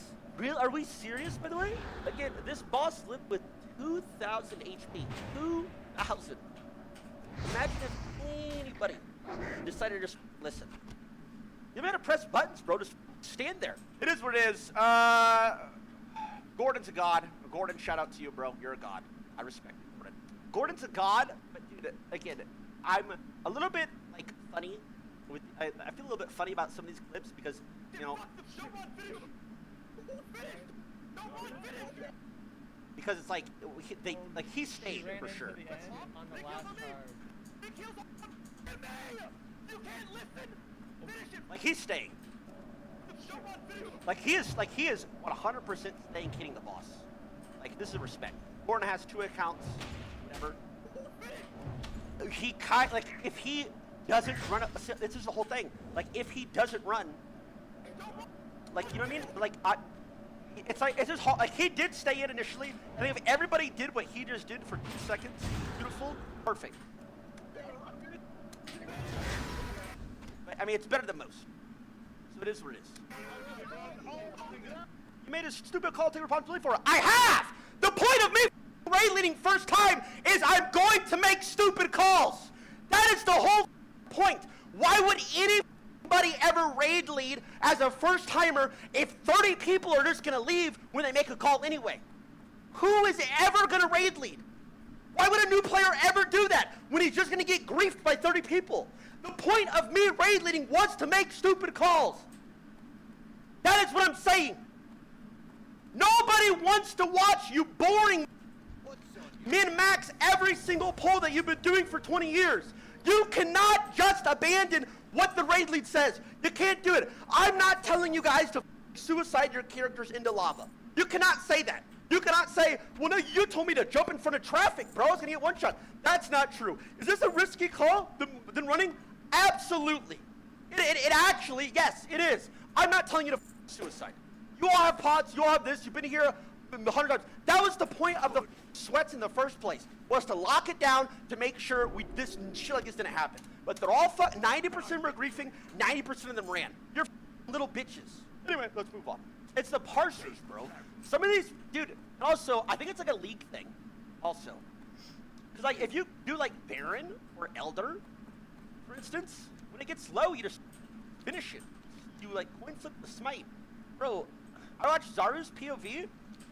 The first millisecond tick of Inferno, brother ran all the way to Thunderbluff. The first, like, what are we trying to parse?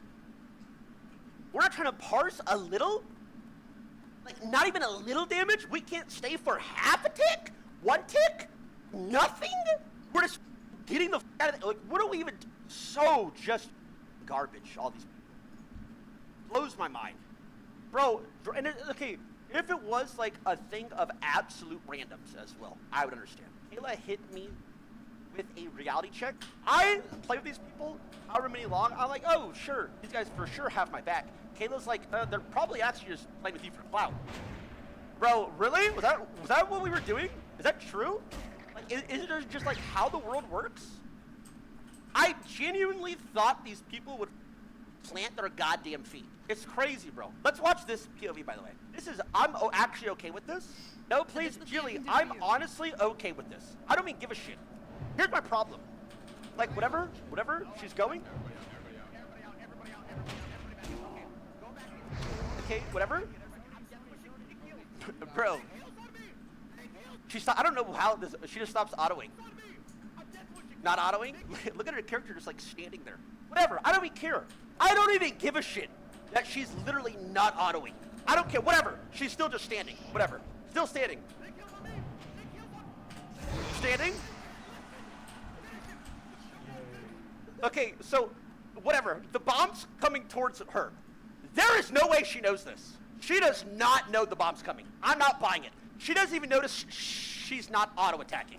She has no idea the bomb is close. I think she sees everybody else start running. So then she runs. But my whole issue is, if she was just standing here and just didn't run but didn't auto-attack, I'd be fine with it. I'd be fine. Just stand here. Just keep standing. Don't auto, just keep standing. Just keep standing. Don't run! Just don't run! Whatever. I picked. She's bad. That's what I'm saying. That's not even that bad. Whatever. I understand. She's new. I didn't pick Super Sweat's bad. Yeah, Geronimo. Congrats. I was gonna make a tier list, Geronimo, and I was gonna put hunters in their own class. But the thing about that is, because hunters are like, dude, obviously you're not gonna move. You're doing nothing, right? Obviously. Like, it doesn't count. Like, you're not brave. You just stand there. You're just like, come on.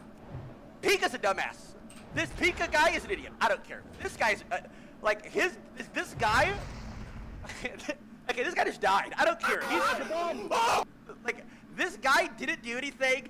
He didn't press anything. He was laughing the whole time. Big heals on me! He listened, but it was like, I'm death wishing. Big heals on me. Like, he's not even. Let the bomb. Big heals on me. Big heals on me. You can't listen. Oh, finish it. Don't want to finish. Finish. Don't want to finish. Like, he has intercept. He has all this shit up. He just like giggling to himself, vibing, having a great time. Walks in and it just dies. This did. Okay. He's playing for content. He can't believe it. Respect him. No! Oh my god. Hubert was a good one as well. Hubert fought his demons in one. Hubert did really well. Good job. Good job, hubby. I'll say good job. I mean, dude, it's... Holy shit. Big heal on me! Big He was parsing.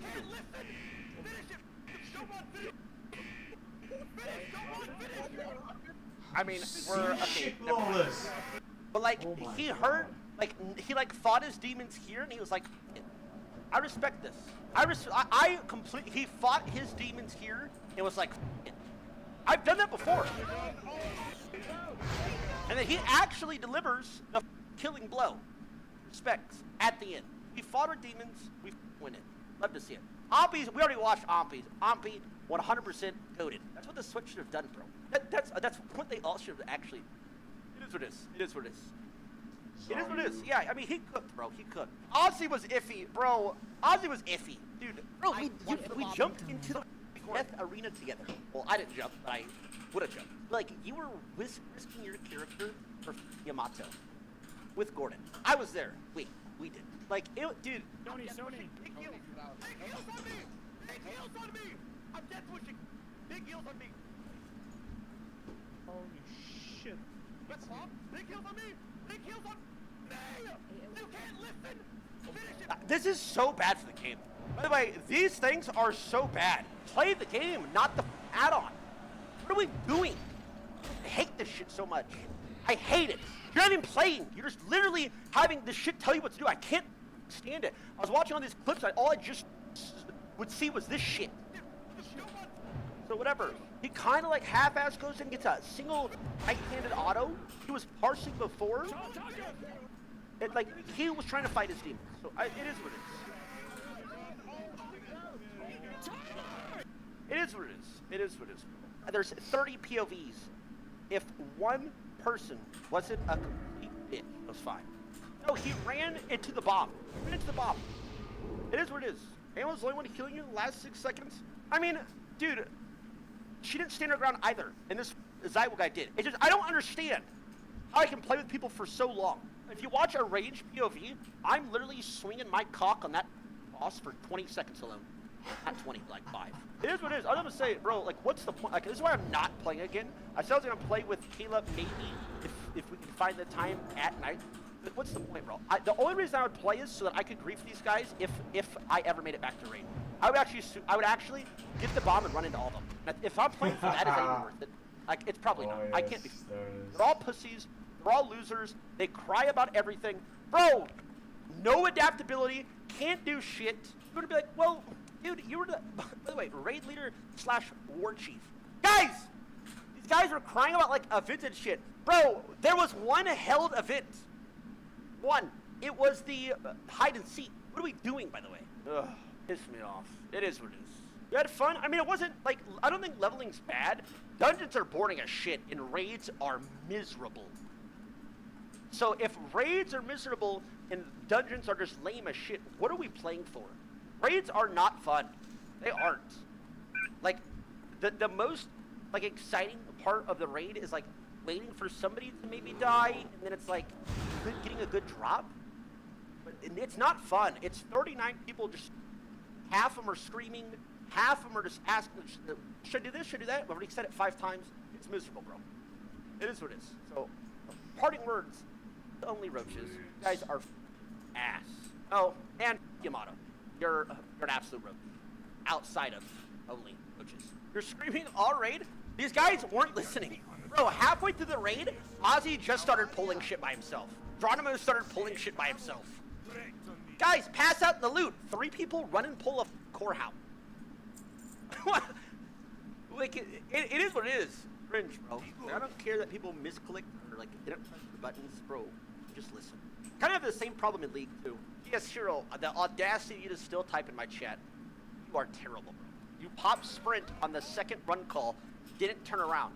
Watch what Waz did. Bro, you're so ass. Watch what Waz did. Herd run, instantly turn around, we nearly killed it. I think if all the people that eventually even ran didn't run, it'd be fine. And apparently you were also troll specking. What is wrong with you? Like, whatever, it is what it is. These guys made a huge deal about Pirate. Like, a huge deal.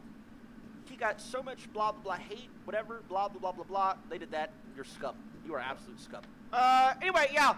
That being said, that guild, roaches, possible to play with E-Rob and Kayla late at nights, but honestly, probably not, because I would just be playing to grief them at the end. It is what it is. I'd be willing to play next year, or whenever they have the next one, but I can't be bothered with any of those people. Not the first time either. That Yamato whole situation as well during the tournament where they cried and nagged as well. I can't be bothered. Like, these guys don't do it. Watch your back.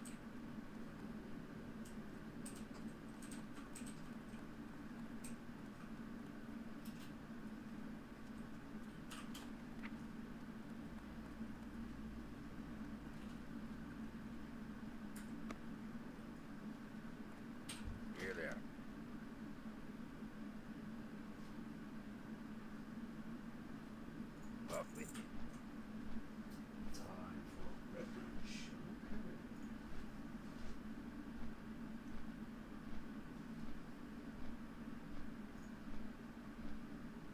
Alright, Zico wants to chat. Bro, I just went to twitch.tv/ZNN. Whoops. In case you guys missed it, we died in World of where they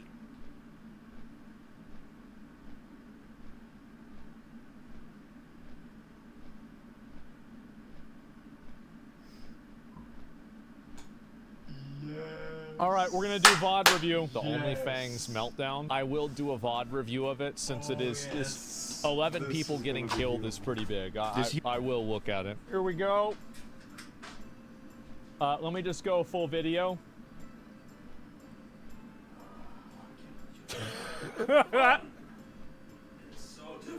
Uh-oh. Uh-oh. Ooh. All right, let's see who the fuck up was. You guys ready? Oh, no fucking way, dude. No! Go farther. All right. Sorry. So you've got just your traditional everyday molten core run. Everything is fine. Nothing is wrong. It's just a good old-fashioned molten core raid. Everybody's got their world buffs on. He's got, you know, like Songflower, War Chief's Blessing. He's got the Rallying Cry of the Dragon Slayer. I mean, he's ready to cook, man. You're out of range. Yeah, he's gonna come around. Here we go. Maybe no. Fuck it. Alright. Get him, get him, get him. Pull whenever, pull whenever. Ooh. Oh, Jesus. I pulled. Yeah, you pulled. Oh, That was embarrassing. What a bad pull. We're already off to a bad start. Terrible start right there. Disgusting. Yep. Let me get threat! Let me get threat! Let me get threat! Yeah. Christ. Okay, watch for the bomb. Watch for the bomb. Somebody has a weak aura, Move, surely. move, move, move, Alright, move, everybody move, out! Melee move, out! move. Melee out! Melee out! Melee out! Tuka. On Tuka. Tuka, get the Tuka. fuck to the side. Okay, boss. See, look, they're already Tuka wasn't doing it. I didn't see him in the right spot at all. The Prot Warrior tanking? No, he's fine. We pull the boss. Big heals on me. Big heals on me. Pull boss back. Big heals on me. Look at that dumb fucking bitch. Look at Yam Def. More like Yam Dumb. Watch his health. Tuka. On Tuka. Tuka, Watch get the his fuck health. to the side. Okay, boss is back. We We're pull going the back in. boss Big heals on me. Big heals on me. Pull boss back. Idiot. Fucking idiot. Big fucking idiot. Standing in the wrong spot. You shouldn't have been there. You shouldn't have been hitting the boss there. You got hit by the explosion. Did Meteos and Alundo get hit by it too? They did. Melee out. Melee out. Wait, so 3 people got hit by the bomb. Tuka, get the fuck to the Where's side. Tuka? Okay, boss is back. We We're pull going the back in. boss. Big heals Tuka's right there. on me. Big heals on me. Pull boss Look back. at him. Look at these bots. They're standing right next to him.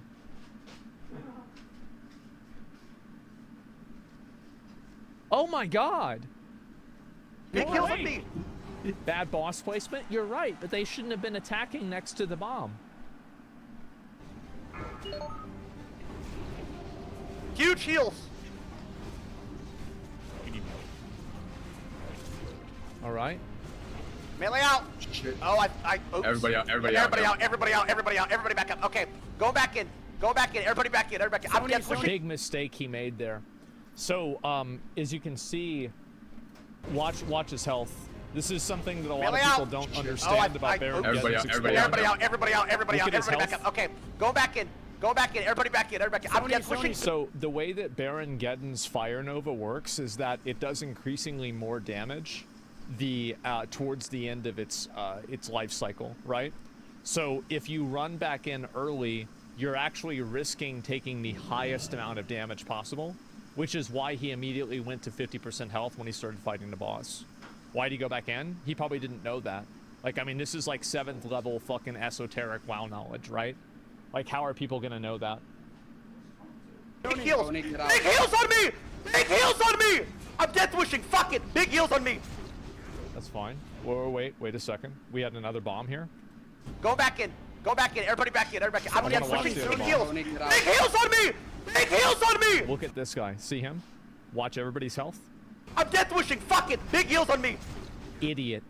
Idiot. Idiot. Oh, actually, I think that's the guy that it went on. Holy shit. Never mind. No, it's Let's fine. He's Big fine. heals on He's me. fine. Never mind. Big heals on fucking me! You can't listen! Finish it! Fuck them! Don't run! Finish! Living bomb on Maui. Wow.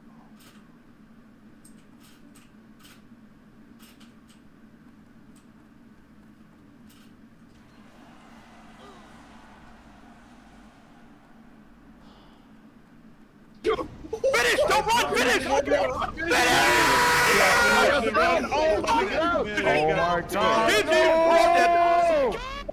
No! Holy fuck! Oh my god! No! No! Oh shit! Maui killed them all. I wanna watch this slow motion. Okay, first thing we're gonna turn it down. Shit! Fuck them! Don't run! Finish! Finish! Don't run! Finish! Look at these roaches. They're running away. Look at the roaches. Look at the roaches. They wouldn't listen. If everybody had listened to Tyler. Oh my god! Yeah, if they had listened to Tyler, that wouldn't have happened. Straight up. Like, look at this roach in the back. That is that an arms warrior? Supposed to be the good ones. That must be that guy blind. Is that Pirate Software's alt? I think that's his other character.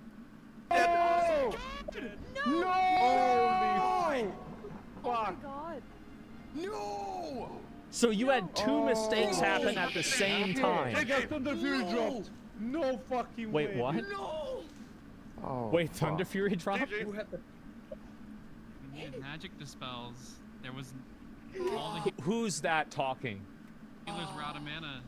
I have no idea what happened. Yo, we're still burning. We're still burning. Who's that talking? Who's talking about magic dispels? Who is that? Wrong.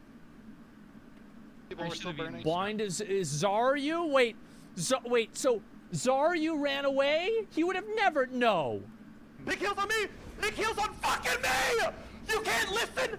Finish it! Fuck them! Don't run! Finish! Finish! Don't run! Finish! Finish! They're roaching, man. They were all roaching.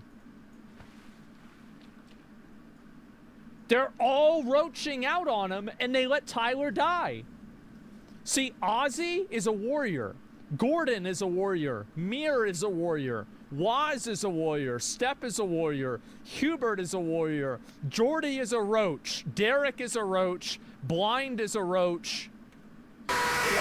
Maui is a roach. Oh my god! Yep. No! Oh, Maui had the bomb. Okay, Maui's just a retard. Never mind. Because he went to the wrong spot, by the way. See, and notice this. Watch Maui move. Watch. You see right here? Oh, is this swamp supposed to be? Hey, guys. Hey, guys. Oh, I need to be here. He ran into the group.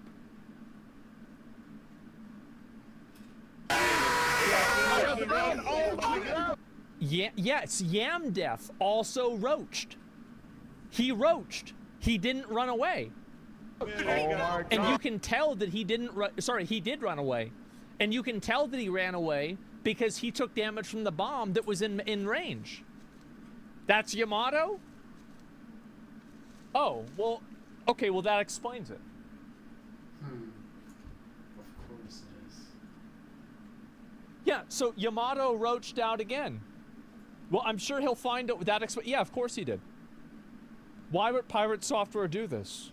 Hey, maybe he should have tried to blind Baron Geddon and it would have been okay. No! No! Holy Oh my god. No!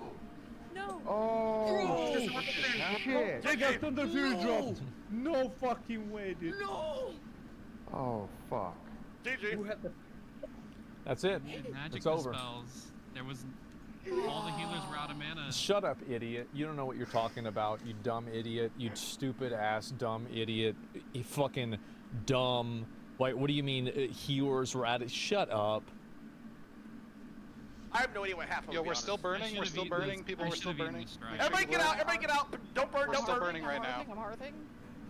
Make sure we heal the people that are burning. They don't have. Wait, so we have 1 priest, 2 priests, 3 priests, 4 priests. And none of these priests can do a magic dispel? Mana is a mana burn. Nathan, you're dying. I'm Mana's dying. dying. We don't have magic. Wait, don't don't tell me they're literally just going to die. I'm bandaging. Let's finish off the dispels here, guys. Bandage each other, Is there a bomb, by the way? The healers were just completely out of mana from the mana burn. Yeah, we should have just eaten a strike. We never had any. Yo, Kofkat's dying. Kofkat's dying. I don't know how to heal. I don't know how to heal. I don't know how to heal. Where are you, Kofkat? Where are you? We have bandages. I didn't target. I didn't know it was You're dispelled. fine. It's mana. You bandage yourself or eat food. It does hurt you. It hurts. They just do curse, they Eat food, decurse. Kofkat. Is Golfcat okay? I'm dying. I'm dying. I'm in Kargath. I need help. Help. You idiot, you're not gonna die. It damages you based off of your mana. So if you don't have mana to burn, the damage won't apply. Eat chicken. Buy it from the vendor. Buy food from the vendor. Somebody hurry up to Kargath and save Golfcat right now. I'm in Kargath. Somebody hurry to Kargath and dispel Golfcat. Where are you? Where are you? I'm scared. I'm really scared. Is it a magic? Can priest do it? Mana's hard thing. It's a If weird nothing thing. works, you can take a flight path. You can't die on a flight Why path. is my chat laughing at me? I don't Where know. are you in Kargath, Katie? Okay, we need to finish this race. Log in. There's multiple Log priests in? in the end. There is no Do I log way in? without Where you dying. are you? I'm gonna say something. People might not like it. But a huge component of this failure was because of Tyler 1. His positioning for the boss made it to where it was harder for the people with the bomb to get away from the group. And him making the call to stay and kill the boss that late was indecisive, and it caused people to get killed. The boss should be tanked about like right where my head would be in the camera, and not here. That way people have like more distance to move to where the bomb usually goes, right here.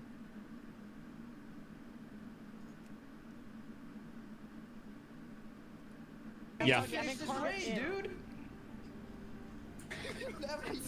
Yo, why didn't one of you sweats take a strike, by the way? Tyler's reviewing the VOD and everyone votes. They did. By the way. Comms were chaos as fuck. Tyler, I actually Yeah. tried to override you and said everyone run out. And Yes, I ran but out I'm and yelling everyone else finishes, didn't. so they can't actually do that. I'm pretty sure somebody You put can't the do bomb. that. What you have to do is that you have to say ahead of time if he stays to stay and finish ahead of time. The problem is that when you let people make split-second decisions, some people are not going to commit to them as quickly.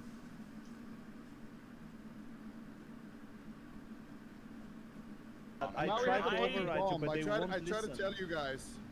That was the worst. Yeah, let's see. Tyler 1 said it was his fault. He called himself retarded, 100% kill it with no roachers, but it was also a call 5-second time save. Well, it's a mistake, so the guy with the bomb made a mistake, Tyler made a mistake with positioning. The people made mistakes by not staying and committing to killing the boss. Like, this was a bunch of different mistakes that happened simultaneously. Call ever to finish that. That was the It worst was like call. 1%. I thought we could That parse was the it. worst call. Look at the raid. I thought we could parse it. Clearly not. Wait, who had the bomb, by the way? Who had the bomb? Who had the bomb? Maui had that. I had the bomb, and Maui I ran had in it. the corner over here because I was gonna die if I ran to the side of the boss, and I thought people would just move away from me.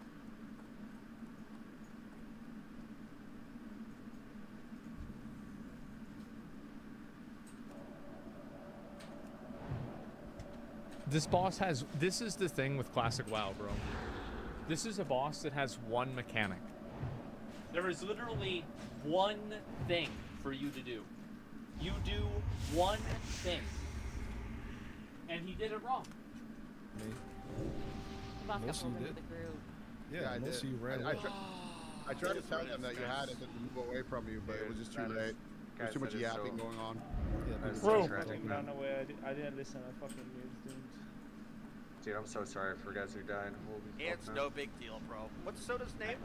Alcor X? Alcor's. Alcor's X. I tried to speak up during the same Guild leader, yeah. about It the is what it is, guys. Yeah. All right. Yeah, Get on in there. There he is. Okay. It is what it is. Tyler, Yes, listen, you did a phenomenal job. I am proud of you. Everyone's proud of you. That was rough. That was the final tick of the AoE pulse. A lot of you guys stayed in with your war chief. You listened. Not the right call, but you fucking went down like heroes. Can anyone? It was the right call. It could have been, like, both calls are the right calls. The only call that isn't the right one is the one that people don't listen to. Anyone tell me what the fuck dropped? Oh, true, loot it. Because I died and I'm on the loot master. Master looter died. We cannot Yep. loot. It's gone. It's gone. It's Felhard shoulders. Did he call it before? Shaman shoulders. Would you have stayed in? Yeah. Okay. Shaman and low shoulders. I would Yeah. bring your. Absolutely, you stay in. Did he call it? I don't think he did. Melee out. Shit. I'm death wishing. Fuck it. Big heals on me. Holy shit. Let the It's bomb. him. Big heals on me. Big heals on fucking me. You can't listen. Finish it. Fuck the. Don't run. Finish it. No, it was too late. It was too late. He should have said earlier. Yep. Should have said earlier. Finish. Don't run. Finish.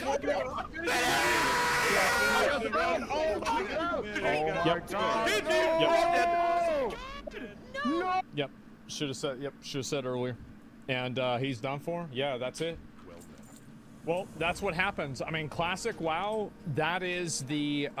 That's what's so punishing about the game, man. It's sad. If you check on Yamato's, you can see he's a roach. Oh, I could have assumed that already. Like, you don't need to tell me that. I didn't know that, but I already knew that. Yeah, of course he was. I mean, that's what he does. Death Wish was been granted. Yeah, exactly, right? And he was full health. Yeah, he was. He ran out. He didn't follow the call, and he ran out and survived. He roached out, and hey, it wouldn't be the first time, right? That's pretty sad for them, right? It is. I mean, that's pretty much a lot of their leadership, a lot of their players, but that's what happens in hardcore. And I think that it's a mixture of positioning and other mistakes coming together, and that's what happens. Why you hate him? I don't really, like, Yamato hates me. Like, I think Yamato, like, this is, like, I thought that he was unfair in blaming Pirate Software for, like, the mistakes, and it's like, I think the displacement that happened there was unfair, but I don't really have anything against Yamato personally. I know that, like, he was talking about, like, this guy, like, apparently I hurt his feelings or something like that, because he was going and talking about, like, me having, like, no friends and no family and stuff. I don't really know why. He plays League of Legends. I think that's just what people do over there. But anyway, no, I just thought he was being a roach, right? Yeah, it's just crazy. Yeah, he's just a League player, exactly. Yamato likes getting pegged. I mean, you were trash talking him? Yeah, of course, because he's being a bitch. But anyway, you know, that's just what people like that do. So anyway, yeah, tip for you, focus more on greats. Okay, yeah, we'll save that for whenever I actually play the game later on. So he would expect to get blamed for being a roach this time. He was criticizing Pirate, and he's exactly the same. Yeah, no, he is. And if everybody had stayed inside, so basically this is kind of what happened. Is that, so Baron Geddon does an AoE that does more damage every time it deals damage. And Tyler 1 took more damage from that AoE's final tick because Death Wish causes you to take more damage, like just period, right? Take more damage from magic, like effects. And so if everybody in the melee had stayed in and committed to killing the boss, Tyler 1 wouldn't have died because that last tick of fire damage would have never gone off. So if that last tick hadn't gone off, all of the players wouldn't have died. So it was a direct result of people running away and not committing to killing the boss. Tyler made a bad call, period? No, I would have made that same call, but I would have just made it earlier. Tyler made the right call too late. That's basically it, except behind the bomb exploded. The bomb won't kill somebody. And you can see that if you look at the VOD again, the bomb hardly killed anyone. Like, if you get hit by the bomb, yeah, that's bad, but that's not a raid wipe assuming that you're at full health. So, yeah. And you can watch your model crying. Yeah, exactly. That means he made the wrong call. Not necessarily. I mean, like, you have to... The thing is that it's like, that's a yes and no question, right? Ultimately. Like, I would have stayed in, and I think everybody should have stayed in. But at the same time, he should have been more... like, what do you call it? More like ahead of the ball, right? Like, just like better planning ahead. It's situational, exactly. And hindsight, yeah, it's always easier to say things like this in hindsight, but that's the way that I see it in general. So, yeah, Yamato's going to suicide his character. Well, I mean, there you go. But either way, I think that's what happened. That's who was at fault. That's what it was. Don't you think Maui dispersed the group by doing a high-pressure situation? Maui did that because Tyler had the boss in the wrong position. Like, Maui still should have been able to navigate around the boss, and it's not really Tyler's fault entirely, but Tyler having the boss in that position and not in the correct position caused Maui to feel like he was under pressure and he couldn't move the bomb to the place that it needed to be in. So it's kind of like a cascade of mistakes of things that happen one after another. And I think that's basically what happened. And so it ran into the worst possible place? Yes. Well, that's what happens. Like, mistakes, and this is the issue, right? And this is why you need to have, like, a protocol ahead of time, is that you need to have a mistake protocol so you don't have this, there's, like, an immediate cascade of fuck-ups. And as soon as that cascade happens, that's when you really start seeing mistakes go down, and that's whenever bad stuff really gets worse. So that's my viewpoint on it in general. Yeah, bad position, raid spread out. Yeah, exactly. Was that a permanent death? So you're only calling out Yamato for roaching and not the other 30 people? Well, no, that's not true. It's not Yamato's fault explicitly, and it's not only his fault at all. Now, he made the wrong call, and he didn't listen to the raid leader, which was the bad decision for him. But there were other people that also did it wrong, and so I'm not trying to single Yamato out specifically, but I'm saying that he is one of multiple people that did not follow the call and do the correct thing. Like, mistakes like this usually take multiple people, and that, you know, they say it takes a village to raise a child. Well, apparently it also takes a village to raise a raid. So, there you go. Different level of different type of raise, but very different effect. Yeah, it takes a village to raise an idiot. Yeah, I guess so, right? Do you think fear is justified? Elon is likely going to cut security and veterans benefits? No, it's not going to happen. That's just bullshit made up by people trying to scare you. I don't think so. I mean, maybe it will. I mean, I could be wrong, but I don't think that's what's going to happen, no. I would view it to be very unlikely. Such big raid failing is not a single man, except extreme circumstances take place. Yeah, exactly. And the whole raid is prefaced on the fact that you followed the raid leader. It's not solely his fault, but it is still his fault. I know that. Well, what I'm saying is that accountability is usually applied to multiple people, and it's very rarely one person's fault for doing different things. And that's the point that I was making in general about the, what do you call it? It's the point that I was making in general about how, fuck, I keep losing my train of thought today. Like, I'm like kind of like scatterbrained a little bit. But basically, that's what happens, is that you have a lot of people like collectively making mistakes. That's it. No, you were wrong. It was Miz's fault. Yeah, clearly, right? But yeah, Zaboomer left WoW in 2011. It's refreshing to see you talk about gaming in general. Yeah. No, I mean, I like looking at that stuff. I think it's funny to watch, etc. But yeah, that's who I think was at fault. That's who I think was wrong. And so yeah, there you go. And it's a team effort. It sure is.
Awesome.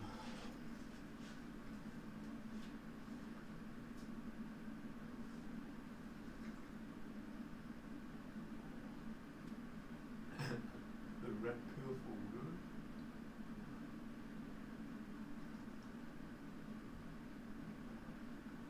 Mizkif leads the raid. Oh yes.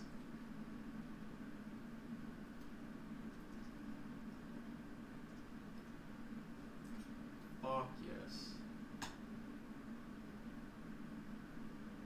First boss of Molten Core. We made it. No one believed that we'd even get this far. All right. Yippee! For people like Tyler and This boss is Mizkif just a to lead fraud. the raid, He is that we play this shit for. Alright? Or Chance, at you're least gonna be should taking on Skull. Mary, you're on X. Wake is going to be on Square. Oh, you don't have every Separate them. available We're in the going game. to kill the ads first, X and Square. Sorry. I need all mages and druids. You are not going to do anything besides decurse this entire fight. So you're just going to be spamming decurse. That's it. This boss should die very quickly. Alright. Okay. He's right. You gonna talk about... Any questions? Oh, that's it. Okay. Solid. Alright. Just a little bit more than Should that, be but- very easy. Just Should I be decurse shield the on shit of there? it. Did you guys hit hard? Shield? No, they did not hit hard. Just AoE. Okay. Do not use AoE. Do one single target. There we go. I think we're ready to pull. Chance, you want to grab out Skull?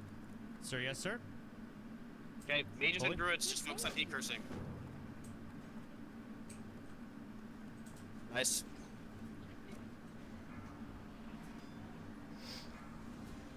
Take down the ads first. Focus on decursing. Decurse. Twice? Good job, dog.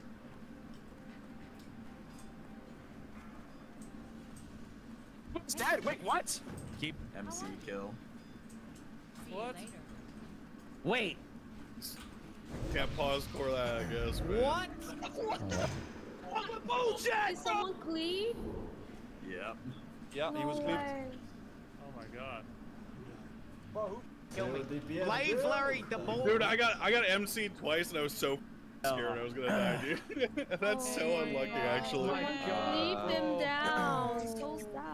We need Check the combat log. Check combat log. I swear to God, I did 0 I'm not gonna damage. lie, it could have been me. I blade It was flurry. like 7 ropes at once. Yeah, I did. I'll be honest. That Did I kill Quinn? I kept my mic muted, but that was absolutely we needed to. What's the word? Highlight God, the so no much harder AOE on on this boss. Oh, Yeah, dude, I I should completely didn't remember know I'm that. not multi-shots right before. Any warrior who used cleave or whirlwind, any rogue who used Blade flurry. Yeah, I killed him. Yeah, that's it. That was Hey, me. no. There's no cleaves. It's just it was pure blade flurry, by the way. It's Folks, just the no. rogues. It was my fault. I should have said it louder and prouder. That was my fault as the leader. Thankfully, it was Quinn. We don't care. We're gonna continue to move on. I don't give a shit. Yo, let's do the loot, guys. Focus up. It's claw AoE. Someone clawed me, bro. I got clawed by a pet. Is that AoE? That was a pet. There's someone that target me intentionally and claw me. Vogel. Whose pet is Vogel? Vogel is crazy. That's glitter. Did I do that? Sunglitters, is that your pet? That is Sunglitter's pet, yes. Sunglitter's pet. Sunglitter's killed my recruit!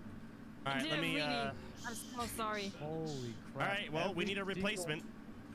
I'm almost tempted to say Bro, that we don't- Dude, I checked the friendly fire details and I took 1,000 damage from Quinn when I was MC'd. Oh. He was the highest DPS of. Karma. That's a revenge then. Yeah, it was. I don't. I didn't kill anyone though. I moved away. It's I true. moved No, away. you're not. That's up how you died. And honestly, Summit, what do you have to say to the Yeah, person who murdered? dude, listen, I'm so sorry, brother. I'm so sorry, man. I did not listen. Oh man, I don't even know what to say, quick, because you just got here too. He's like literally laughing as he says it. Nah, I didn't feel see- I bad didn't see because my kids, bro. I completely brain farted that you don't target this fight, and Can I we didn't take a get shot for call an Quinn? MC or anything. Peo is the only innocent rogue. Just throwing it out there. That was my fault. I should have said it louder. That was my I'm fault. the only I didn't rogue do that AoE. uses Blade Flurry, by the way. Do I It's get my like the fault. next piece, please? But you already know not to. I'm the only rogue. We do have to move on. Yes, we are moving on. We are moving on. I Alright, am it's all minus for one. not getting somebody to just Minus remind one. ourselves That's. that Quinn I died shouldn't have said and focus anything. up. Minus one. That I deaths agree. can't happen. We are 39 manning this. Yeah, we got this. Wait, Bring what? it. Yes, we should just. Like, we're all we about should to say have I shouldn't 39 tell total. everybody. We have world buffs running, we should go. Can we re-invite Quinn to the group so we can see his death? To remind everyone that this can happen. Okay, if I Eat the boss, by the way. I'm about to get TP'd. Give the trank shot to Do Jake we because really? Sunglitters already has it, right? Yeah, give it to Jay. I have it. Yes. Yo, Jay guys, gets it. can I start doing the loot? I need not raid assist, so I can raid warning. Yes. You got We it. should. Yes, give him assist. Yeah. My buffs are ticking. I'm sorry. Yeah, I was about to screwed say, up. I doubt some my shit are Omega ticking. Quinn's Quinn, dead. I'm gonna I'm hurry up. I'm sorry. Hunters, who needs this? It's going to me. Give it to Jay. Give it the jet. Rats, bro. I've Blade got this. flurry Got on the ads Quinn. first. I'm Focus on gonna start Slicer bidding dice. on this Warlocks. Bidding? Immediately Please. cleaning Moon Moon. No, I'm not. Here. Oh! Good job. Yeah, guys, I'm gonna pass on this, so Gratz, I'm passing. If you win loot, just trade. Wait, what? MC kill. We have very good necklace. Ooh, fell hard gloves dropped. Ew. This necklace is actually pretty fun. It's not bad. 40 the guy. Any warrior? I would say I'm pretty sure That's the healers can shaman. also roll on this. I just rolled. Oh, No, I won. won. Oh no, he won. I think you can roll as a healer, yeah. Quinn, are you there? That's the shaman. No, Chloe. Yo, what's up? I'm sorry, buddy. That's my fault. I mean, it's what it is. It's what it is. Yeah, you're right. At the end of the day. 3, 2, 1. Gratz, Chloe. At the end of the day, it is what it is. Dude, thanks for playing. We Quinn. got tier 1 rogue belts. I hope you guys will rip. Alright, All right, I hope we need- everyone dies. All right. Rest in Let's peace. spin the rogues. Hey, Quinn, back to reacting, buddy. All right. This next boss, Magmadar. This boss is extremely easy, if done right. We are going to have the healer, or the person who's going to take this is actually going to be Wake. Wake is going to be tanking Magmadar. Wake, all you have to do is turn him around, tank him. Jay the Bard. You have Trank. When the boss enrages, when he will enrage, he will get, okay? He's going to enrage, I need you to use Trank. And then Sun Glitters, you're on the next one. Okay, I will do it. Yes, that should be it. Jay, can you say when you use it? Yes. Okay. Yes, it should be Jay the Bard is the first one for enrage. Then the next one is going to be Sun Glitters. Yeah. Other than that, Wake turns him around, keep heals on Wake. What was your question? Miss, will you call it when it enrages? Or should I just do it? Yes, I will call it. I will call it, but yes, he gets bigger. So the moment he gets big, I just use the trank. Yes, you want to calm him down, basically. Honey, I need a charge shot. There's fire on the ground. Move away from the fire. That's it. Quick That's the question. whole fight. DPS were just smacking. Yes, let him get threat, but yes, you were just smacking the shit out of him. Copy that. So I'm off taking. I'll just back up, I guess. Everyone ready? Farm Yep, rage. we're gonna rage check. I mean, Yes. food. I don't know if I should ask it. I haven't read chat or anything, but it's something I think I remember. I'm Okay. I'm on to it. Yeah, what is it? Is it cool? Okay. Do we tremor here? 'Cause So, I'm reading his yes. thing. He has panic. Yes, so if there is a tremor, she does do a fear. We can call for it whenever I believe it is on when she enrages, and that's why you trank. Okay. I'm pretty sure. The fear should be fine. Wait a minute. It's not a big deal. Alright. I won't have any rage, so give me a second, please. There's no way I... Honestly, we might as well just use tremor at the beginning, I would say, so... I'll twist just, that. Right? I'll make a wind and then... We might as well. I mean, this boss dies in 30 seconds. Alright, we're all ready. Wake, you ready? Let's let him get threat. Use tremor at the beginning, and we'll call out trank shots, but Jay the Bar, be ready. Let him get threat. Let him get threat. Let him get threat. Corey. Lakari, let him get threat. Oh, chill. There's the fear. On Wake. On Wake, Wake's getting real low. I grabbed. Feed forever. Wake's back on threat. Let Wake get threat. Watch your threat. Watch your threat. Don't stand in the fire. Frenzy. Trank. I'm trying to. There you go. Trank them. Trank them. Trank. Nice job. Okay. Stay out of the fire. Gonna stop attacking. I'm too high on threat. Letting Wake have it. It's demo shout. Use your tremor totems if you have them. Down. Frenzy. Glitters. I did it. Nice job.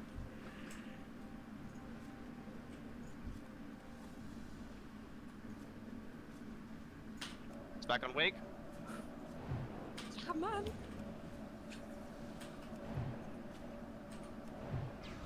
Frenzy. Okay. Got it. Nice. Play. That's it. Oh shit, my bad. I fucking Nice job, guys. by accident. You're good. Night Slayer pants. All right. Parsing and D stance. You have D stance. I was just trying to say second on So threat. if you Yeah, did a great that- job, by the way. Alright, while we're walking, we're gonna do loot. Makes it easier. Are we doing it? Right. We have Boone. Very guns. good We do- healer shoulders for shamans. We do have Boone. Honestly, I think we should Boone. Good question. I think we should. You know what? I'm gonna use this one of my questions. Chance, what do you think we should do? No, you should boon after Gar. We're almost there. Oh my god. Alright, let's do it. Let's go. Are people muted in Discord? I've been very strict. I feel like I Alright. did a better job at explaining to not Dennis. help to non-sweats this raid. Super so a lot easy of people are scared boss. to talk, which is Super good. easy. Wake is on square. X is gonna be on Mary Maybe. Chance, you are going to be tanking Skull. Alright? All tanks, you must prefab on the pole. You have to, or you will die. Mages and druids, again, you are having no fun in this fight. All you're going to do is just decurse the living shit out of everything. You're going to decurse the tanks first, then melee, then ranged. Potion. That's it. So ads first. How would it be done otherwise? Yes. It's so weird. Oh, we can't do this boss because we don't have this. That should be the potion. entire fight. Just decurse, fap on pull, and we should be easy clapping this boss. This is the easiest boss I think of the whole thing. Can you Wait, be which like 2 question? minutes? I had to repot the fire. What you said? Why is she Oh, repotting GFPP, yeah. GFPP? She's Yes. taking- Use your GFPPs. Wait, Should so be is fine, DPS right? killing ads first, like X then square, then skull? Yes. And I Oh, can there blink goes Warchief's flurry, and blessing. it'll be fine, right? Can we AoE or should we just focus the ads? Yes, you can AoE, but you want to focus the ads. Yeah, I got it. Another minute 30. I would like to add that if we wait for her GFPP, we might drop Songflower and Wind buff. Not sure if it's worth to wait. Oh yeah, that might not be worth. They share the This is same crazy. cooldown I'm as tracking Babs, that's why it's herbs, but I keep finding minerals Simplestein, you there? naturally by Yeah, my own Mary eyes. said she's waiting for her fab More cooldown, often. or are we not? Because it's on the finding same herbs cooldown as the greater fire protection. Yeah, I'll just you're do good. it. How long, Mary? It says a minute. But if someone else has Fab, you could just... That's a strike, Gingy. Nope. We're gonna wait. My Rend and Songflower are ending in 30 seconds. I'm not a sweat. Yeah, okay, strike. You're at 1. You have 2 left. You're fine. Since we're waiting, remember I'm a non-sweat, but I know about a sweat tactic. Can I share or no? No. Who said that? Absolutely not. Okay, I will not. What's the kill order? 30 seconds. X square then skull. Correct me if Do I'm I wrong. decurse as a druid? Yes, at druids you do absolutely nothing. Mages, you're just doing nothing but decursing the living shit out of things. That's all is you're griefing doing. the feral Decurse, spite. but you want to decurse the tanks first. Focus on the tanks. And there goes Ren and Sunflower. 15 seconds. Sorry, guys. That's fine. We're gonna do a ready check. This is miserable. 10. Miserable. Guys. That's fine. We're gonna do a ready check. This is miserable. This is miserable. 10. We won't have rage, so we just be mindful on pull. DPS. Alright. Let them get threat first. Wait, Kimmy, you should be fine on that. Chance, you're taking skull. We should be good to go. Alright, we're ready to pull. 10 seconds, get ready. Mages and druids, you're on decurse duty. Non-stop, spam it. Yes, sir. Everyone grab your things, spread them out a little bit. He got away from me. I'm stunned, I cannot grab. Grab it, Mary. I can't grab. Alright, I grabbed X. I grabbed X. Decurse is on me. Decurse on me and Wake. Is Peo Okay. just hitting the Alright, boss? X is down. Focus on Peo's square. hitting the f***ing boss. He's trying to parse. Okay. He's actually trying to parse. Keep doing those decurses. Nice. Now to the main boss. Go, hey, oh.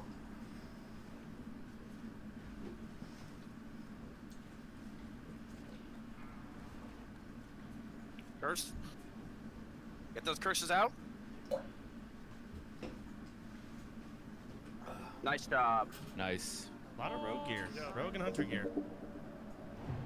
I'm sorry. I charged in and it ran past me. That was my bad. I missed taunt. Yeah, so let's Mary, take a shot for that I'm one. doing loot, guys. Okay. Tier 1 hunter boots. Hunters.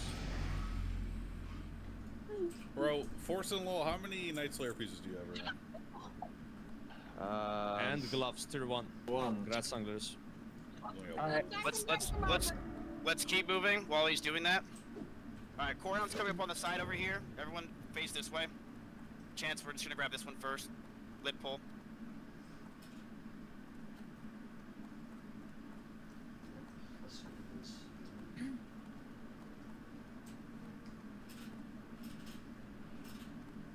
Let him grab threat.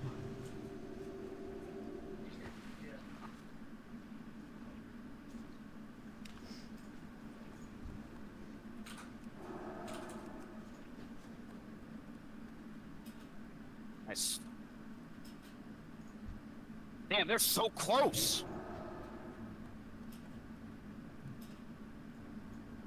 Friends.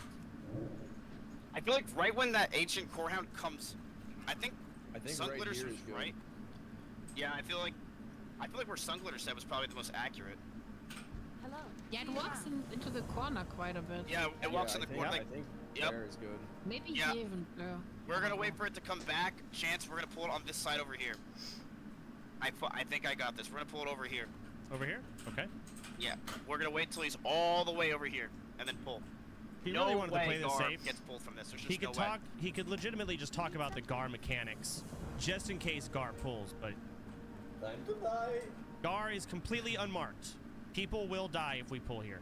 Don't go too far into this tunnel behind us. There's a lava surger that paths back there. It shouldn't from here. There's no, No, way. there's not. I don't think there is.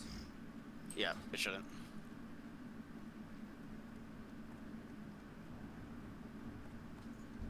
Okay, we have a portal to Orgrimmar in the back just in case. Don't accidentally click Getting it. ready to pull here. Three portals. Alright, chance, whenever, yep, when it's at the edge. Alright, he pulled, did not pull Gar. Lip, spin it around. Okay, it's on the, alright, we're fine, everyone's fine. Heal me up, now heal Chance. On Mary. Nice. Alright, we have 3 portals to Orgrimmar. You guys really do not trust me as your leader. No, we do, man. Like, we're just... I would like to say, I think portals is like Petri, should not be allowed. We die together. Oh, don't mind me. I have a like. I agree. There should be 0 portals allowed. Actually, that's a great question. That's a great one. Bro, I bought. Hey, if you call it, then no portals. Who said no portals? Who was that? Genji, I think.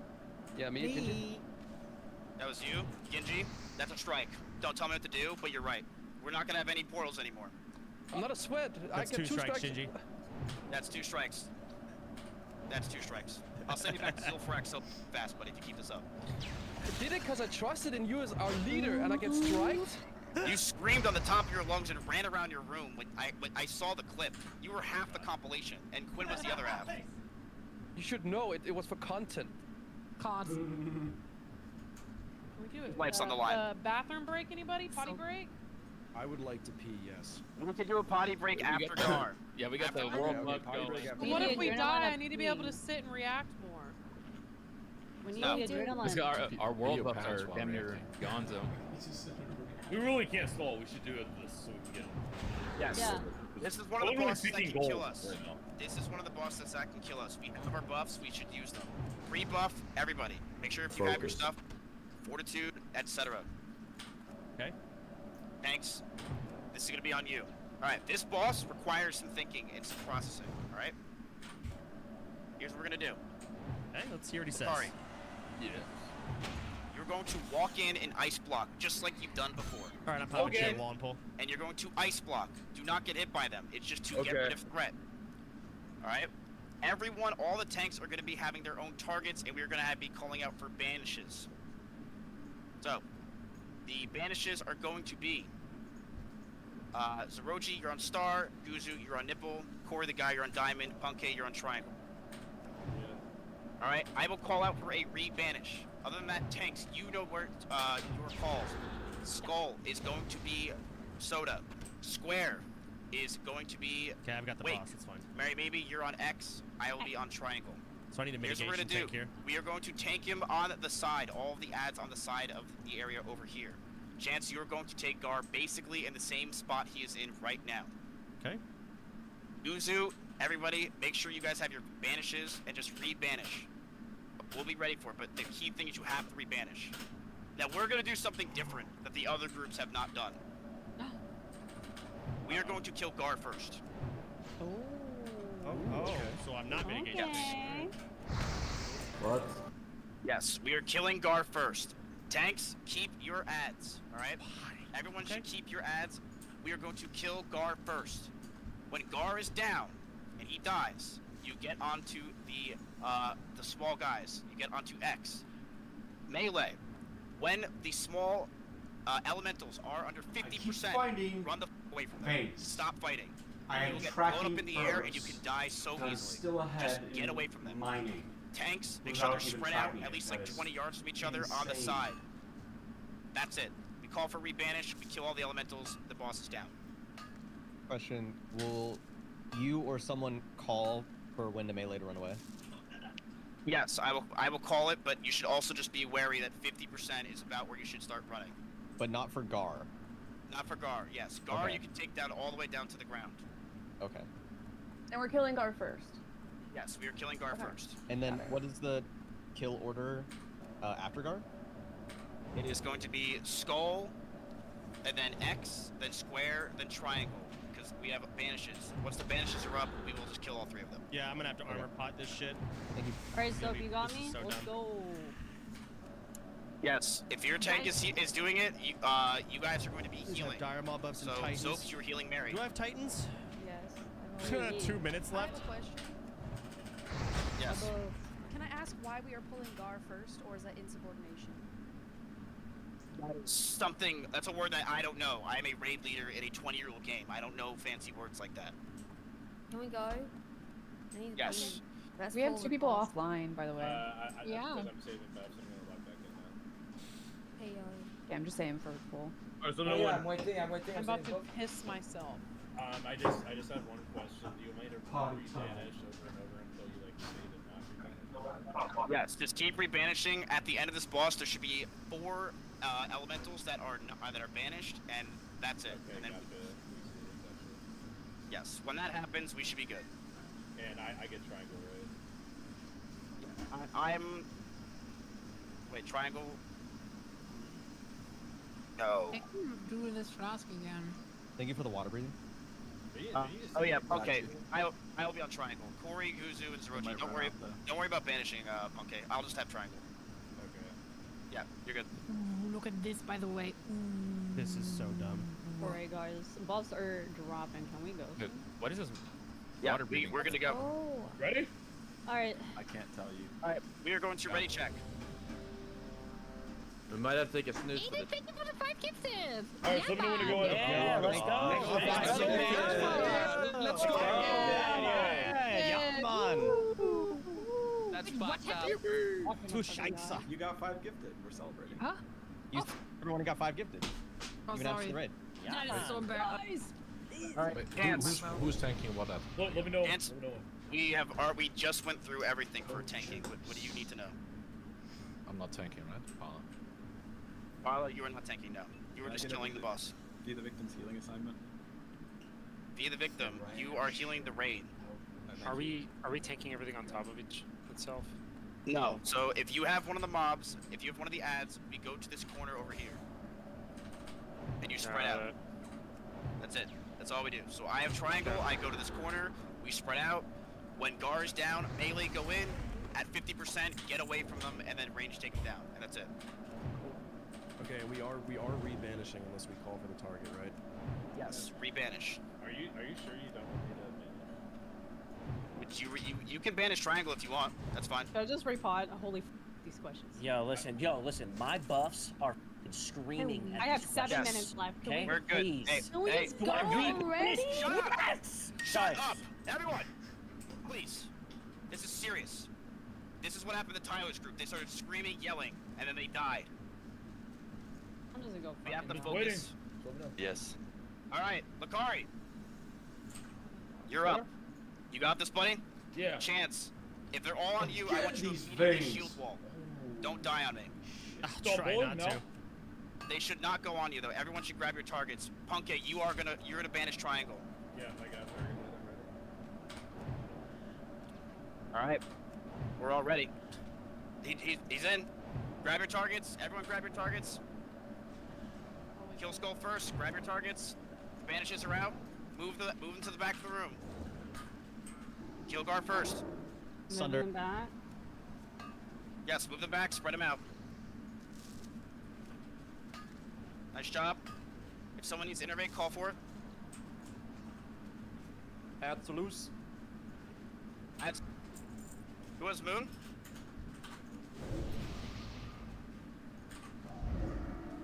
I got Moon. There's an ad that's loose. Sardako, grab the one that's loose. Pull to the side. I'm shield walling here. Okay. I got Moon.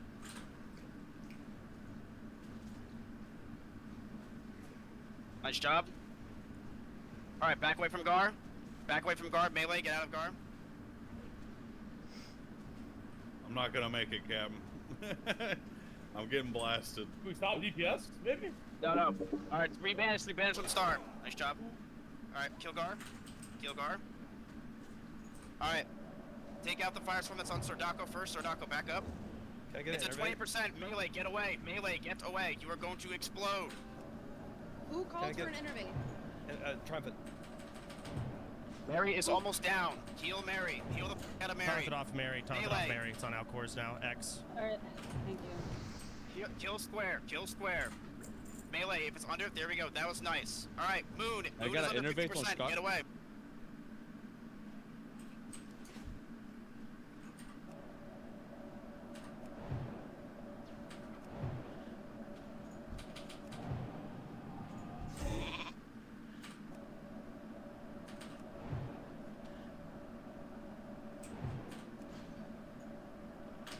Innovate on Triumphant? Make sure your rebanishes are about to come up. X and Moon are both down. That was a you guys gotta be prepared. That is gonna kill somebody. Alright, banishes. I want rebanishes on every single one but triangle. I'll grab triangle. 10 seconds left. That's okay. Triangle's now skull. Just rebanish. We'll take this real slow.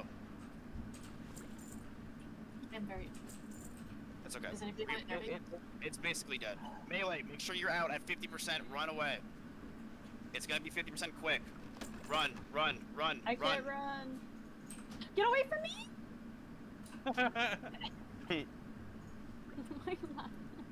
Alright. Let's banish Diamond and Star again. Actually, just banish, don't banish Star. I'll take him. Melee, you can basically just walk away. Just don't die, please. Oh shit, yeah. Alright, I got Star. Stay away from us. Under 50%, Star. Back up. Alright, Diamond. Diamond's up. Can't grab Diamond. Got it. Or someone to grab Diamond. Everyone back up. Just if you're melee, get out. The boss is over. Good job. Alright. That was exceptionally stupid, by the way. Yeah. When you go for iterate, your voice cut out. Ooh, so you gotta yell QSR. that shit, 'cause I did not hear what you said. Bro, insane strategy miss. I love that. I will be using that. So, that was a confidence boost. I hope you got, what we just did right there. We That killed was Gar so first. good. That was a confidence boost. Can we We are acknowledge? number one in raids right now, by the way, of deaths. We are winning. 10%. Can we acknowledge that every drop is rogue loot after we sacrifice Gwyn? It's been rogue loot the whole It's time. it's pissing me off, Yeah. dude. I would say give me Rogue helmets. Give me QSR. No shot! Nesba. Hey, That is a tank crap pile. 95, 30, Hold on. This we get another 100? And that is so fine, much. right? Oh, they weren't saying no to me. Oh, 100 from Really Nesba. Yes. Ooh, All right. Soda Ninja? Hold on. There's nothing That's left to boot. that's a tank prio. Yeah, we lost all our buffs. You already got it. Shaman helmets. Oh, should I No, go we- pee? Hold on. Are we Okay, go booning for it. or not? Okay, I will. So we can boon, and we can go to Orgrimmar and drop the head, can't we? Yes. Yeah. Yeah. So why don't we just go to? Why don't we just Am I port allowed to there make a first? portal I'll give now? a port to Orgrimmar. Yeah. Let's drop the head, and we'll be good to go. Nice. We are ready for Baron Geddon. This is it. This is the moment. Ms. Speech? I don't have a speech. There's no point. Wait, can we get a There's fighting nothing to position? say. You want to know what I have Already to say? seen this. Nobody should die here. There's no point to have a speech. None. Glitters, what do you have to say? Okay, I don't have this from the chat. I learned it by myself. Dismiss the pets, guys. Also the warlock. Yes. I'm gonna go through this fight. This fight is super easy. Should I be wearing fires No this game? problems, but this think I fight, do. if something goes wrong, it can kill people very quickly. Everyone, make sure you have GFPPs up right now. Make sure if you have it, reuse it again. If you need one, open trade with me and I can give you one right now. Okay? I think I Dance. You are going to be Yes, sir. tanking the boss. do. Okay. Here, open trade again, Forzen. Chance, you're going to be tanking the boss. Now, Chance is going to be taking the boss and grabbing him and bringing him over to this side, right over here. Right here. Chance is going to walk him down. He's going to aggro him and taunt him and bring him right here. He's going to stay there the entire fight. Let Chance grab aggro, otherwise he can come into the raid. Ranged, you guys are going to stay back and fight, as well as with the healers, right about where these totems are. Melee, you're going in, and the second there is one tick of Inferno, we will call it. Get the f out of the raid. Run. run all the way back here. You see this giant line right here? This. It's not gonna drop any hit rating. I'll do You semi stay here. This FR. is your whole thing. You go in. You're attacking. Oh shit. Inferno. Run back here. That's it. Could wear this. That's 30 fire resistance. That's the I lose entire 2% fight. hit. You go in. Inferno. One. Wait, I got a question. question. 3. Yeah, you can ask a Living question. bomb? Where, Yes, where do I five, run? six. we are not done yet. That is, I only explained that part of the fight. Okay. Now the biggest part is living bomb. When you get living bomb, you must run right over here. Let's do distracting dagger offhand. Run right. I Do believe it is Voon here. for hit rating. Is this too close? And then we'll go It's right this here. for FR. That's good. Yeah. Is somebody, I'm sorry, is somebody using that Fellhound as like a marker for where to put bomb? Is that what that is? Using the Fellhound? No. But I cannot speak, sorry. Do you want me to remove it? I mean, and then it's you this. should know. It should be like right about here. 2. Right about here. 3, The reason why is you 4, want to have this 5, giant lip up here of 6. to make sure you don't fly in the air too high. That's it. Yeah. It should be pretty easy. You know what? I wonder, what if Mary tanks Baron instead? Huh? Yes. 100%. Wait, so do I stay in the pulsing fire if I tank? Oh, I run. Yes. Okay. So when that happens, you run, and then you run back in and you taunt. Okay. Did you not see the Wake my Tyler clip? backup? Then Yeah, yeah, yeah. Miz, Yes. Am I tanking or not? Make the decision. Is this fight worth it? No, it's not. Mary, you're not tanking. That's okay. Chance, you're gonna tank. All right. I just want to double check.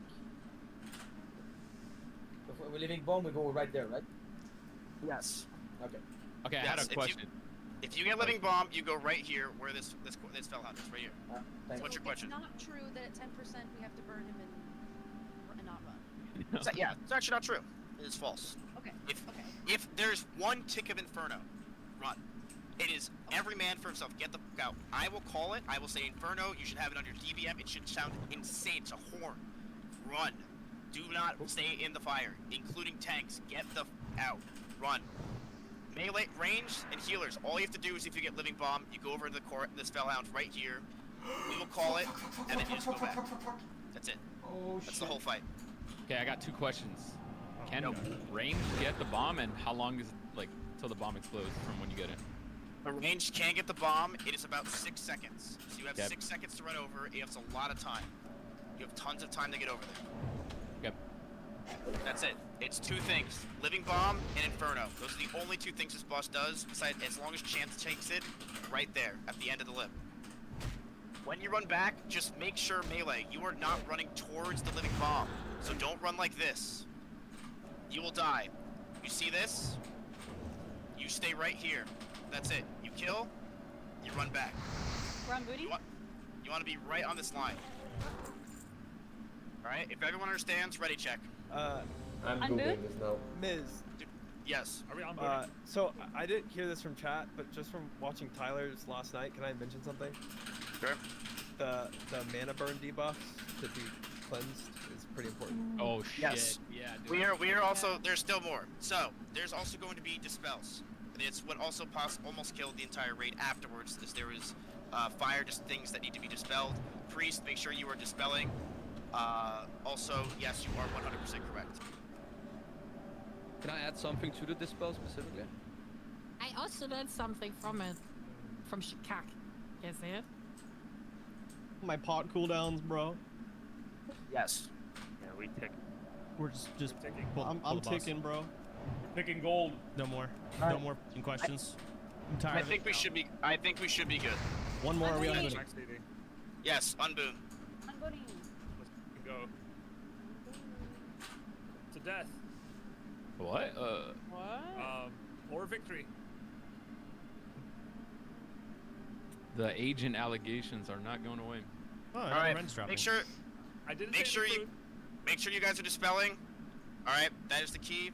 Melee, just make sure you run out from Inferno. That will kill. Other than that, living bomb, we'll call it. Blood and thunder. Let Chance grab aggro in the beginning. Let him back. Go! Chance, you know where to tank him. This is it. This is the fight. One of them. This is one of the big ones. Let's do what T1 couldn't. All right, I'm moving up. Right. All right, Chance is getting in position. Let's do this. Here he comes. All right. Let Chance grab threat. Here he comes. Remember, if you have living bomb, you have to get out of the raid or you will kill everyone. All right, he is pulled. Let him grab threat and let him secure him. Let him grab threat. Do not attack. All right, Chance has him. Go ahead. Oh, Morgana, get in there. Nice job. Wait for it. All right, she's in the air. Inferno, get out, get out, get out, get out, get out, get out, get out. Run back, run back, run back. Run back to the range. Run back to the range. All right, get him back, Chance. Let Chance grab aggro. Sun glitters. There we go. All right, bomb on Forsen. Forsen, run out. Nice job. Display. We're no survivors. Get heals on Chance. Get heals on Chance. Ignite mana. Dispel it. Run out, Inferno. Run out. Forsen. Forsen. Are you serious? Holy shit. Holy shit. Grab threat. Chance grab threat. Chance grab threat. Nice. Holy shit. Bro. Oh, no. What are you guys doing? Oh. What the f just happened? Orson, did you? Bomb. Oh. That was this. That was this. Dispel, dispel, dispel, dispel, dispel, dispel, dispel, dispel. You killed Moon! Moon. Dude, Yo, who killed me? The victim. Bro! Wasn't there two Wait, at the explosions? end. There was two explosions. There was. It was Forsen and then who? Forsen again, and then it was Forsen twice. Oh yeah, I don't know. Wait, that was me? I'm sorry, what happened? Oh god, I thought it wasn't me. Who Oh, was it's the the second peanut. person The that peanut exploded had. there? It's peanut has the who bomb. Oh my god, that was there? me. I didn't even see it. So I here's think it exploded right away. here's what happened. I don't think it was We me. killed the boss. Someone had it. They didn't realize it because they thought the boss was dead, and they didn't go. Raid leader It has was- to it call was- it out. it was- That's not it was- that long. It's okay. I don't Honestly, think it was me. this is actually a relief, and I'm glad that. No, man. It was me. I think I would have told me. It was peanut. Dude, Moon, be the victim. I'm genuinely so sorry. I did not know I had bomb. You're good, bro. I genuinely had to do it. It's in the logs. Yeah, it was No, me. Peanut. Explosion. That's on me. I'm sorry. The force and bomb kind of startled. I thought everyone. I thought the boss was dead. I didn't know. I didn't see Why like a was raid the warning. Forsen bomb so far back here? And I'm Forsen. What the was that? We have to kick him, right? Sure. That was actually kind of crazy. Am I crazy? that was. No one called it I out. wasn't gonna Miskit, call you it. didn't call it out, man. He got a You second. didn't call I it. don't think you realize. That's unlucky. No, he got it. He got it back to back. Yeah. he got it. Forsen did? Force was Yeah, he got back it to back. back. So back. Forsen He had got two it back. bombs. He The got second another one wasn't called out. Then he got another one, and he didn't know, and it was during an inferno when we're all running backwards. So he's supposed to be running right, and we're all supposed to be running back, but he ran back with us on top of everyone. I had no idea. I thought I thought DBM was gonna have a big pop up. Oh my god. I'm like gonna So, throw up. My Peanut, genuine. you didn't get a pop up. Miz, you want- Yours Miz, if you did want my not pop opinion up. here? Why is the UI so bad? I already know what it is. Yeah, my opinion is, yes, they can notice their own debuff, but the raid leader should call it out. You did not call it the second one. People here are going to Yeah, be dumb and that's not me. notice themselves. No, of course it's me. That is me. This I'm is the raid an leader. absolute garbage design, man. Druid shoulders. That's me. Now, again, a good player just sees it themselves. Nah, these are but- not you. Morgana, Grat. That's not me. Yeah. Congrats, Morgana. This ring has 9 things on it, guys. Very good. Who even rolls for this shit? Are you serious? Only Resto Druid. It's a tri-stat, It's, quad-stat, Resto Shaman. pentastat. What is that? What would 9-stat be? 9-stat? Druid or something? Item's got a low level, it's not that good. Yeah, alright. Grat scoring. Well, shit. We got more deaths. Wait, Triumphant. I didn't see him, guys. My bad. Give it to Triumphant. Yeah. So that was one of our better healers. Quite hardcore is. So need to replace now. Are we gonna? All right. Us. We are We gonna have lost? RV, bro. We are going to replace. Yes. We can get Jades to replace Moon, and we can get. If Bean is on, Bean replaces Be the Victim. No chance. Yes, sir. Question. Now that we lost 2 massive streamers, what if you asked Tyler 1 to join OnlyFans? That's a good idea. He might. There's this other guy that's like, he used to work for Blizzard. He's like a dev. Ooh, pretty good. I don't know. How long? Ooh, Asmongold. Wait, are you summoning me, Corey? Yes. Where are Hey, you? as long as we got E-Rob back. They You don't still get them, have Mary. We gotta get to them. Oh, okay, sorry. Thank you. Yo, what we should do is we should make Tyler 1 level up again with E-Rob. Get E-Rob back. Wasn't E-Rob supposed to guild lead at one point? Is Tyler going? Or not guild lead, raid lead? I don't know, Yeah. and Well, Eric everyone quit. logged They off aren't playing. Everybody would die in that raid. Alright, let's move. Mages, druids, decurse. Mary tanks in the middle. Boss gets ported into our groups. Wake or chance, walk it back to the walk it back. That should be it. I don't think there's anything else I'm missing. Alright, let's do ready check. If you have cooldowns, use it on this boss. We want to burn this boss as fast as possible. Did I use Recklessness and Death Wish? Yes. Okay. Alright. That should be it. Should I pull it? Yes, pull. Make sure you're decursing the melee first. Melee and tanks. Alright, Mary pull. Let her get threat. Let her get threat. Let her get threat. Let her get threat. It is Mary doing it. Hey! Arla. Alright. Oh my god, guys. Decurse. Decurse. Let me bring it to the middle. I'm just goalkeepering if he ports over here. Mary still does not have threat. Parla has full threat. Okay, they I'm sending it. Alright, Parla does not give a fuck. Keep it on Parla. Nope, so I'm Just Mary now. keep removing curses. Ported. Alright, ported to me. I'm grabbing him. Okay. Moving back to the middle. Alright, I'm grabbing him. Okay, he's dead. And simply almost died. I don't know. Sorry. You fucking suck. Let's move on.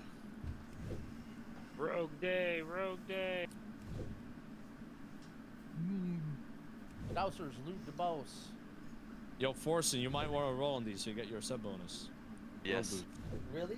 I think if I was him, I wouldn't roll. Parla, nice tanky, by the way. You might get upgraded. That was a very nice job. Parla was not supposed to be taken. Dude, there's way less rogues now. Easier to get loot explain bail. the fucking strat. We're Melee gonna should keep not have pulling, done by it. the way. Let's just Fuck play. it, whatever. Next one. Sulfuron the Horror. Harbinger. Alright, here's what we're gonna do. There's 4 ads, 1 boss. Alright, we need to do one thing and one thing that is super important. We need to kick Dark Mending is what these guys do. They do a thing called Dark Mending. So we're going to assign 1 rogue, 1 mage, and 1 tank for each of these guys. Skull, we can have Chance on Skull. Chance will be on Skull. Okay. We're gonna have our 1 rogue be Peo, and the mage is going to be Cobalt. So how it works is this. We are going to, they have to kick Dark Mending whenever it happens. So first it's gonna be Chance who's gonna kick it, then the rogue, then the mage. Does that make sense? Yes. Yep. Okay. On X, we are going to have Mary Maybe Tank. We are going to have Forzen, who is going to be the rogue, and the mage is going to be Dowski. Oh, he's assigning Alright. kicks. Okay. Square, we are going to have the tank be Sardako. We are going to have the mage be Stars, and the rogue is going to be Nesba.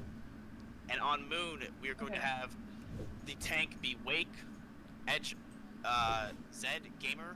You are going to be the rogue, and the mage is going to be Lux. I think that's you, Summit. Use that gamer. That gamer stepping So up, baby. mages are kicking last, right? Third.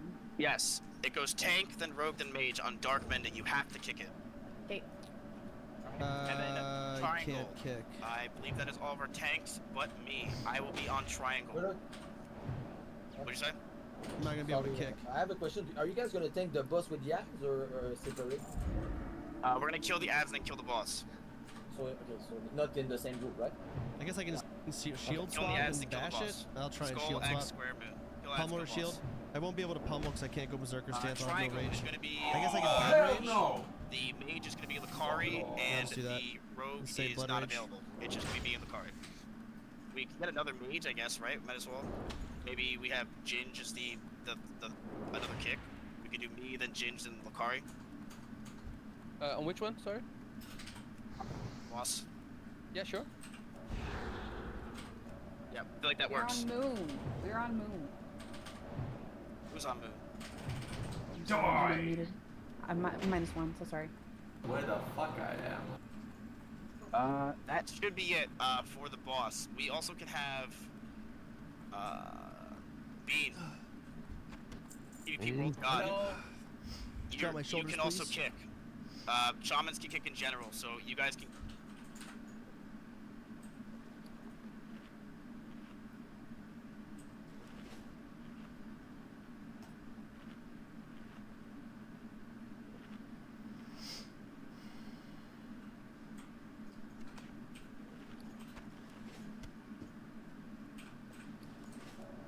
Kick. Bean, I want you to kick on triangle.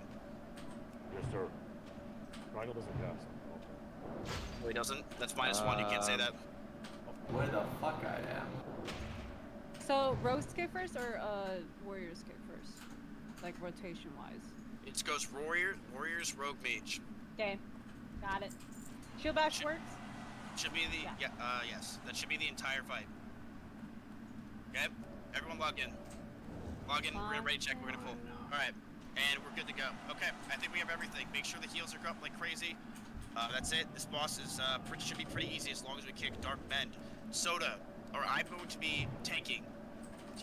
Let's all use our prefab on pull. Everybody, all tanks use prefab on pull. Yes, Daddy. Okay, that's it. Quick question: are we focusing our respective ads or one ad at a time? You are. If I assign you to something, you focus that. Okay, If I didn't yeah, that's assign you fine. that, you kill Skull the next. Okay, ready? Pulling 5, 4, 3, 2, 1.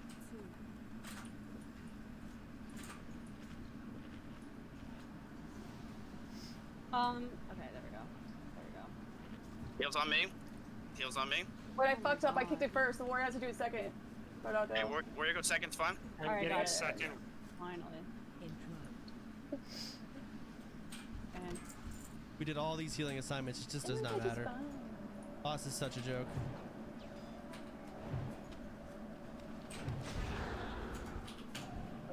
Flawless. Flawless. Beautiful. Better to be safe. Yeah, you just have everyone kick. It's pretty goddamn insane. Nice job. Well done, Miz. Hey, it's getting big. Some big heals. Big heals.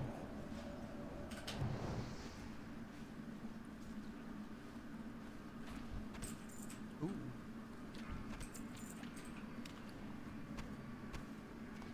Bender strike?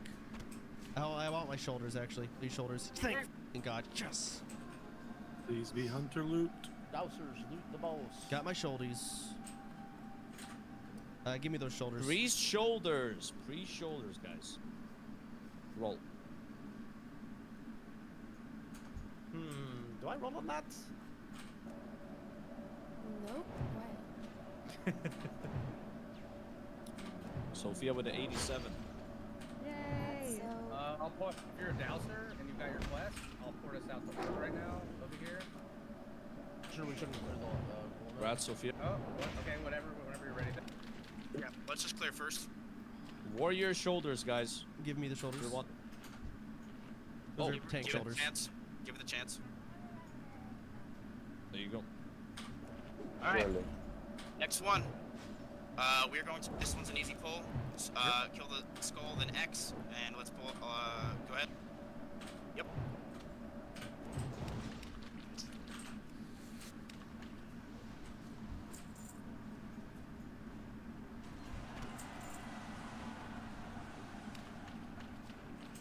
A lot of reavers I'll up. be done.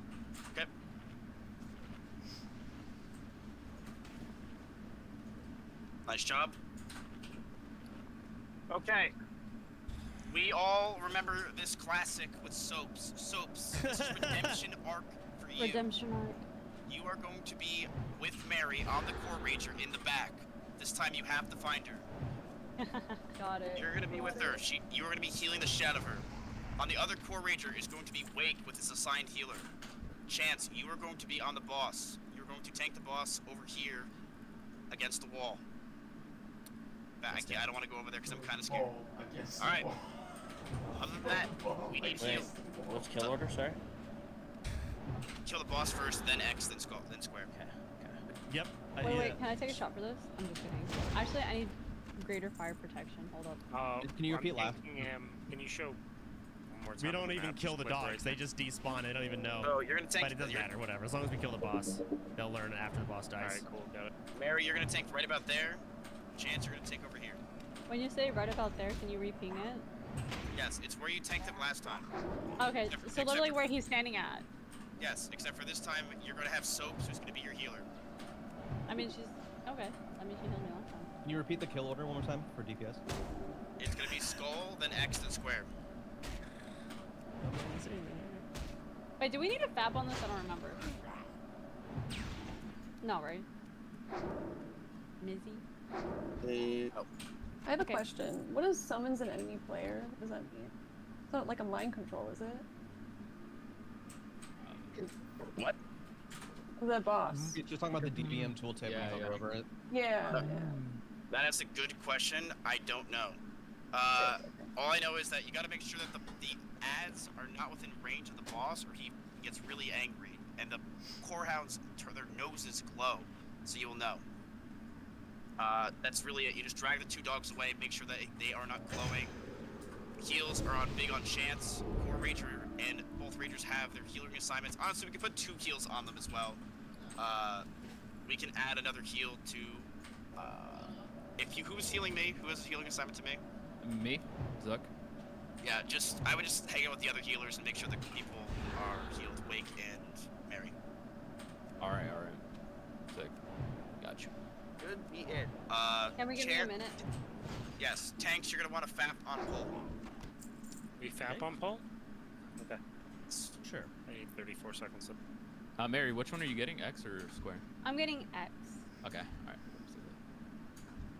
I'm just waiting for my stone shield to be up. Or actually fab. Fuck. I guess I can't have stone shield. Okay. All right. Fap up. Go. Okay. If you guys have an extra fap, use it. Good. Melee. Up. Let him get aggro. Let him get. I have bad threat. Bad threat. I have Chances bad everything threat. Let parrying him and pull it dodging. back. Let him pull back. Let him pull back. Do not do anything. Everything's parrying and dodging right Okay. Core hounds. Make sure that they're not pulling it glowing. back. Heal the shit out of Chance. now. All right, I have threat. Pump. He is threat. Pump up. I'm supposed to fap on pull. It's pointless, but I'll do it. Raid leader said. Good job.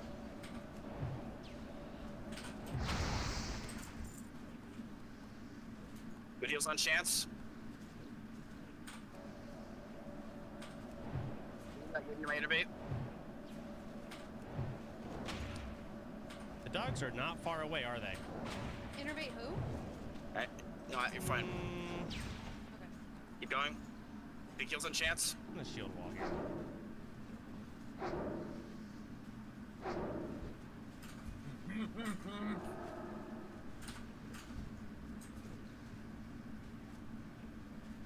Okay, when the boss is dead, go to X.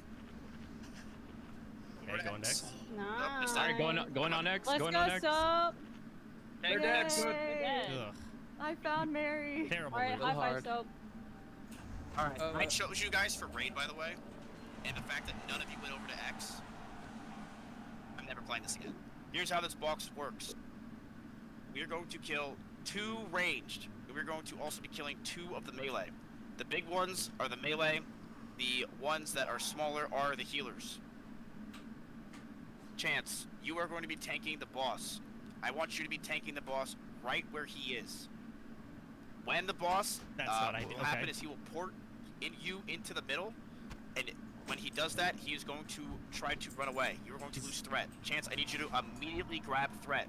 Make sure you have it, okay? I mean, I know how to tank the boss. I'm not talking in Discord, by The the reason way. why I want you tanking him right there is because he's going to charge someone in doesn't the need to range who's explain going to this be to me. all on this side. Alright. If you tank him right there, you should be able to get threat immediately. Do not tank him I'm in the the middle, threat Chance, tank. alright? Why am I tanking the mob that we don't kill? All right. Got it? Let's put on mitigation gear. You will die to fire. Yes, Daddy. Okay. All right, that's how we're doing it. Okay. This we boss get some mitigation gear on, I is guess. a doozy. When these guys are going to have, when we're attacking these things, this is what melee and range have to focus on. 1, single target. Don't do any AoE. If you do AoE, you can kill everybody because we're going to have sheeps out. We're going to have things prepared. If you do any AoE, you can kill people. When the boss does a huge purple circle on it, you will see it. Or not when the boss, when everyone has a huge purple circle, the Firewalker elites, you will see it. It's huge purple circle. Do not damage and do not attack. Melee or ranged. It was a reflect and it will kill you. What do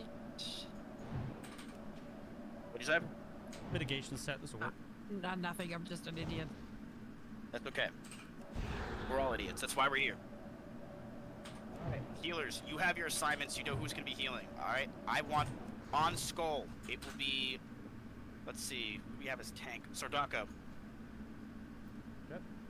I want Sordako on Skull. Let's do X. Could be, let's have X be Mary. Oh, come on. And let's have, wait, hold on. Let's have Wake on Star, and let's have Mary on Nipple. Okay? Genji, you're gonna be on Diamond. You are going to Sheep. Cobalt, you're on Square. You're gonna Sheep. Lakari, you're on Triangle. Dowski, you're on Moon. We're gonna Sheep the right side, the left side we're gonna kill. We're gonna kill the 2 first, the melee, and then we're going to kill the range. Wait, pause. Am I X or nipple? Because you said X and then you said nipple. You are Nipple. Okay, I nipple. You'll be Nipple. This is- Who do we I'm have? actually- Skull, I'm actually we'll so have scared. Sordako. X, we can have Wake. This is a big time tank pay attention thing, because tanks have to pick up these mobs. I'm not talking to Thinking Discord, emoji. just by the way. It sounded like he just stopped because I started talking. We need 5 tanks, so Sordako, you're gonna take as Mary well. is drunk. How many Florida friends do you have left, Miskiv? I I'm don't on even the know. boss. I think I have 1. So I have like the One on the- jester role. My on the job boss. is He's to only joke. used one. He's used 2. He asked Soda. We don't need it. We don't need it. Okay. Okay. Remember to Ads- lock back in, by the way. Yes, ads can reflect damage. Just make sure you guys are on that range to melee. All right. Once 4 ads died, they can not be CC'd anymore, mages. Just letting you know. So it's pointless to try. Kill ads 1 at a time, 2 melee, and then we're gonna kill the 2 ranged. We have the 4 sheeps ready for the mages. Chance, you're gonna tank the boss where he stands, and that's really it.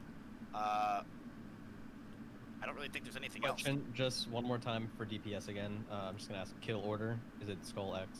And then Yes, it is Skull X, and then it's gonna be Star, and then Nipple. left side. Yeah, got it. Thank you. And Miz, you're picking up something? What are you picking up? So I could heal you. So we are going to be sheeping the left side, the right side. Left side, I will be tanking. What is he saying? Sordako, you got Skull, right? Mary, you got X. You told me nipple. Okay, Nipple, yes. Relax, Nipple. Okay, I will grab Star. you don't Wake, wanna- you grab X. What You is wanna he shoot doing? Nipple and I just take X. No, you want to sheep the right side, so it's way easier. You can't Okay, sheep. Oh my god, you can't shoot square and move. Make sure you get one back in. Oh, You don't think you can sheep the big elites? I think you can only sheep the healers. You can strike me. I think you can. Phone a friend? Okay. The 2 bosses left, right? No. I'm figuring this out. Okay.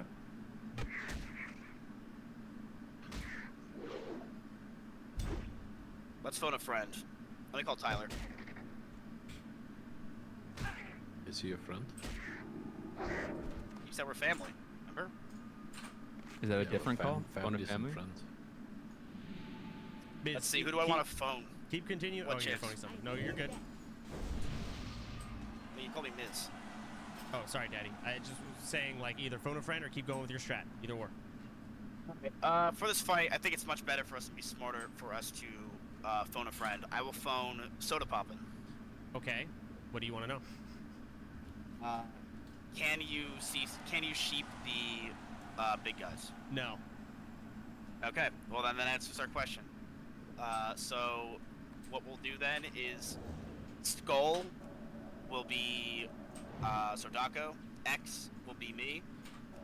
The square will actually be Wake, and the moon will be Mary. And then Wait. what? You said nipple. You said X. Holy, and not you're stupid. Jesus Christ. Can you listen? Yes, they're called shapes, Mary. You are switching your shapes to moon? Like, what? Is this so hard? Barry, you gotta stop drinking. I think we should polymorph all the healers. Yes, we are. We're gonna You so need we're to gonna- log in yes. if you're offline because you're gonna get ported at the beginning, for instance. Oh my That God, you're he's going right. to be doing that. We're going to be polymorphing the healers.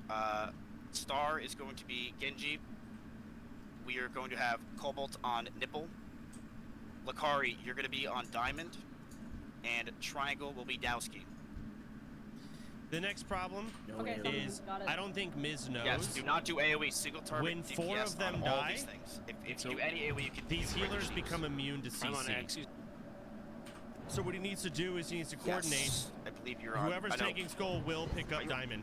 No, I'm on Whoever's X. taking You're on He Square. did a lot of summons, X. it seems. Did he say that? He did? Why do we need Okay, summons? good. Summoning. People People have been logged logged out out for too longer than fucking 5 long. minutes. It's okay. Port him. We're good.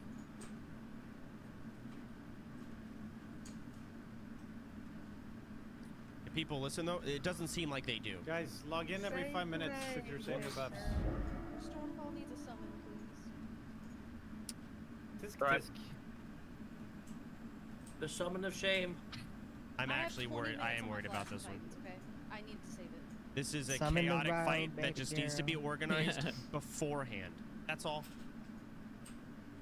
You just got to organize it beforehand. That should be it. And Miz So is who's tanking so Skull bad just to at make sure? explaining this, and the Sorry? guild is so bad. Sadako, Listen, okay, when you're taking Skull, I want you to, I guess that's really it, right? We just kill those 4. So that means the and kill 4 order is still just left to right, but the It'll be non-cheap. Skull, X, Square, Yeah. Moon. Perfect. oh I god, don't, he's gonna. but I don't. Can I? I don't know if that's true because I think you do 2 and 2. I remember doing 2 Yeah, and 2 listen. last time. Kill 2 healers, 2 DPS. Yeah, so you kill the 2 sheeps after you kill the 2 deeps, I would think. Yeah, that's exactly what we should do. Yeah. Okay, so here's what we're gonna Yours is do. the same. Yes. All right. I think I figured this out. Moon is gonna be. Who said? I said it was gonna be tanky Moon. Mary. That's 2 strike Alright, summon. Mary, Oh, sorry. you're gonna Yeah, you're gonna be it's over worth it. here. You're gonna be It's over over here. here. Look at the map. Picking it. Square is going to be. Wake, I said to you, right? Okay. Wake, you're gonna be on Square. You're gonna be just tanking Square over here as well. Very Entire easy. rate of Just, strikes, you guys they stay do. over there.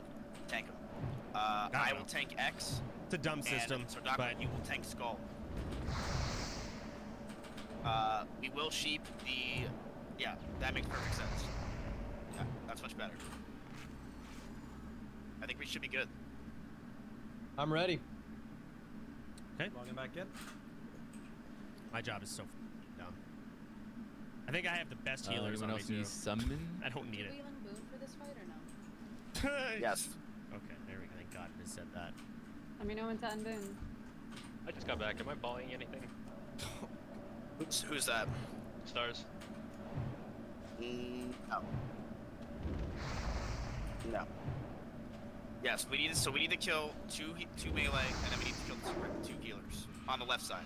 We are only killing things on the left side first. Sure. That's what we're doing. Sordako, when yours is dead, pick up Star, and then I'll pick up the circle. Copy. Vance, you're still gonna be on the tank. From the boss. Got it. Yep, right, tank him right there. Wake and Mary, you're gonna tank those 2 guys on the side. Make sure you guys all know your sheeps. Just to make sure that we're going through this real quick. Who's on triangle for sheep? Oh, that's me. Okay, Diamond. Do we need a fab? Please, for the love of God, who's on Diamond?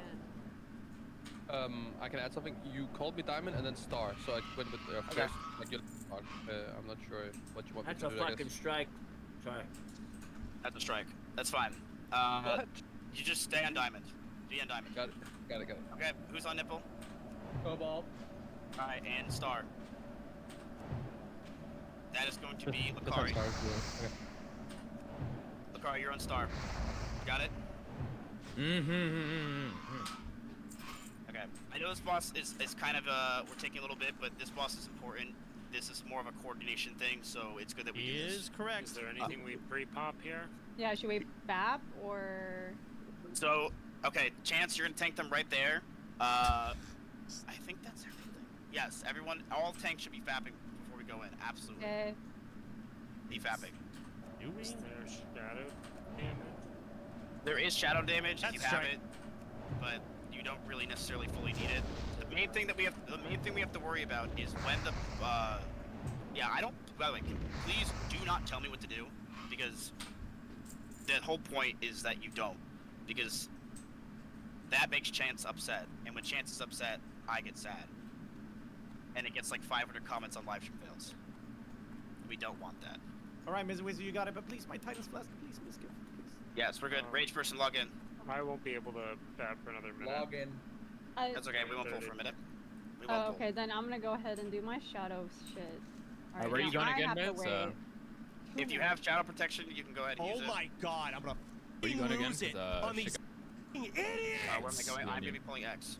Alright, Bapping on every I'll be second pull. kill. Never doing it until the last f***ing second. Oh, I'm gonna put up Yeah, a Soda's on main GFPP boss, when I it's don't easy. need it. Soda's got a good spot. He Then just you pulls right ask there, if you can fap. gets forward to the middle. You and do he it goes back. once, okay, great. You do it again, third, 8 Chance, if you somehow lose times. threat, let us know. Yep, that's daddy. 8 No one stand in the times. middle, by the way. It does fire damage. Do not do it. I have Other than lost that, all of big rend thing. due to When f***ing you see idiots. that the giant purple thing. My okay? fap's on cooldown. Why? When you see that, just make sure you are not doing damage. It is a huge reflect. That's it. Are we unbooning now? Yes, and we're already checking. I'm ready in 35 seconds. I'm ready in a minute. Is the reflect a long? Like, is it a long time or just like very quick? Is it short? It is short. Okay.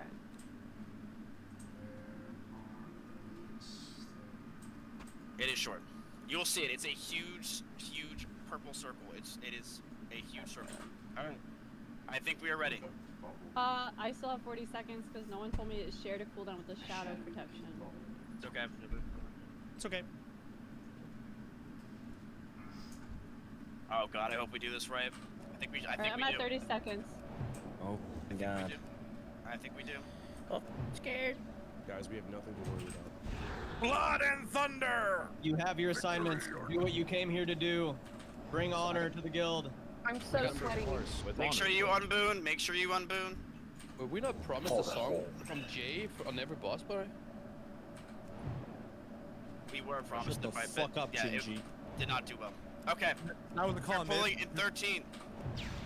Okay. I can go. Go. 5, 4, 3, 2, 1. Nope, I'm on moon. Okay. Grab it. I know, I know. Get to it. Holy f, it went over here. Grab your targets. Single DPS. Single DPS. Let's go first. All right, that's it. Don't attack. Do not attack. All right, it's over. Go ahead. On X. Nipple is free. Nipple is free. The nipple is free. Spell reflection.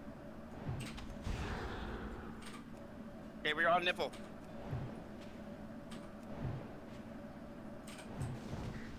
Good job. I have 0 rage. On Sardako. I guess it doesn't All fucking right, matter. we're on the Steelers. We're on Star. Good job, Chance. Nice job. You got forward to Chance. Chance, bring it back. Keep the heels up on Wake. All right. I'm gonna grab Diamond. Sardako, grab Triangle. We on Diamond then? Yeah, I got Diamond.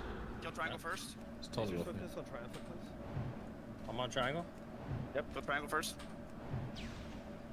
Big heals. Watch out for the reflect. Big heals. What's the reflect look like? Big Hands got purple thing, teleport. right? Heal Yeah. Guzu. Watch out for the here. Reflect on Watch that, out for reflect the on that. Nice. I think it's over. Nice. Okay. Next up is Moon. Big heals on Mary. Does it? Taunt resist. Innervate. Innervate on trumpet, please. Yeah, Shkak as well. Alright. Big heals on Wake. This is Reflect it. on Big him? heals Okay, on Wake. You guys gotta speak up. Triumphant. I am boom. Fine. Just kill it. Chance airported. Nice. That's it. Nice job. Easy.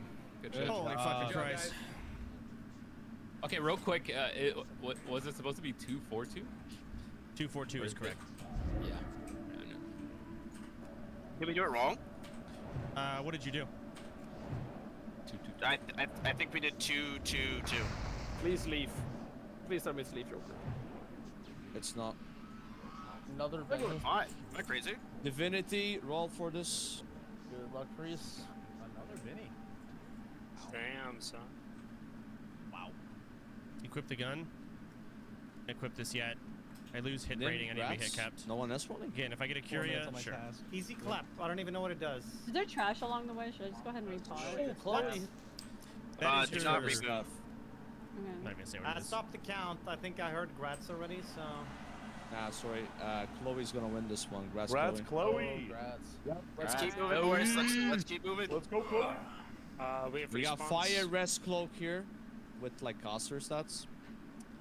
I don't know. I who think else that it actually is. just goes to me for fire res on rag. Grass Okay, soda wait. popping. And amazing healer shoulders. Good luck, healers. Oh. Terrible f***ing cape. It's garbage. But it's like my fire res cape is this. Let's go, Morgana. Congrats, Morg. You gotta keep Morgan alive, Yeah, bro. it's She's 12 huge. stands. Congrats, Morgana. 18 fire res. Yeah, everyone, let's move up. 20 Let's move fire up. res. Remember, do not have threat above Wake or above Soda. If you have threat above either of them, you will die. We do not care. If you're melee, right? Yes, or anyone. Just do not have threat over him, period. Ragnaros will kill you if you have above threat. That's how everyone else died. We did huge shields on Chance and huge shields then on Wake as well.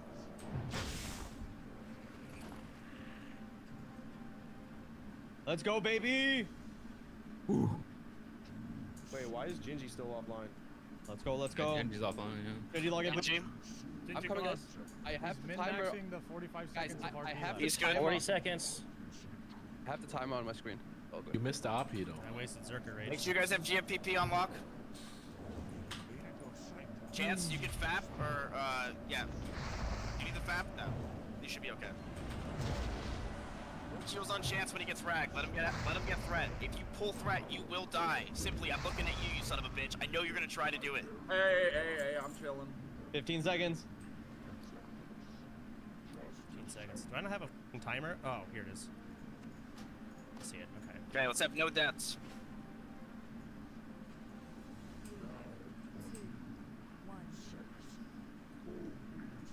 Let Chance get threat. Melee go in.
Oh, I did not Mary, need to take the red. Mary, watch your f***ing threat. Jesus Christ. I'm getting parried. I Knock haven't landed back. a single bloodthirst yet. A chance Watch to threat. Watch your threat the entire time, Melee. Watch your threat. Alright, Melee out. Knock back. Go back in. Big heals on Julia. Run back to your positions.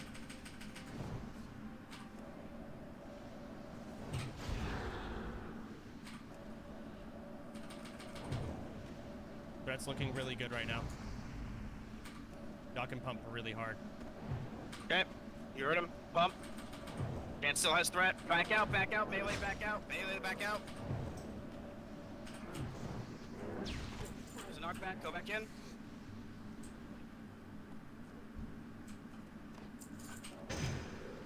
Big heals on Chance still.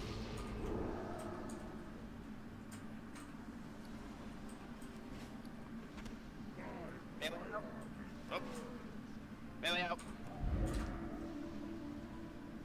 Get Melee back in. Now Melee get up. Melee get up. Get up. Chance still has threat. Alright, Melee go in. It's on Wake. It's on Wake. Wake taunted. It's on Wake. Big heals. It's on Simply. Someone Simply's got... Nice! Let's go! Let's go! Nice shot. No gas, 0. Let's go. Look at the fucking meters. Look at the meters. We did it, team. Look at the damage meters, baby. Wow. Hey, was I supposed to Yeah. Knocked with you, dog. Yeah, Oh, like were you should supposed we to be? boon? Were you supposed to not be? It doesn't matter if you f***ing boon. I do not care. All Soda, right. I'm so sorry. I fat fingered taunt. I'm so sorry. Yes. All right. Mary, I'm sorry. I got a ban. Insane, you dumb. Jesus I'm Christ. 7 right. shots in. I'm sorry. Let's go ahead and Miss, do if this. you're such a idiot, it's insane. All right. Holy Let's do loot, and then we'll talk about things. Am I allowed to take Joker. a shot? Great job, guys. I don't give a Joker. Do the loot. Yeah, so I'm so mad. I won. Alright, this is Hunter. Miss. We get a photo. Oh my god. I want it. Nice, Sugglers. Wow. Yo, I'll be honest, that cloak is kind of nasty for me as a tank. I feel like I should get it. Doink it. It is very good for you. However, there is a better cloak for you, I think. At least when it comes to tanking. Yeah, but that one's pretty. That's true. You can get It's really this. good for Druid. I don't want it. There's the Dragon's Blood cape with high armor.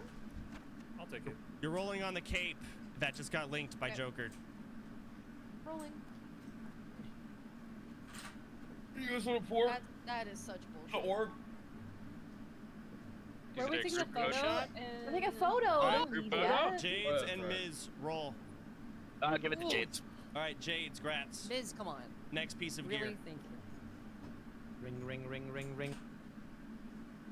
So there's been a situation in Classic WoW. That's right. Been a situation in Classic WoW where Zico, a notorious rank 1 gladiator, got into a Makara, a duel to the death with this individual right here, and it did not end in the way he hoped. This is way too hilarious. I cannot believe this happened yesterday when I was streaming. So I was running around on Hardcore WoW, as you do.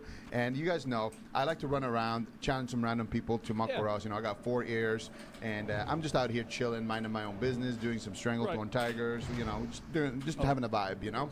And this paladin just beelines it over to me. Yeah. And we have a duel to the death, which is what a Makara is.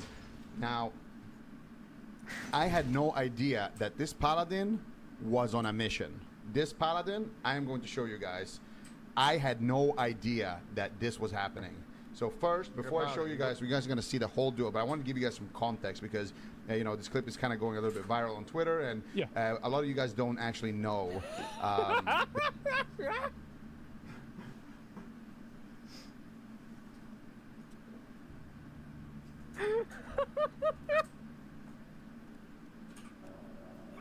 That's me. Oh no!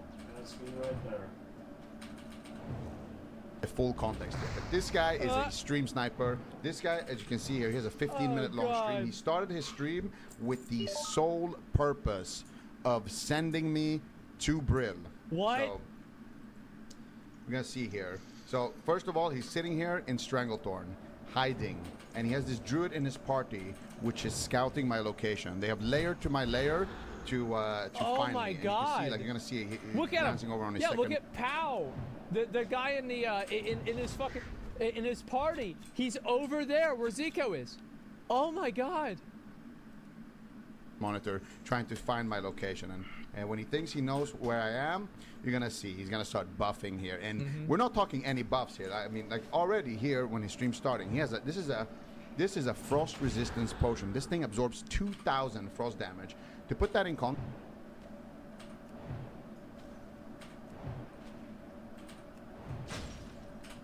This guy's rolling a frost resist potion.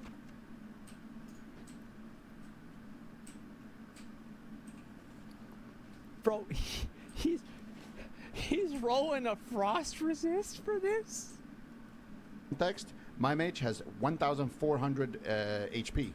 So this is literally a full HP bar. And you can see he has another one right here, and you can see here he's gonna start buffing. He's gonna start enjoying himself here, using every scroll in the game, every elixir in the game.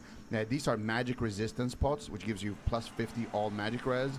And he has those keybounds right here. God. He's gonna be Look at him! Look at him go! Look at him go!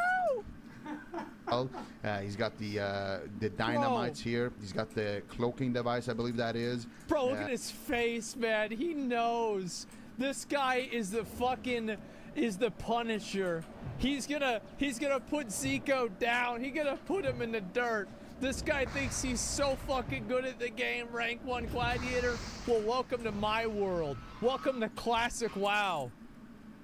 He's got the sleep dusts. These are super expensive. Oh my God! Oh God! Are these the ones that you farm from the fucking what are those elementals in Westfall? Are you fucking kidding me?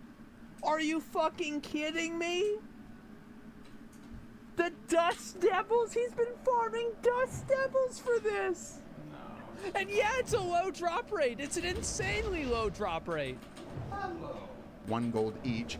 This guy bought a PvP trinket. What? He just popped the Dragon Chili as well, which is another raid consumable that people use at level 60. It makes you proc 50 extra damage occasionally. And the crazy thing about that is the Dragon Breath Chili, 50 extra damage at level 35. That's a lot. Like, if he procs it 3 times, that's an auto attack. And he's got the chili. He's got the PvP trinket as well, which is 20 gold to buy on hardcore. So this guy has invested somewhere. He's treating Zico like he's a raid boss. Around 50 to 100 gold, and you can see him here. He's so happy, bro. Look how fucking happy he is. Oh my God, dude. He's so happy. Oh my God. You can see him here running around looking for the snipe here to find me and to send this duel. And you can see he's got his smirk on as well, man. Yeah. He's so excited about this. My guy has 3 rows of fucking buffs right now. Wow. Unbelievable, you know. And because this guy is Alliance and I'm Horde, I cannot see any of his buffs. I have no idea that this is happening, you know. I'm just chilling, streaming, talking shit, you know, minding my own business. Right. And this guy has been... he's made it his mission to find me and to send me back to Brill. Yeah.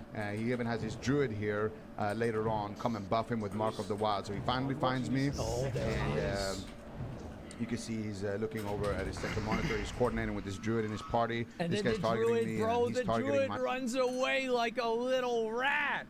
Look at this. Where is it? Look at him running away like a little fucking rat. Oh my God! The rat druid informant. This is just, oh my God, this is so pathetic. Look at this. This guy's targeting me, and then he's targeting his target to find me, and he's running at me here. He's getting excited, getting ready here. Now I'm gonna show you guys the entire duel, but this is some context here. Oh my the man God. was set out on a mission. He started his stream for this. Yes, he the was. guy wanted. Yeah, he turned on his stream for this right here. And he's the GM. Dude, this is the the guild master of his guild. So he's putting his whole guild, he's putting his guild's reputation on the line with this.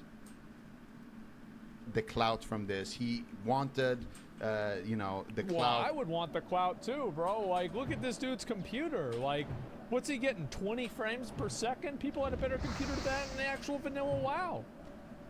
Yeah, I'd want to be able to be a streamer for this. Fuck yeah, this is awful. From being able to beat me in a Makura, and he used every dirty trick possible here. Every single raid consumable. Like, look at this. Look at this, Bro, man. that is just. Wait, bro. He's targeting my his target to find me, and look at the druid. The druid runs away. He's getting excited, and then getting he ready comes here. back. Now I'm gonna show you guys the entire duel, but this is some context here. The man was set out on a mission. He, you know, every trick possible here. Every single raid consumable. Like, look at this. Look at this. And then he buffs him with Mark of the Wild at the last second. Look at that nasty behavior. This man, the guy has so many buffs. Like, this is a buff that you know when you kill Sap. You have this buff for Naxxramas. For on in Naxxramas. This is what you use. This guy has Nax consumables, man. Yes. And I'm just able to look at me. When we started doing it, I'm half mana. I have level 25 food and water. I have, you know, just my own class buffs, nothing else. I'm just completely oblivious to the fact that this is actually happening.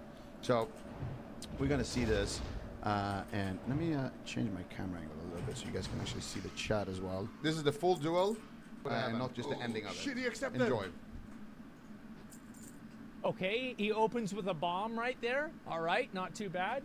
Let me, I'm gonna move this down just a bit so you can see the characters here.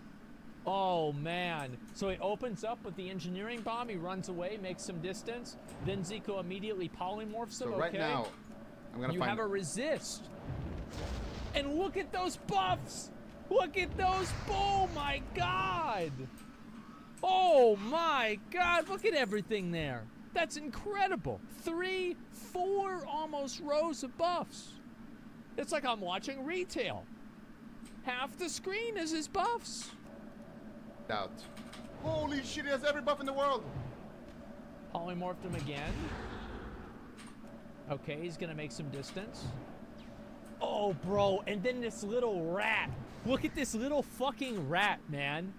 He comes back to watch it after he buffs him and runs away. Oh, bro, this is so... Dude, this is so fucking pathetic, man. Oh, my God.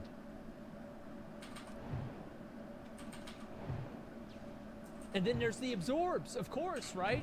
And then Fire Blast right there, of course. Uh-oh, uh-oh. He can maybe Nova him? Oh, he did, but it was absorbed as well. Why would he try to heal? Okay, there we go. See, what am I dying to air? So this guy has respect to an eye for an eye spec. So for an eye for an eye is a Retribution Paladin talent that allows them to deal reflect damage based off of spell damage that they take. Dude, this guy, there are people who plan to do speed runs for BWL for 20-minute speed runs, and they put less preparation into this guy doing a level 35 duel. And what that means is that when I crit him, I take damage. Yeah. And that plus judgment is literally killing me. And he's absorbing all my damage. Yep. So I actually cannot kill him. And this is a 50 all res bot. So you see all of these resists that are happening? That's because of that. And also my and so this is a potion that you can use. It's like it's extremely good because it's like a 2-minute potion. It's fucking insanely good. And it gives you all res. So like that's frost resist and also fire resist. And so you have to keep in mind resistances scale with level. So like having 50 all res at level 35 means way more than having 50 all res at level 60. Like this is like he has 300 or 400 all res at level 60. Sheeps, the way sheep works in Classic, if you have a lot of arcane resist, the chance that the sheep breaks is much higher. Resist. Yes. So you're gonna see all of these things here, making this completely impossible to win. You see, every time I go for damage, it just gets absorbed, and I just take damage, and I don't have enough mana. And there it is, his PvP trinket. Unbelievable that his man of course, bought naturally. PvP trinket. It's 20 gold. This guy had 17 silver left in his pocket, by the way. After Look at that fucking bomb! Holy shit! PvP trinket. Unbelievable that his man Immediately fucking freezes him, and then he freedoms out of it in like a second. In a second, bro. And bought PvP trinket. It's 20 gold. This guy had 17 silver left Drops in the his grenade, pocket, by the way. Stuns him right there. After his prep, after his raid prep. Oh, he bubbles out of the poly. He's going for the kill right here. Here we go.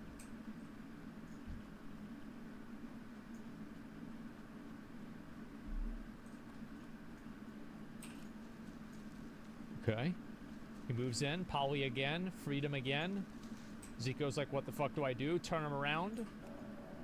Oh, ooh, he stunned him, and then he immediately fucking ice blocked it. Polys interrupts out. The biggest problem is that I can never actually get a reset. Normally, Mage wins against Paladin because you just sheep him. But look at that, bro. My sheeps just instantly break because of his consumables. Resist.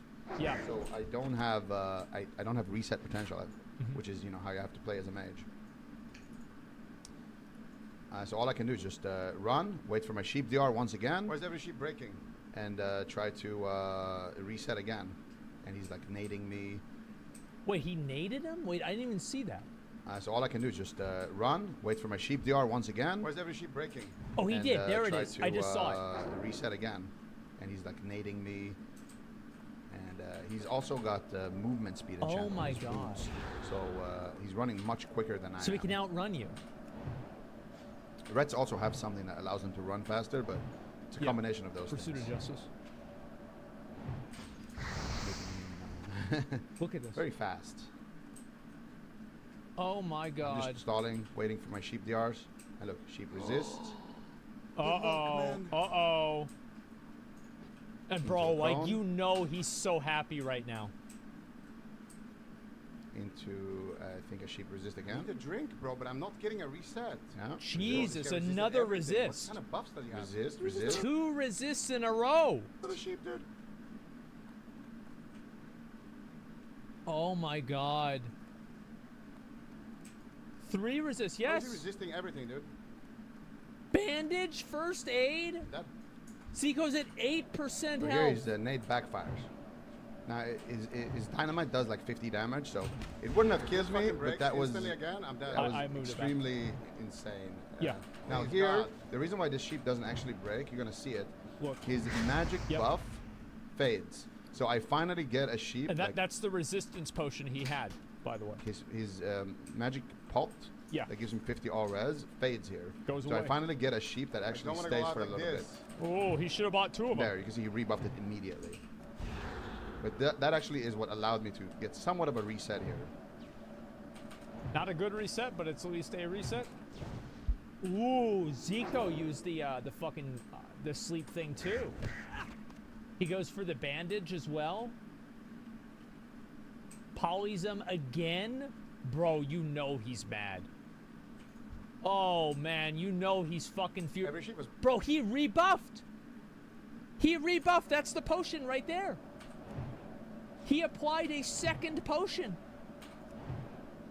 Look at that. Oh my god. Broken. I don't know. Look at them all. Resist. I'm dead.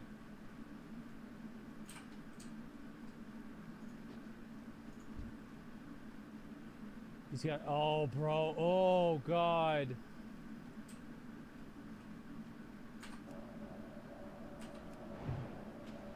It's another poly. I swear, bro. He's been so lucky with these brakes. Dude, he's just no, he's not lucky. no He's got the CDs. fucking potion. Oh, look at that. That's a long poly. halftime, Look at halftime. that. Zico's at 100% health again. Oh, God.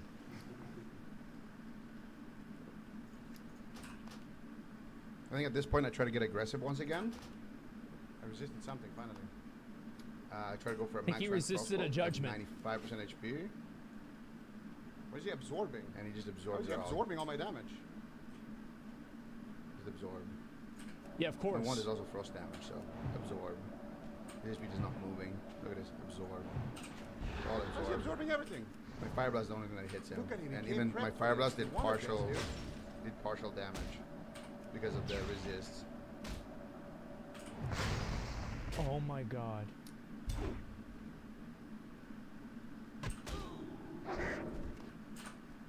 So he goes right there. So he slept him outside of the bounds of the duel. You see what he just did, right? Zico used the sleeping powder from the Dust Devils in Westfall on Firestar at the exact moment that he knew that he stepped out of bounds of the Makara. And then he put that bitch to sleep. He sent him to bed.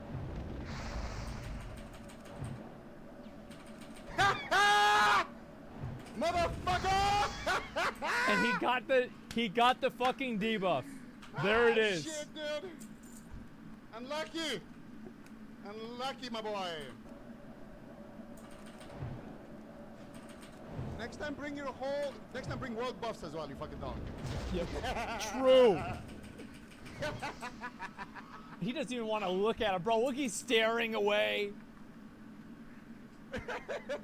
Look at that debuff. Decreases all attributes by 20%, all damage caused by 20%, armor and resistance by 20%. Everything. And that buff lasts for 3 days. Oh, shit. So, when you flee a Makura, which is what happened here, I dragged him out of the duel range, and then I used one of his sleep dust that he was spamming on me the whole duel to sleep him outside the zone. 3 days of And game then, time. Yeah, you can't the just timer, log off. you know, It goes that you're away. outside of the range ticked to 0, and It's then like he fled the Makura. res Now, sync. what happens when you flee a Makura, guys, is that you get minus 20% all attributes. That means 20% less stamina, agility, strength, everything. All your damage is also, in addition to that, reduced by 20%. You have minus 20% armor and minus 20% all resist. And this thing lasts for 3 days /play. Not 3 days in real life, 3 days in the game. You have to be online for 3 days. For reference, to get to this level, it takes about like 1 day, 20 hours if you're just purely leveling. So his Yeah, it'd be character pretty is fast. completely fucked. Yeah. Now, we gotta see, this guy was not too happy throughout the duel. Oh, Jesus, this is so good. Oh, it's so good, man. It's so fucking good. I know, I'll move the cam. I'll move it. You got it. guys. Now, I don't speak Dude, French. you see how happy he was there? Was not too happy Look at that. throughout the duel. He was so happy. He had Zico on the ropes, man. He had him on the fucking ropes. I don't speak French, but it sounds like he's not too happy about what's happening here.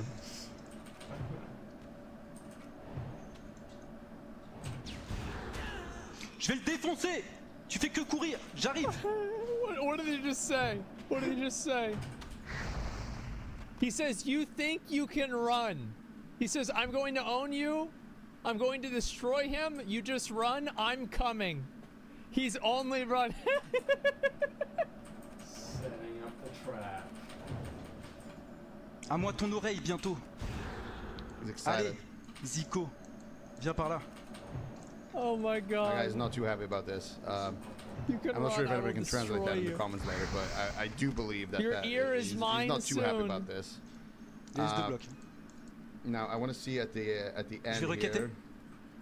here. Sous-merde. So this right here is my favorite part. Okay, here we go. Look at his smirk. He's Yeah. so excited, man. He's so excited, bro. Oh man. Look at him. His potion just came back And up then again here, too. Look at him. He's so excited. Yep. And then.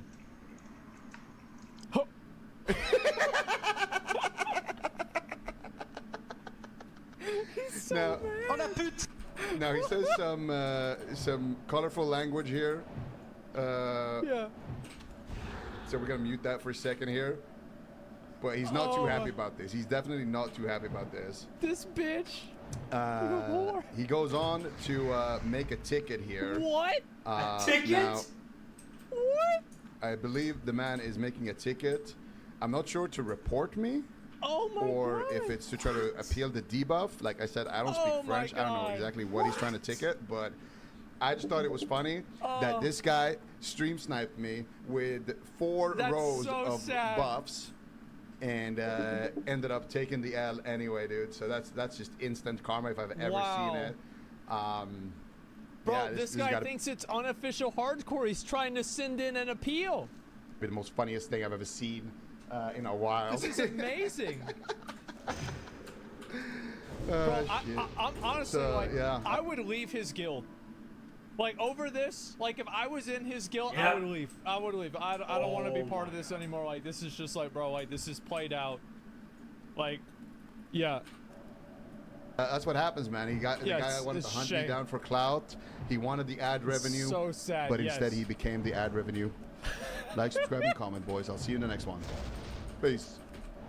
Bro, imagine being some random classic Andy. Some garbage trash can classic Andy world buffing to beat somebody who's a lower level than you.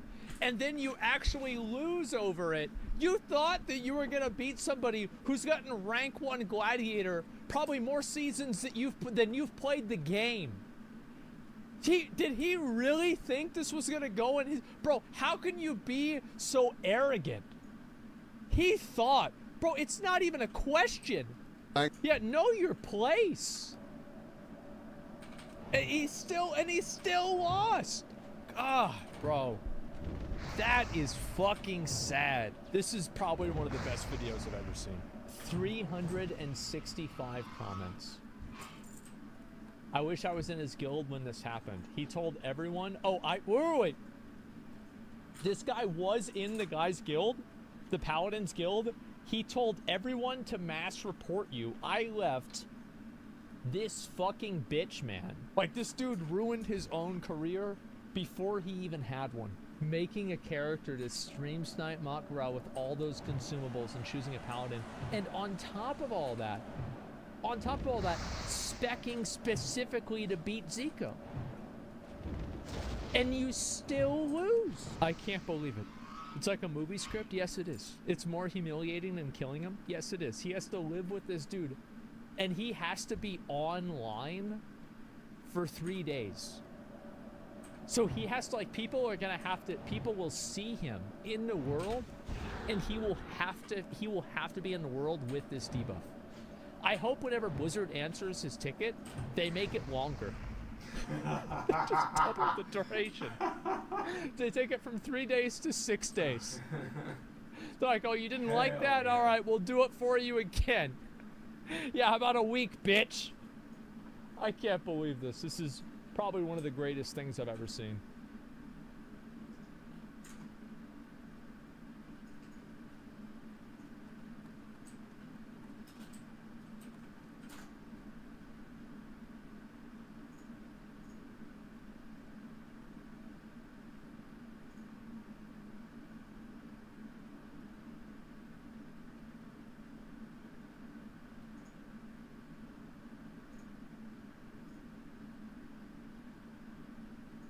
Yo, what is up, YouTube Nation? We are back with another happening here. À moi ton Add in the comments later, but I do believe that he's not too happy about this. Now I want to see at the end here. So this right here is my favorite part. Look at his smirk. He's so excited, man. He's so excited, bro. Look at him. And then here, look at him. He's so excited. And then...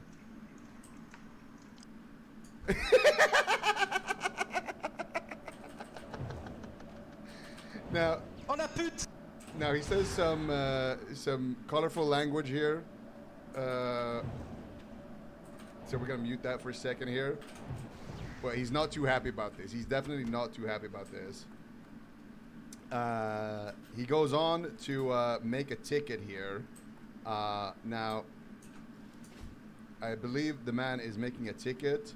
I'm not sure to report me or if it's to try to appeal the debuff. Like I said, I don't speak French. I don't know exactly what he's trying to ticket, but I just thought it was funny that this guy stream sniped me with 4 rows of buffs and ended up taking the L anyway, dude. So that's just instant karma if I've ever seen it. Yeah, this has got to be the most funniest thing I've ever seen in a while. Oh shit.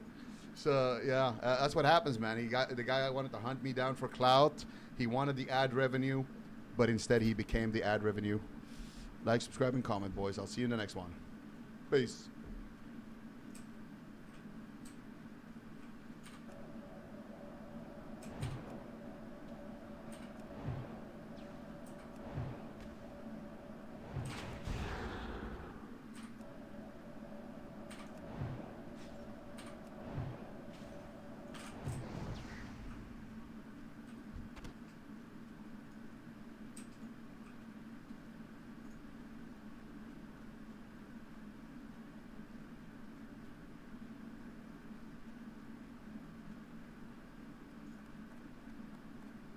Hello, Cindy.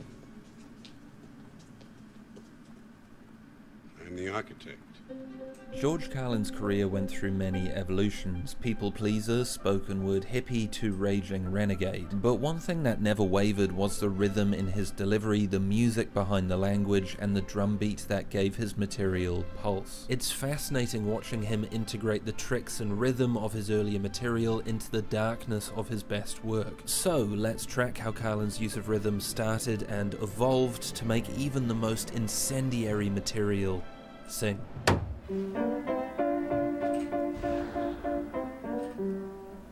To hell with it. Carlin grew up around music. He was surrounded by real rhythm and blues. He played xylophone as a boy, trumpet in high school, was a radio DJ before he started performing stand-up, plays piano throughout his career, and he won't stop singing. Seen enough fancy to last a lifetime, going away no more. He even said rock musicians shaped his development in the 60s more than comedians. I love music. I'm musical. See, I use that adjective for myself. I'm musical. I'm not musically talented. That's different. I'm musical. It means if you hit me in the head with a pipe, I make a noise. Carlin became one of stand-up's greatest voices, but growing up he was more interested in singers, Danny Kaye, and verbal gymnastics. First of all, I was attracted to any complicated songs I heard on the radio. I learned about Pass That Peace Pipe and Bury That Hatchet like the Choctaws, Chickasaws, Chattahoochee, Chippewas, and those Chickchamex, Cherokee, Chipultepec, do anything like that that was challenging verbally, I liked. Pass that peace pipe and bury that hatchet like the Choctaws, Chickasaws, Chattahoochees, Chippewas, and those Chickchamex, Cherokees, Chipultepec, and those Chudinese, Chepachets, and Chickasaws, Choctaws, Anglos, Chattanooga, And Danny Kaye did that. He was musically funny, he could sing funny songs. He was incredibly adept verbally. He could do those lyrics. And I said, I can do that. I can do that. And I used to write to Sylvia Fine to try to get Danny Kaye's lyrics. I never got an answer. I didn't know they were married. And I said, dear Miss Fine, please send me Get Giddle. I want to learn this and do it at school and stuff. And I just loved the verbal facility. I knew, I said, this is something I want, I can do, and I didn't know what form mine would take. If people unsuspecting now accept without detecting an imposter who's not posted as a pedigreed inspector, could this palpable imposter say a gypsy or a Costa? Could he possibly get past them by his posture? See, that's the Danny Kaye part of my genes, to be really good with language and to put it into kind of interesting sounding bits and snatches and runs and trills and things. And so I've kind of gotten that. The intricate verbal pyrotechnics, you know. Boy, he was fabulous. Whisking through the whispering woods on a wild Romany pony with a yak yak yak and a yak and a yak and rides the gypsy, the gypsy, the gypsy, the gypsy. This love of music shaped his early material. One of his breakout routines, Wonderful Wino Radio, finds him in charge of a made-up radio station, voicing the DJ, singers, adverts, and news presenters. Wonderful Wino Radio! Wonderful Wino! Yeah, welcome to the Willie West Show here on a wonderful Wednesday with your winner spinner, Weird Willie West. Winging your way with 101 wild and woolly wedges of wax and quasi weggets to play on the radio! The connection to music is obvious, but what's most interesting is watching Carlin collide different rhythms together, getting laughs from sudden changes between singing and talking, the formal and casual, sometimes interrupting himself mid-sentence. Another big romantic ballad for you kids. And bulletin, bulletin, bulletin, bulletin, bulletin, bulletin, bulletin, bulletin, bulletin. Here is a bulletin, bulletin, bulletin. Russia and the United States are at war. Missiles have been fired by both sides. Washington and Moscow are in flames. Details in 25 minutes, kids, on Action Central News.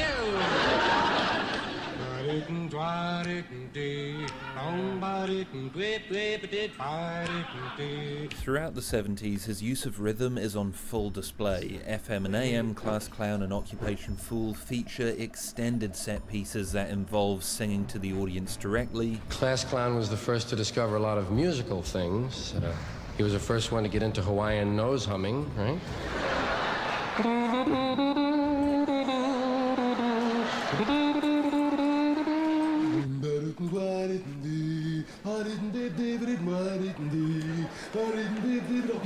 Come on, oh shit, man, you're supposed to come in there, man.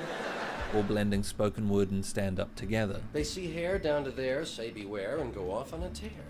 I say no fair. A head that's bare is really nowhere. So be like a bear. Be fair with your hair. Show it you care.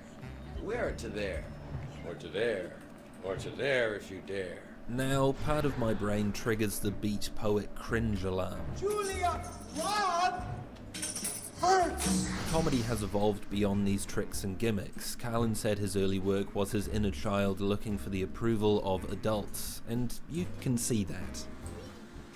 He is trying to impress us. In some routines like Wonderful Wino, it pays off. There's a fantastic freedom and play, like a great magic trick, it holds up remarkably well. Others, like the hair poem, feel dated and desperate to impress. But throughout this period, you can feel him finding the range of his abilities, which enabled him to employ these techniques more subtly and effectively later in his career. If one thing stands out during this period, it's constant exploration. He was never simply a verbal comic, always playing with different sounds, styles, and noises. In one bit, he puts the mic next to his throat so the audience can hear him gulp. His impressions of everyday items bordered on Michael Winslow. The bleeps?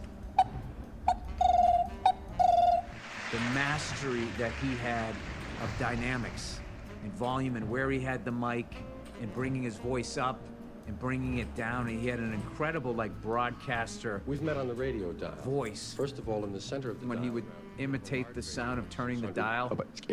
On the, do all of that stuff. 800.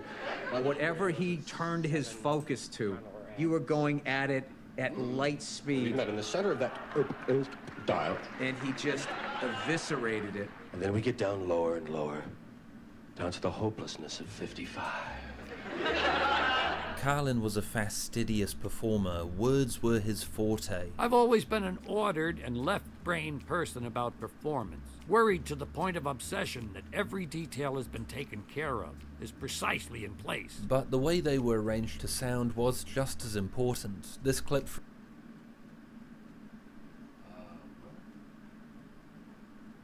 Don't stop.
from the Midnight Special is brilliant. Words are so boss.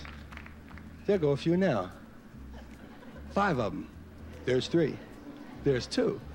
There's 2. There's 2. Words are out of sight.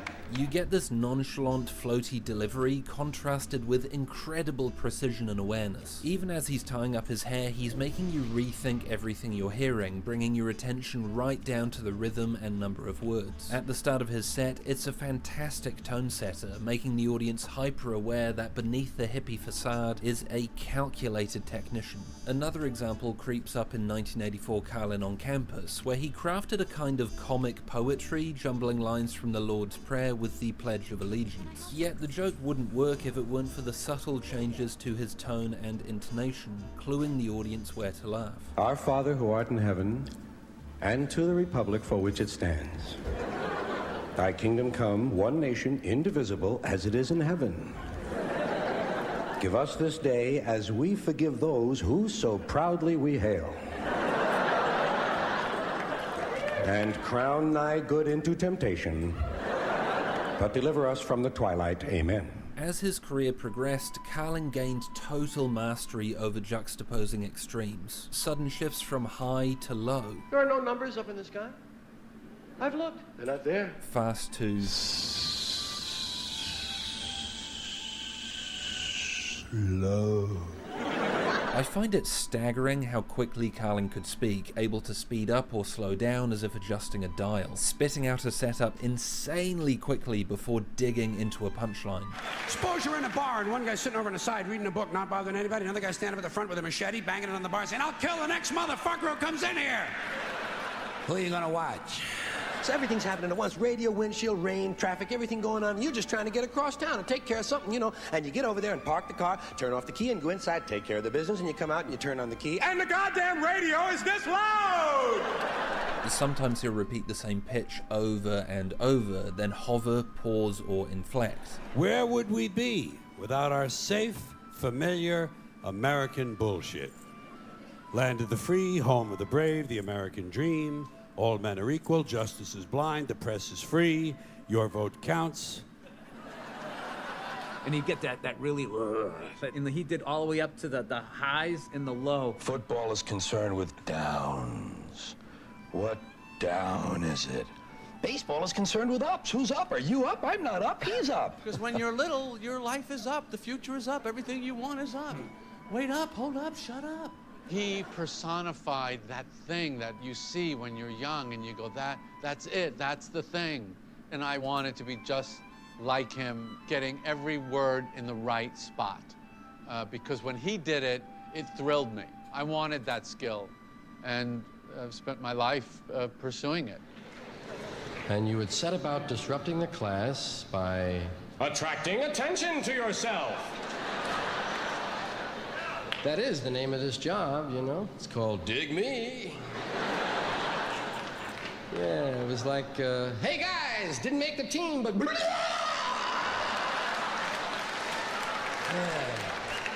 The culmination of his early specials is 1978 Carlin on Location.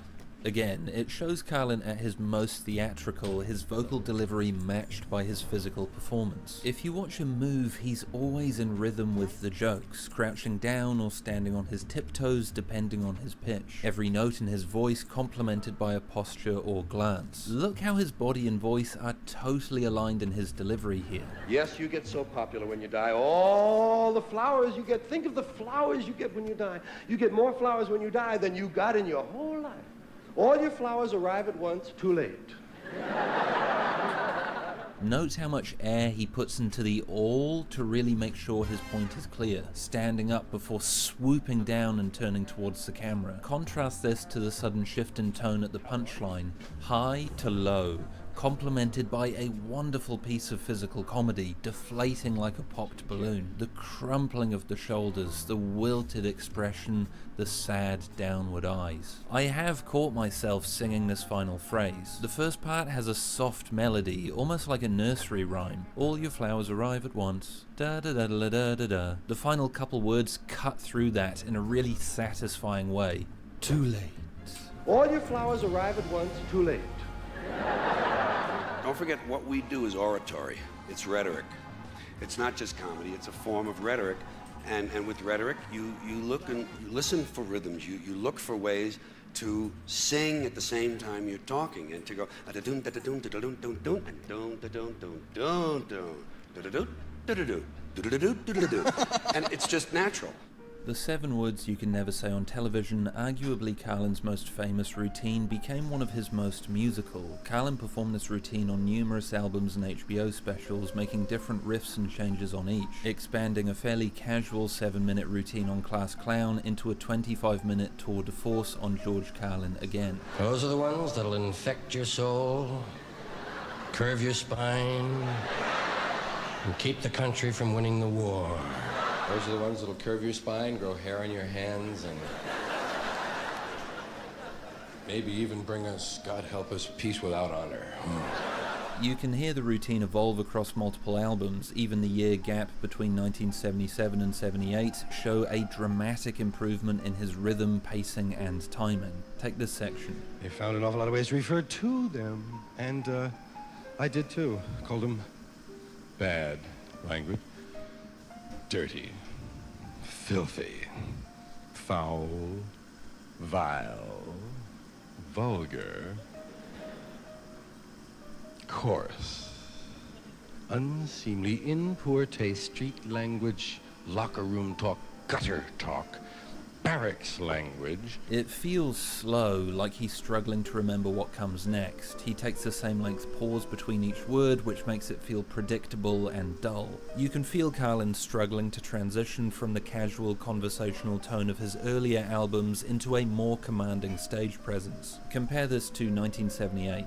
Filthy, foul, vile, vulgar, coarse, in poor taste, unseemly, street talk, gutter talk, locker room language, barracks talk, bawdy, naughty, saucy, raunchy, rude, crude, lewd, lascivious, indecent, profane, obscene, blue, off-color. There's so much more flow here. He's really chopping and changing his pace and finding melodies within the language. Like when he compiles 2-syllable words, then 1-syllable words before using the l sound in lewd to launch into the textured complexity of lascivious. Comparing these snippets is night and day. Street language, locker room talk, gutter talk. Street talk, gutter talk, locker room language. The 1977 version takes nearly 4 seconds. The phrase street language is clunky and gets caught in the mouth. He then says talk twice at the end, which makes the final phrase less surprising. 1978 is nearly a second faster and sounds so much better. He bounces from the consonant T's of street talk, gutter talk into the rounded ooh and ah sounds of locker room language.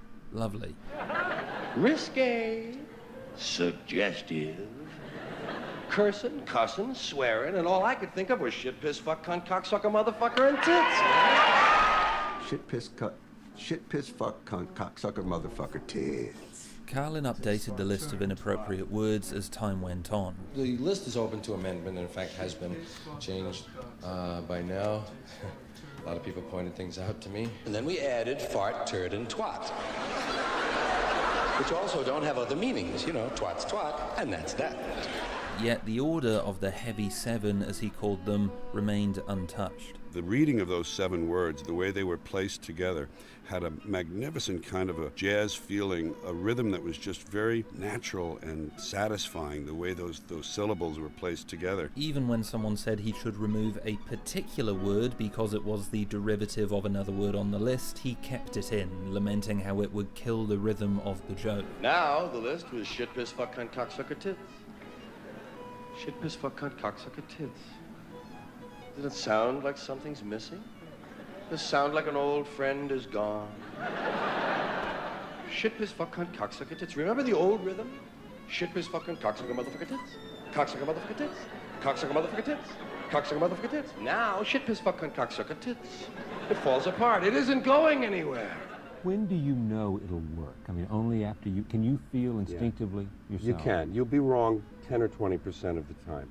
But the 10 or 20% of the time that you're wrong, it's because you're saying the idea wrong. You're couching the delivery rather you- than the idea. Right. You haven't gotten the paragraph the way it should. The idea is pretty good, or you wouldn't have written it down and saved it all that time. But you haven't quite got it straight. And then you'll try and one night by accident, it will happen the correct way, and then you save it. But if it happens the correct way by accident. I tape every show. Oh, so that's how you know. Yeah. After a good show, I stop and take a few notes and say, listen to X, listen to Y, listen to Z. And next, do you the next tell bit- by the audience or just what you feel or that's some the moment. It's the audience plus me. But you know, from the audience is the proof that it works. But you know in your heart, that's the way it ought to sound.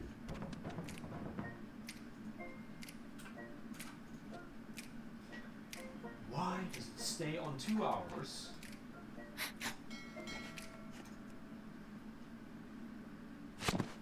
As Carlin got older, these theatrical inflections were replaced by something deeper, darker, and more propulsive. His final metamorphosis into the vitriolic philosopher detached from the human race. This delivery was a long time coming, hinted at in specials like Carlin at Carnegie, before fully forming in Jammin' in New York 10 years later. Of course, there was still clear use of rhythm and rhyme. Everybody's gonna save something now. Save the trees, save the bees, save the whales, save those snails. His spoken word piece, A Modern Man, gives Kendrick Lamar a run for his money.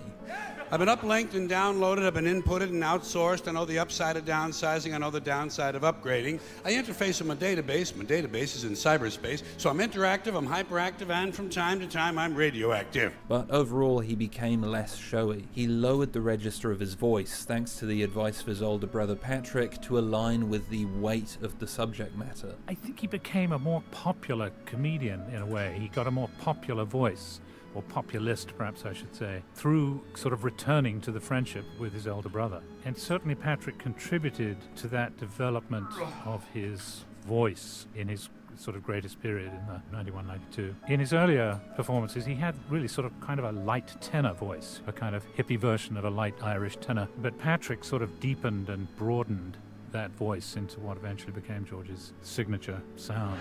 Next guy says to me, bada boom, bada bing, is getting kicked right in the fucking nuts. Bada boom, motherfucker! He actually seems to farewell his previous style of delivery directly in his autobiography. The reason I prefer the sledgehammer to the rapier, and the reason I believe in blunt, violent, confrontational forms for the presentation of my ideas, is because I see what's happening to the lives of people is not rapier-like. It is not gentle, it is not subtle, it is direct, hard, and violent.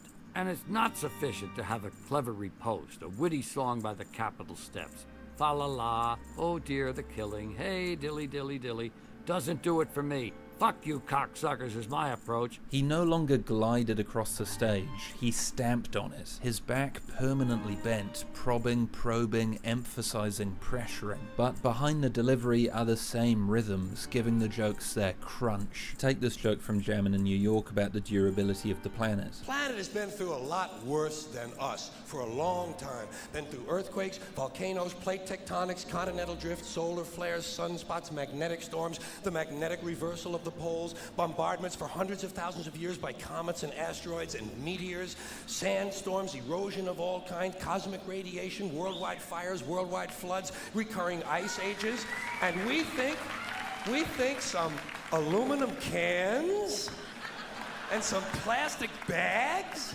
are going to make a difference? Planet isn't going anywhere.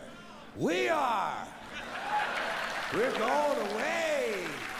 We're going away.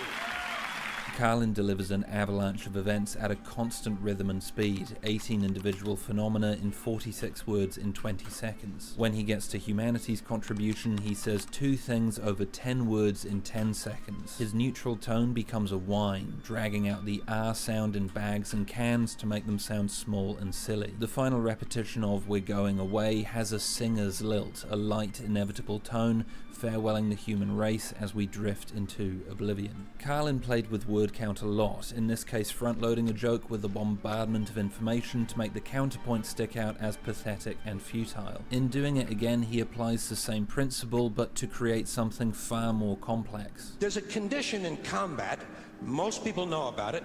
It's when a fighting person's nervous system has been stressed to its absolute peak and maximum, can't take any more input. The nervous system has either snapped or is about to snap. In the First World War, that condition was called shell shock. Simple, honest, direct language, 2 syllables, shell shock. Almost sounds like the guns themselves. That was 70 years ago. Then a whole generation went by, and the Second World War came along, and the very same combat condition was called battle fatigue. 4 syllables now, takes a little longer to say, doesn't seem to hurt as much. Fatigue is a nicer word than shock. Shell shock, battle fatigue. You effectively have 2 matching paragraphs, each a similar structure but with important differences. Notice in the setup his speed increases, replicating the feeling of overload punctuated by the clicking sound. The nervous system has either snapped or is about to snap. The first paragraph is concise, 25 words and 14 seconds. When he gets to shell shock, his voice lowers. He adds emotion, making a fist on shell before driving forward with shock, as if replicating a weapon or piece of artillery. You then have a fantastic following sentence. Simple, honest, direct language. Each word has 2 syllables, the same as shell shock, creating a constant tempo. He then hammers this home through another repetition. Shell shock. Almost sounds like the guns themselves. This whole section has been written to reinforce the impact of the original phrase. Short, direct, and powerful. In the next paragraph, this impact is lost. You have the obvious change of emphasis, shell shock to battle fatigue, but the whole paragraph meanders. The word count doubles, and note how many words are filler. Instead of the rhythm of simple, honest, direct language, we get 4 syllables now, takes a little longer to say. Doesn't seem to hurt as much. It's not 4 syllables, it's 4 syllables now. It takes a little longer to say. It doesn't seem to hurt as much. In the same way battle fatigue strips away the impact of shell shock, Carlin uses these extra words to remove the sense of urgency. The following sections do the same thing. The word count balloons, and look where Carlin places emphasis. Hey, we're up to 8 syllables now. Still 8 syllables, but we've added a hyphen. Meanwhile, the terms are delivered with bureaucratic detachment. Operational exhaustion, post-traumatic stress disorder.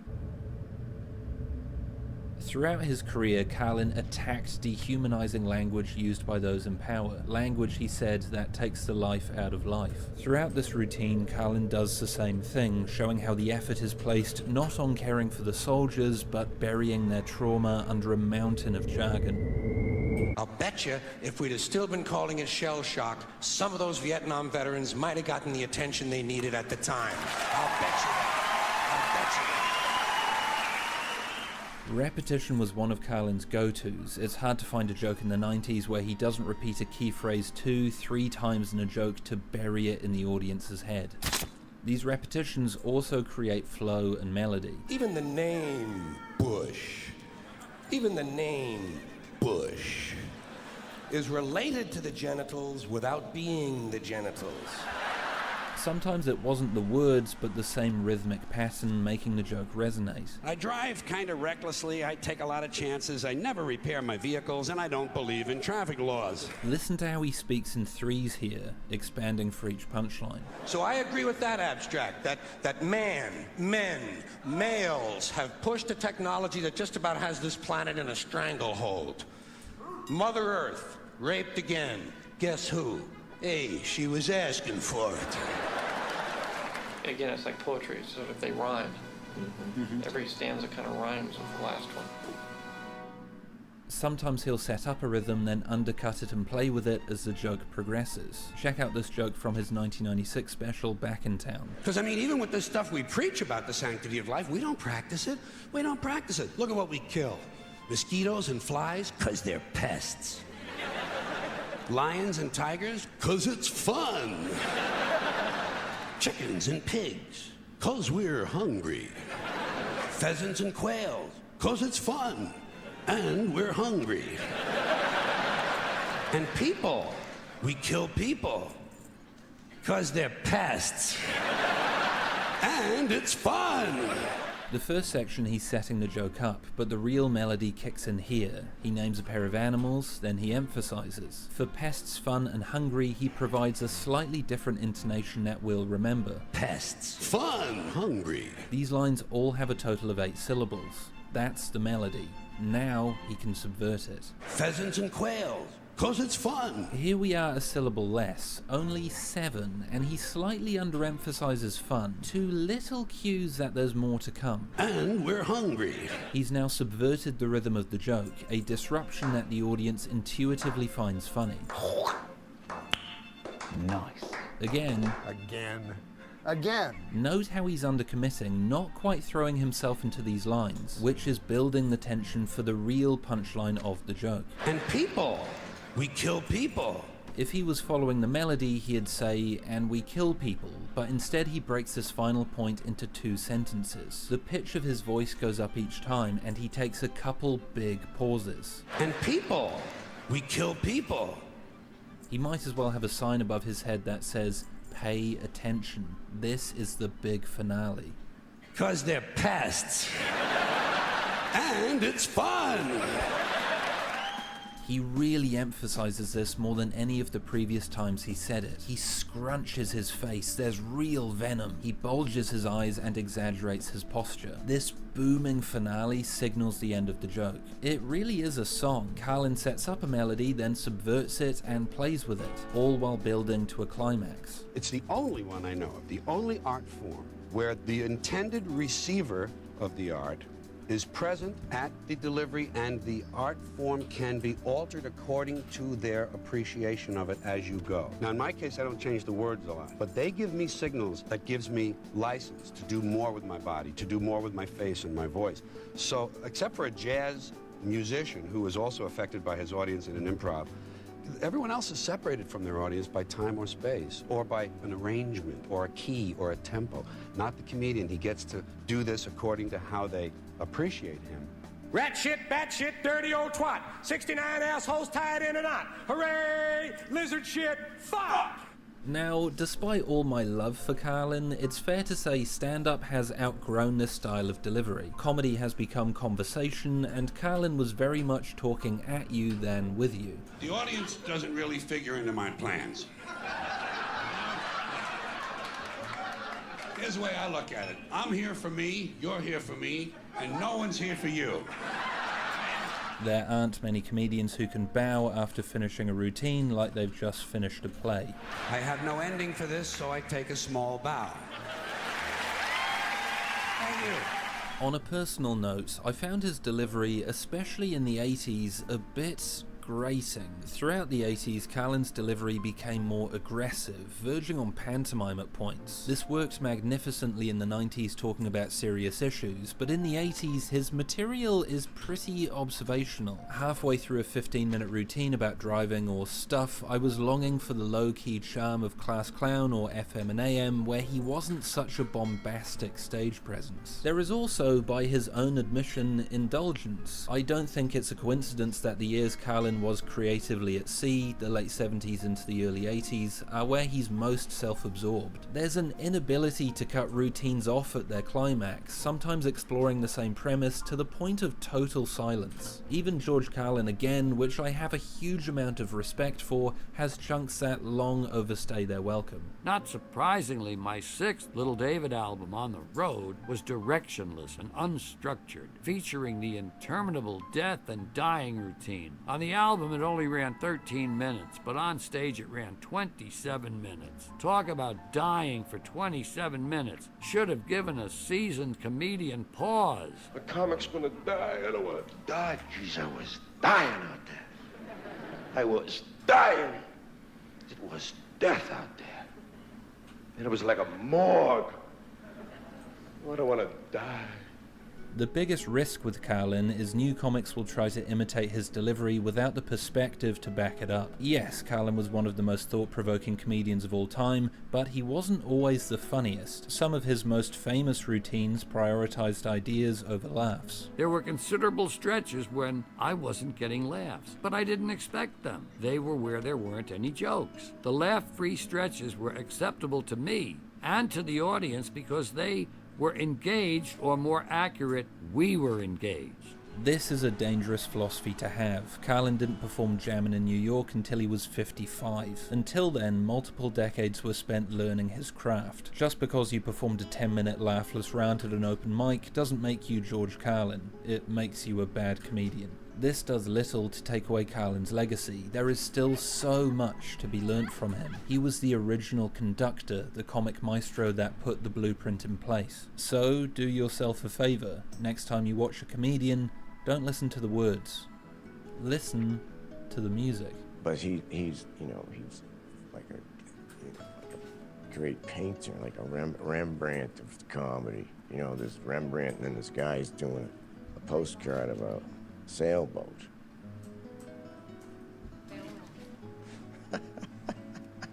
I read something when I was still a comedian in the Greenwich Village, a friend of mine, Bob Altman. He told me about Arthur Kessler's act of creation. He showed a triptych, a 3-paneled illustration, and the jester was in the first triptych. And the jester is, of course, a person who makes jokes. He makes these funny jokes.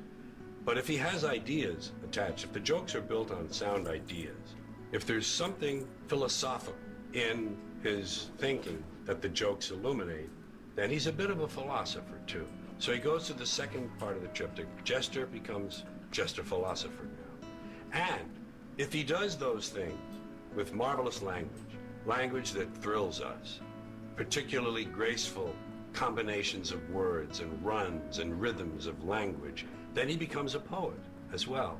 And so the jester has become a philosopher poet, and he's all one. I think I can now do a little justice to that theory. And now I feel fully realized as a performing writer.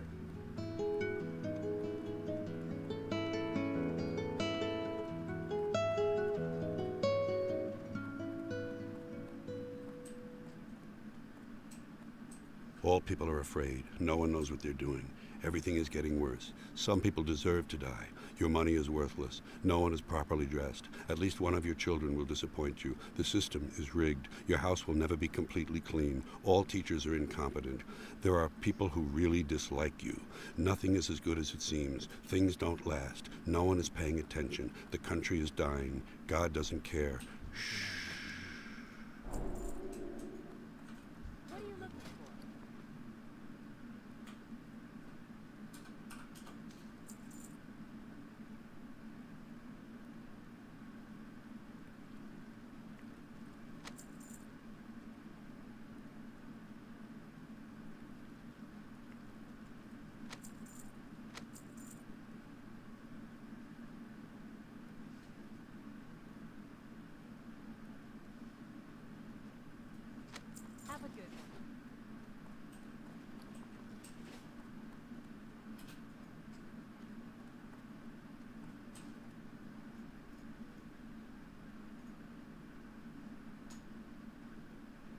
Despite an absolutely awful episode of Hot Ones,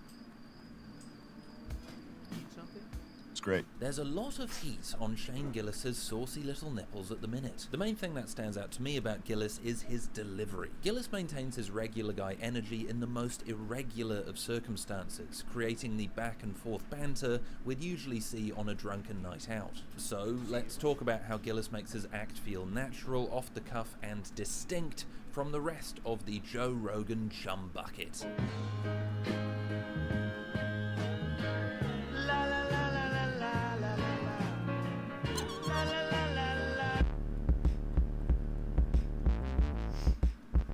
When Gillis walks on stage, there's no massive change to his personality. He doesn't flick into performance mode in a super jarring way. Instead, Gillis looks like someone who has been dared to do stand-up. He's low-key, a little nervy, setting a red cup on a stool as if he's just wandered away from a frat party. As Khalifa Senna described in The New Yorker, Gillis would walk on stage, grab the microphone and say matter-of-factly, Hell yeah. It made him seem less like a performer than like a friendly guy at the bar, one whom audience members already knew. You can see this energy in this early set. He greets the audience with a casual, yeah, wearing a hoodie, beer in hand. The craziest thing is how normal it feels. There's no neediness or pretension. The line between audience and performer is effectively non-existent. I particularly love this one moment. By the weed posters, there's where the frisbees on.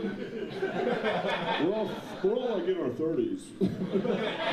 There is something oddly endearing about it. It's totally thrown away. He laughs at the joke himself, stares at the ground, fiddles with his jumper. The impression is of a mate who, yes, is going to tell some jokes and stories, but has no real interest in performing stand-up. It's this lack of performance that makes Gillis so refreshing. Look at the way he holds the mic. Me and Daniel Koftree have a theory that the further down the comedian holds the microphone, the more relaxed they want to appear. Chill.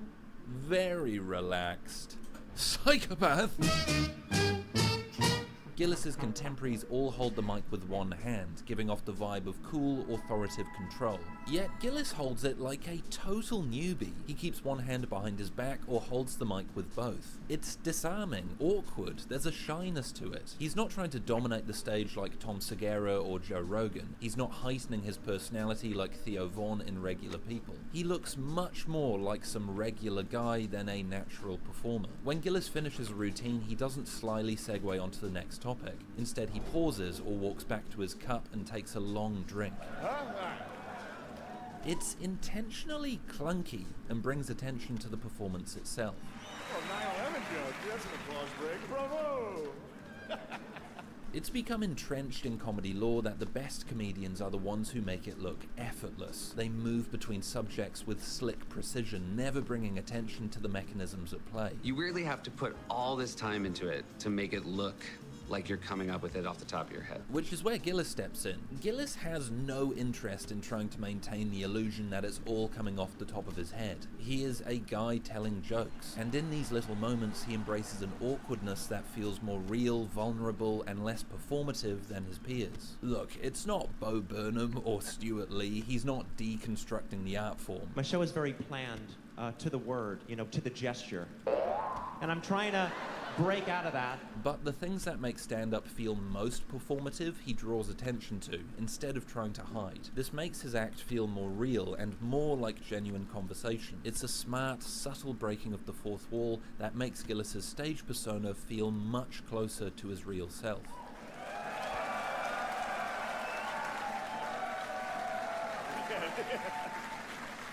Yes. All right, enough of this cum talk. I'll tell you, this was making me laugh. Maintaining this feeling of casual conversation is how Gillis underwrites his jokes. Which I mean in the best possible way. Comedy is a written discipline, but I think a lot of comedians overwrite their material to the point where it feels contrived. Take this joke from comparable comedian Tim Dillon. When's the last time you left a drive-thru and you're like, I hope I'm on the same page with all of them? I hope the gnarled hand giving me that quesadilla shares my values. Does that bearded woman with an eye patch feel the same way I do about Israel? The joke is well written, but that's the thing. It's written. There's a clear structure, use of synonym comedy, these constant repetitions hammering the punchline home.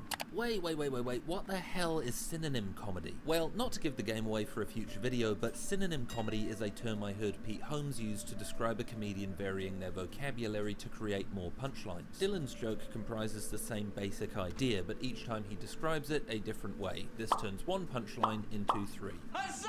However, there's a mechanical element to it. Matt Rife uses this technique in a special I wish I never saw when talking about women and crystals. How far can my eyes roll before they come out of the socket? This crystal shit is getting out of control. Ladies, put the fucking pebbles down, okay? We are sick and tired of walking into your bedroom and it looking like we gotta beat you with a game of Mancala before we can sleep with you. What the fuck is all this gravel doing inside, Thanos? You know what I mean. It just feels labored. Like, okay, we get it. Gravel? Somebody's used a thesaurus. Audiences are subconsciously aware when a comedian is moving through the sound and rhythm of a joke. Even though it works, it feels performed rather than off the cuff. With this in mind, listen to this joke by Gillis. Gay Vikings, dude. You're just some villager looking out on the shoreline, see a bunch of Viking longships coming. You're like, oh no, it's the Vikings. They're gonna rape our wives and daughters. Then they pull up their fucking rainbow flag on their boat, and you're just like, oh, fuck. Oh, that's way worse. This is beautifully underwritten. There's almost a norm quality to it. The most specific word is longships, which only has 2 syllables. Even in the setup, Gillis's repetition of Vikings rings of a slight clunkiness, as if he were making it up on the spot. See a bunch of Viking longships coming. You're like, oh no, it's the Vikings. The punchline and tag are bare bones. They do the same thing as Dylan's punchline, repeating the same sentiment twice, but the wording is so much simpler. Oh, fuck. Oh, that's way worse. Tim Dillon's use of language betrays the regular schmo he's pretending to be. Gillis's enhances it. You'll see this in nearly every joke Gillis performs, where there are opportunities to make a punchline feel more written. Gillis swerves the other way, using extremely simple language to get his point across. It's official. I've been to like 3 other countries. It's official. And other countries hate it too. They hate that we're number 1. You ever tell them? You ever go to another country and tell them we're number 1? Swim up to like a pool bar, just, you know, we're number 1. One of the reasons Live in Austin struck such a chord was the resounding lack of polish. Gillis doesn't set his jokes up smoothly. He repeats words and phrases, abandons sentences halfway through. It feels like a guy telling you a story in real time, instead of a performer running through rehearsed material. But I will say this about Trump. I don't want you guys to I don't want to turn this into a rally. I don't want you to... This comes through in the punchlines, which feel like instinctive reactions instead of wordy sentences that have been labored over in a notebook. When he's roasting Ari Shaffir, he cuts to the chase in the bluntest possible way. Ari is edgy and shocking, which is a really cool thing for a 50-year-old guy to be. When he's talking about Donald Trump being assassinated, he boils his reaction down to a single funny noise. Like he'd get hit, like, ah, and fall. He'd fall funny. He also does something here which I haven't really heard in comedy, where he'll simply say something is funny and carry on. Just coughing. Coughing during sex is funny. It's pretty much comedy law that to get a joke to work, you take an idea and expand upon it. You find a different angle and attack again. What Gillis does is an act of quiet defiance. He doesn't feel the need to explain himself. These things are funny. You get the idea. Let's keep going. It makes his act feel like a friend cracking banter instead of a comedian laboring over a premise. It's worth tapping into the wider context of comedy we're in at the moment. Gillis has accrued a massive fan base through Matt and Shane's Secret podcast, and many of those fans come to his shows. I understand most of the women here are girlfriends that were dragged to this show that already don't really like me because every time they're in their car, their boyfriend's like, babe, listen to this part of the podcast. Gillis is one of the first big acts to embrace the rhythm and cadence of comedy podcasts on stage. The feeling of naturalism, calling attention to bits, commenting on someone who has said something funny, sloppy riffing, these are hallmarks not of stand-up, but 2 guys trying to crack each other up on a podcast. We'll talk about this more later, but this is a huge part of Gillis's appeal, especially compared to others who have very distinct lines between who they are in the podcast studio and on stage. Now, could you accuse Gillis of a little bit of laziness? Yeah, I think that's reasonable. Do I think there are places where he could mine a little deeper and extrude a few extra laughs? Yeah, I do. This joke about a furry drone striker seems insanely underdeveloped. Operating drones that thinks he's a fucking dog, just... Oh! You know how fucking scary that guy is?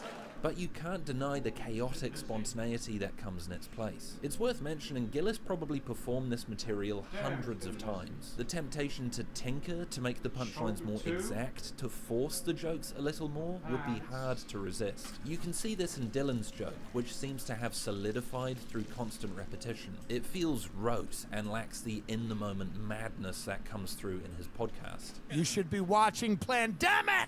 For Gillis's act to feel as simple and messy as it does, for him to leave the jokes alone and trust the audience to find the essence of what makes them funny is credit to him as a performer. I would much rather Gillis make a riff that feels underdeveloped but organic, instead of being pummeled over the head with patronizing, repetitive Andrew Schultz punchlines.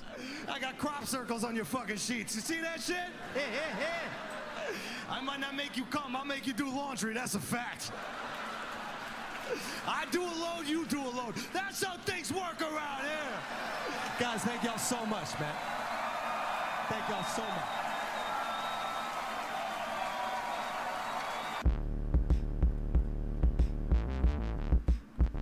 This wouldn't mean anything if Gillis wasn't able to create an immediate connection with his audience. I stumbled across this passage from Jesse David Fox's excellent comedy book about Janeane Garofalo. I think it captures the spirit of Gillis's act. She speaks in a stream of consciousness, with punchlines sneaking their way into what comes off as a caffeinated hang. Garofalo expects the audience to understand exactly what she means when she describes people by their pop culture taste. Seriously, how uncool is David Copperfield? Seriously. Because David Copperfield is really under the impression that he's incredibly cool. And that has blown my mind. And he's so blown, don't look into my eyes. It's just, whoosh. It's just, and he's with Claudia Schiffer, which is so much that, you know who Claudia Schiffer's favorite band is? Foreigner. Isn't that just the way? But you know what, so what? She's so what? She's still the most popular, so what? She likes Foreigner. I know I say in the first chapter that all comedians are trying to recreate the feeling of mirth you have hanging out with your friends. But throughout the special, Garofalo really speaks to her audience the way you would talk with your friends. It's all rapid-fire shared references that you don't have to explain. Her best material feels like inside jokes. Replace the caffeine with a couple warm Bud Lights and you've got a perfect description of Gillis's act. Let's look at a moment Gillis uses to establish an immediate rapport with his audience. That's what I like about them. They're just down there. Zero exports. Creating nothing, dude. They're doing, the only export I've seen come out of Australia is just that YouTube video of that guy punching that kangaroo in the face. Yeah. He doesn't even finish the sentence. As soon as he gets that laugh of recognition, he moves on. My favorite thing about the joke is it doesn't sound like a joke. It just feels like a guy telling you about a funny video, like someone would do at work or in a bar. It's relaxed, and coming a few minutes into his set, it's Gillis welcoming you into his space, establishing intimacy. What makes Gillis crafty, however, is he does set the joke up, just not in a way that's immediately noticeable. You know that video, that kangaroo holding that dog hostage out in the woods? Gillis saying you know that video while also describing the video creates the feeling of inside jokes while providing all the context necessary to make the joke work. It's telling that the punchline is... Guy just fucking... If you've seen the video, you know how good that impression is. This is where Gillis leverages the dynamic in his favor. Now he has everyone on board, the punchline relies on the audience laughing not at the impression, but the common knowledge of what the impression is referring to. This is expert crowd manipulation. In 20 seconds, Gillis has established a common knowledge with the audience, made everyone feel included in that conversation, and used that common knowledge to generate a massive laugh. You son of a bitch. Even if you haven't seen the video, Gillis has made you feel like you're part of the group. He's ushered you in, handed you a beer. You feel you know this guy. And even if you don't know precisely what he's talking about, you want to laugh with him. Hey, pal, what can I do you for? Free drinks, what do you have? He does this again when he's talking about Al-Qaeda's rickety lack of equipment.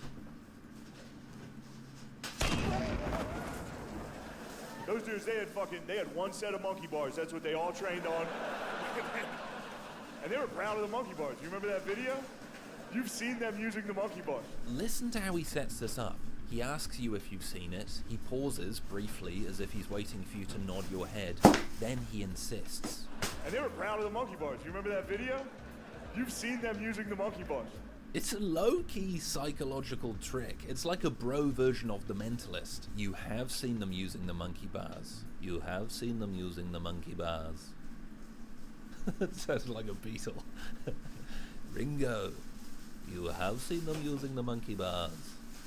Now let's play Hey Jude. These little moments, the rhetorical question followed by the affirmation, create the feeling of dynamic conversation, where Gillis is rolling off your reactions and nothing needs to be explained. But again, if we look at the joke as a whole, Gillis is peppering in details to get everyone on board. No training. 0 military training, dude.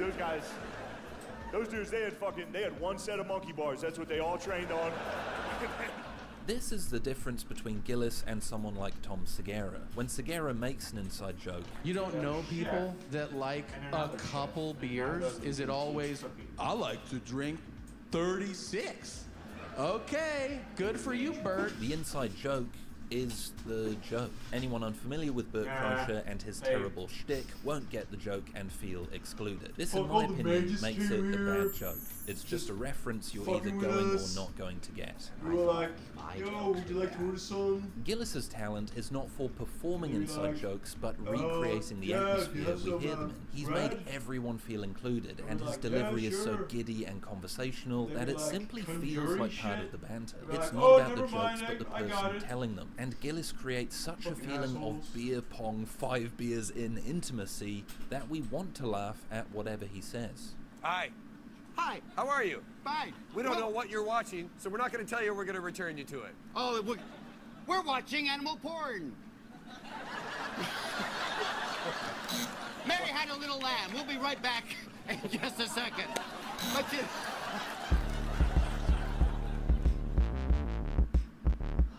It never feels like Gillis is entirely in control. There's always an element of chaos. Where an act like Tom Segura is very on rails, he does his act as written, barely improvises, then leaves. Gillis wants to throw himself off balance. He is willing to abandon his material and improvise with the crowd's reactions. It's worth comparing Gillis to Louis C.K. And before we go any further, Gillis opened this door. C.K. is Gillis's hero, a major influence, and arguably a mentor. Who are comedians you... Gillis's hero, C.K. And before we go any further, Gillis opened this door. C.K. is Gillis's hero, a major influence, and arguably a mentor. Who are comedians you look at that kind of like you look up to the most? Louis. CK? Yeah, and I was obsessed with him. That was the guy. That's who I wanted. He's the to be. pinnacle? Yeah, I think he's the best comedian. Of all time? In my opinion, yeah. He's my favorite. Who's in your top 5? You guys look, sound a lot alike too. Yeah, I copied him. Did you really? Definitely. When it comes to how they create the feeling of spontaneity on stage, CK is an important point of comparison. However, I'll be honest, I feel weird talking about Louis CK. Not just because of his abuse and his clear abuse of power, but how he's masked this abuse in his comedy. And how is this continuous abuse?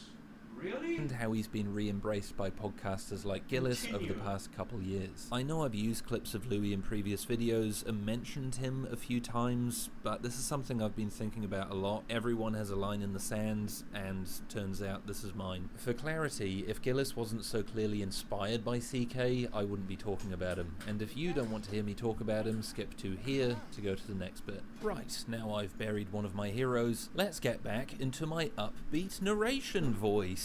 Yay! Louis creates the impression of free-flowing conversation, but he knows every part of it. When I do it, I'm sputtering through it. Yeah, and sweaty anger and energy. I try to make it seem like I'm just getting this out, but I know all the moves. I know every little piece of it. Gillis doesn't know all the moves. He's not manipulating the audience as hard as Louis. Think how he derails his SNL monologue when the jokes aren't landing. Look, I don't have any material that can be on TV, all right? I'm trying my best. Also, this place is extremely well lit. I can see everyone not enjoying it. This is, just the most nervous I've ever been. Don't clap now, shut up. Louis, think of the pedophile routine, would never break the fourth wall like this. Gillis isn't as disciplined as Louis in terms of knowing all the beats to his jokes, and his riffing can get him into hot water. I actually think the SNL set is a good example of how improvising can create a static awkwardness with the crowd. However, Gillis's performances have a charm because they're more chaotic and improvised. Look, this joke's probably not going to make it, but here's what. All right, hear this one out. I'm going to try. If you see it, just know I won an argument. Again, it prioritizes authenticity over performed rigor. Yes, it loses some of the tightness and polish, but it feels like a shared experience, something happening in the moment.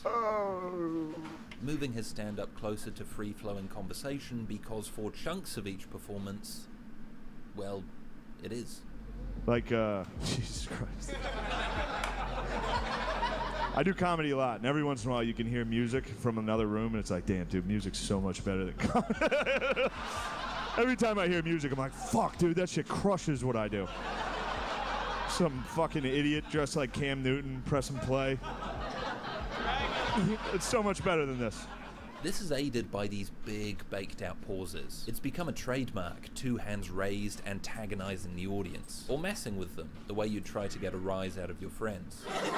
Because of my privilege, and I used it. More importantly, these gaps create the illusion of conversation. I love this moment in Austin where he's segueing into the funniest presidential assassination. Howdy. I can't get this clip to not have copyright issues when I upload it. I've tried shifting the pitch. I've tried adding background noise, weird filters, nothing's working. So what I'm gonna do, I'm gonna lip sync the audio with my voice. So you'll still get the idea, but it will sound a bit weird. Technically, there's a funniest of everything. There is. Does make it funny, but there is like... Think of the worst thing you could think of. There's a funniest one. I'll go first. I'll think of one. The delivery is golden. The eye contact, the little bit of baiting, the cheeky smile, saying I'll go first is a brilliant recreation of social dynamics. I'll go first. I'll think of one. The reality is, of course Gillis will go first. He's the only one talking. He's the comedian. But Gillis turns this into a loaded silence between friends, where he volunteers himself because no one else has spoken up. Gillis does this a lot, inserting pauses into his acts to make it feel like the audience has an opportunity to speak. When the audience says nothing, which they shouldn't, their role is to be silent. Shut the fuck up! Do you know what shut the fuck up means? Gillis plays with that tension, maximizing the eventual punchline. Here's the cool thing. If someone does call out, Gillis is quick enough to make a joke on the fly. It's a win-win. Audience says nothing, Gillis plays with their silence. Audience does say something, well, it was part of the plan all along. These moments make it feel like Gillis is talking to one person as opposed to thousands. It's like a mini heckler amnesty every few minutes. Think of any army throughout history. Imagine them gay. Gay Nazis? Just when you thought those guys couldn't look any sharper, they...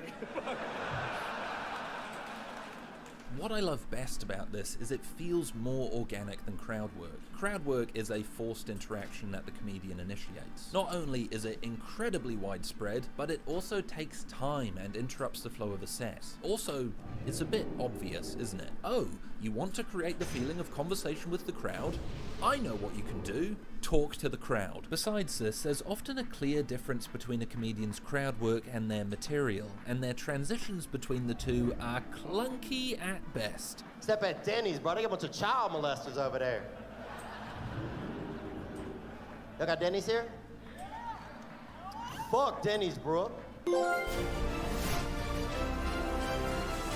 Akash Singh struggles with this. His crowd work is undeniably good, but he struggles to recreate that life when he transitions into his actual set. You guys have kids? How many? Two, that's beautiful. Boy and girl? Yes. Okay, good. My wife and I also are trying to have a baby.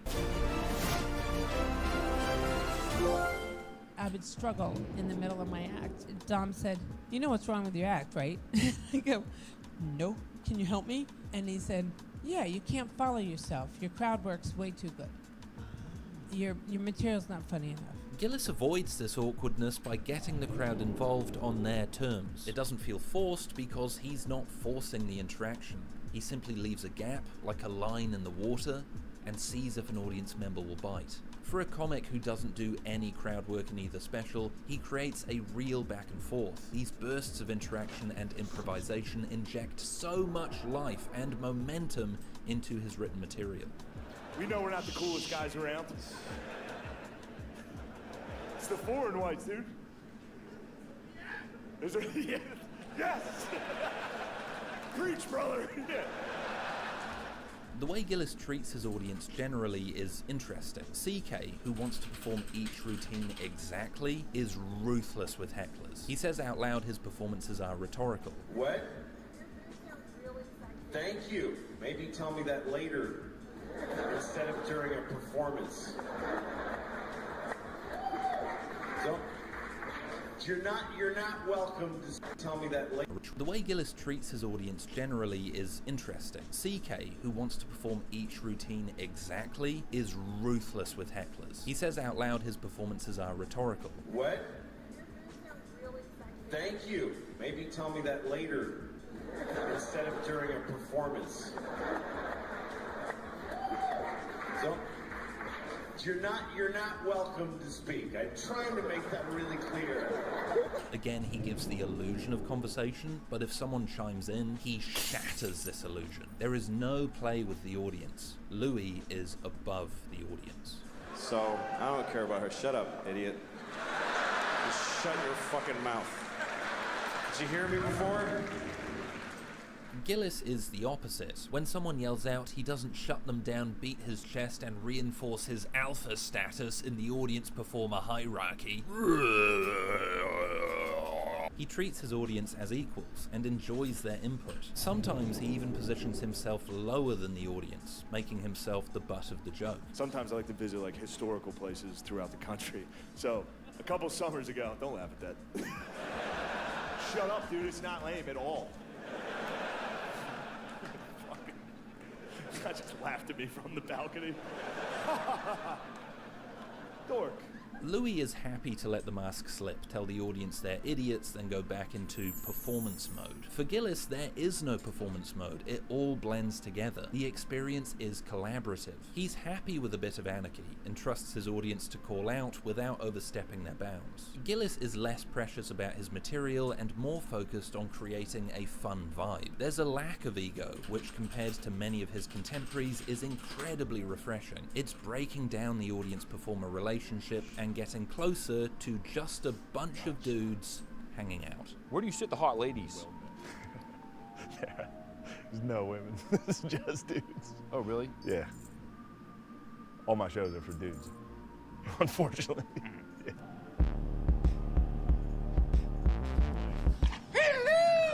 Gillis is so good at fostering an atmosphere of dudes just hanging out, we're much more willing to follow him into more traditional territory. When he makes callbacks, they don't point out their cleverness. Rather, they have the spontaneous simplicity of a guy making a connection in real time. I was like that fucking kangaroo. They're also underwritten, which, as we've said, helps. Now I'm in there fucking... He constantly cracks up at his own jokes, a technique many comedians exploit to enhance weak punchlines. Not looking at anyone in particular, yet it rarely comes across as anything other than Gillis having a good time. It's simply the seasoning that makes his material pop. Yeah, I've seen The Bear. Is it all in good taste? No.